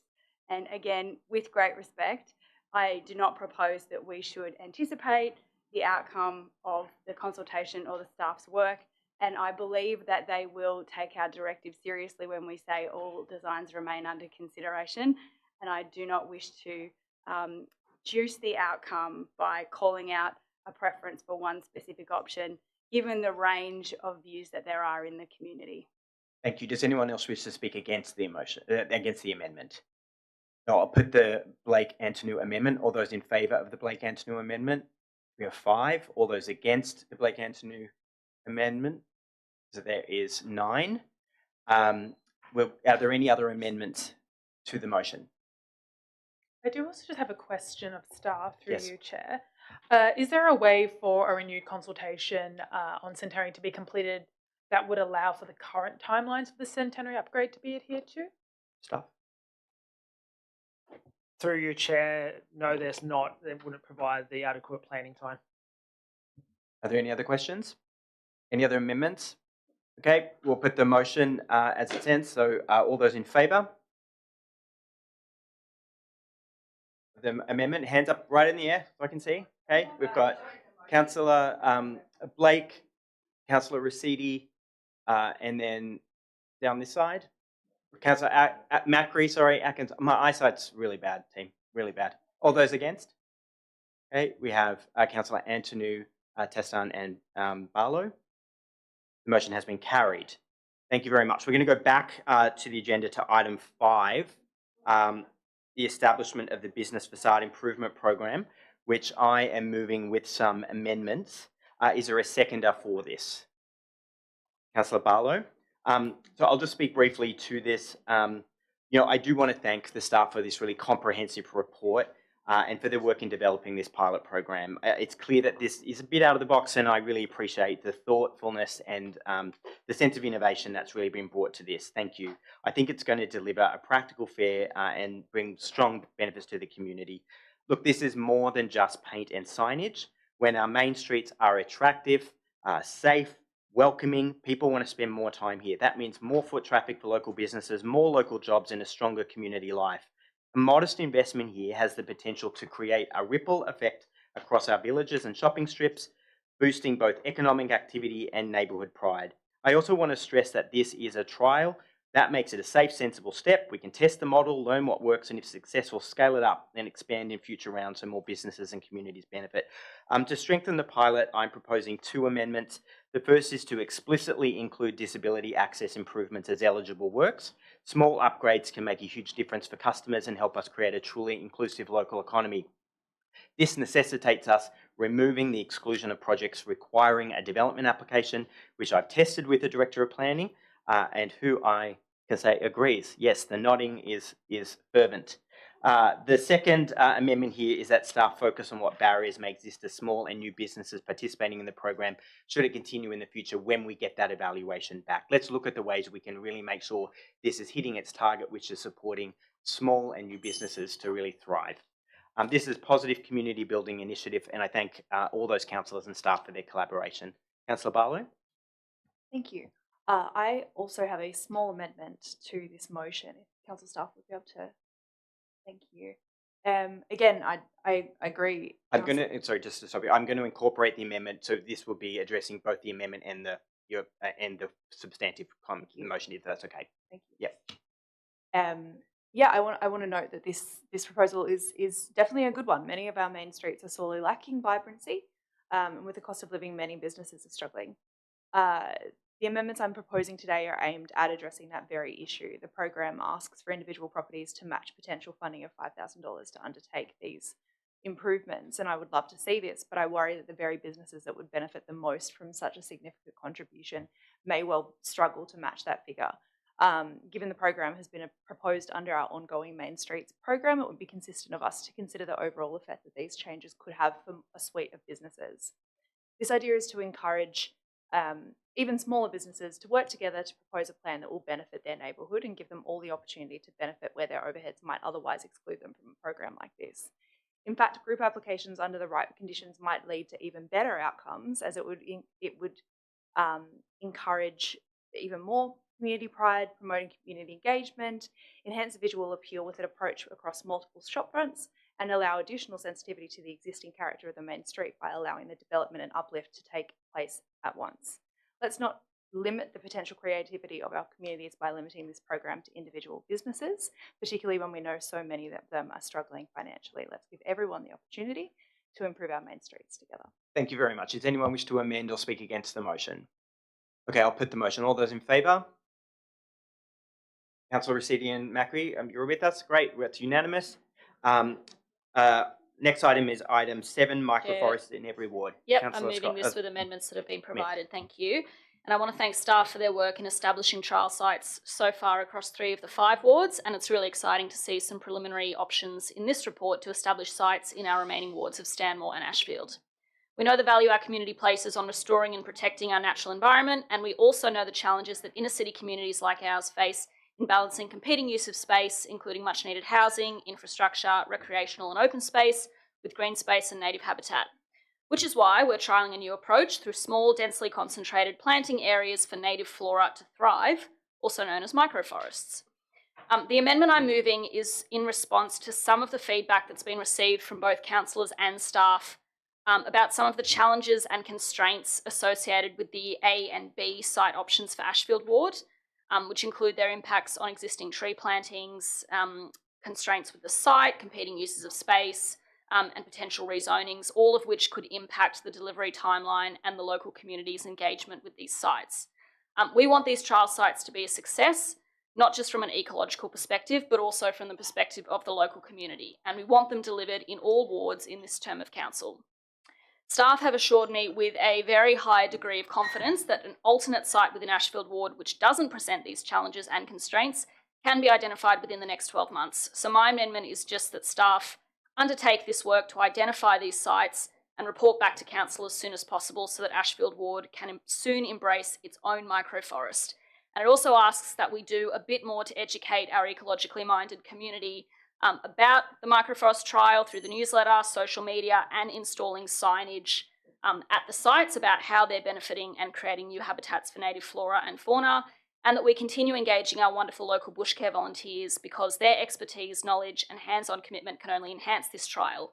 And I just want to make this point, microforests are not a replacement for bush care sites, which our council will continue to proudly resource and support, but they are an alternative approach we're trialling as part of our ongoing commitment towards environmental protection. Thank you. Thanks very much, Councillor Smith. Is there a seconder for the motion? Seconded by Councillor Antonou. Do you wish to speak to it? Waive.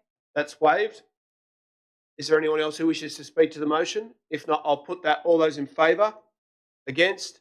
Declare that carried unanimously. That brings us to item 8, options analysis for Solidarity Crossing. I'd like to move that with some yes, amendments. Deputy Mayor. I've circulated some amendments earlier on this item and don't wish to speak at the end of the night, but really appreciate the collaboration we always have on these items and really want to thank the leadership of Trans Pride Australia in bringing this item to the council. Camdenville Oval is an absolutely right place for this acknowledgement, and this is the right time for the acknowledgement. And I do just, in the spirit of acknowledgement, do want to acknowledge that this has been something that Councillor Atkins has worked on very closely and brought as an initial motion to the council chamber. And I've been really pleased to be able to work with them and with Trans Pride Australia on this project. The amendments really are just for some further collaboration and also for us to nominate a day so that we can give some certainty to the community about when this work might be finished. Okay, thank you for that. Councillor Atkins? Yeah, very happy to second this and acknowledge Councillor Howard's working on this as well. I think we've done well together on this one. I do just want to note how important this is and what a leader the council is in visibility and putting in place things such as our, the Pride Centre, Pride Square, our commitment to events that celebrate the queer and trans communities all year.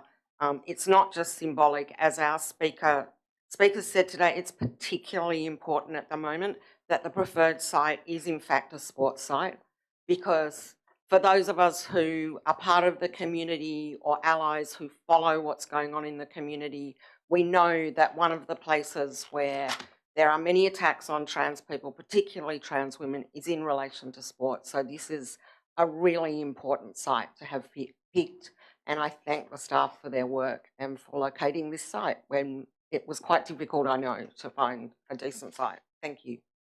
Okay, thank you very much for that. Is there any amendment or anyone who wishes to speak to the motion?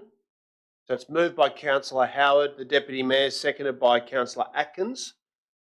There's no further discussion. I'll put that. All those in favour? Against? Declare that carried. That brings us to item 9, Inner West Coral Festival. Done. Sorry, forgive me.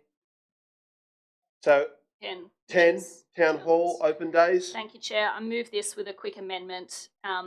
Again, just thank staff, particularly our wonderful Creative Communities team, for their exceptional work on our Creative Town Halls project. It is one of the flagship projects that our council has delivered in the past few years. And these Town Hall Open Day festivals will showcase all that is best about the Inner West, and in particular our local creative networks and artists. I've got no doubt that between the deep well of talent that exists within our local creative networks and working together with our Creative Communities team and staff on council, we can deliver open days that showcase all of the benefits and positivities that have come from the Creative Town Halls project. And I'm really looking forward to getting a report back, a more detailed report back to the October meeting that looks at opportunities for collaboration, that looks at opportunities to curate together with the community, and looks at how we can align these festivals with some of our existing flagship events and cultural celebrations in a way that complements both. Thank you. Thanks very much, Councillor Smith. Is there a seconder for the motion? Seconded by Councillor Scott. Do you wish to speak to it? Waived. That's waived. Is there any amendment to the motion? If not, I'll put that. All those in favour? All those against? Declare that carried. It being 11 o'clock, I will move that all further business is deferred to be considered at the September ordinary meeting. Is there a seconder for that? Seconded by the Deputy Mayor. All those in favour? Against? Declare that carried unanimously. I'll declare the meeting closed. Thanks very much, everybody.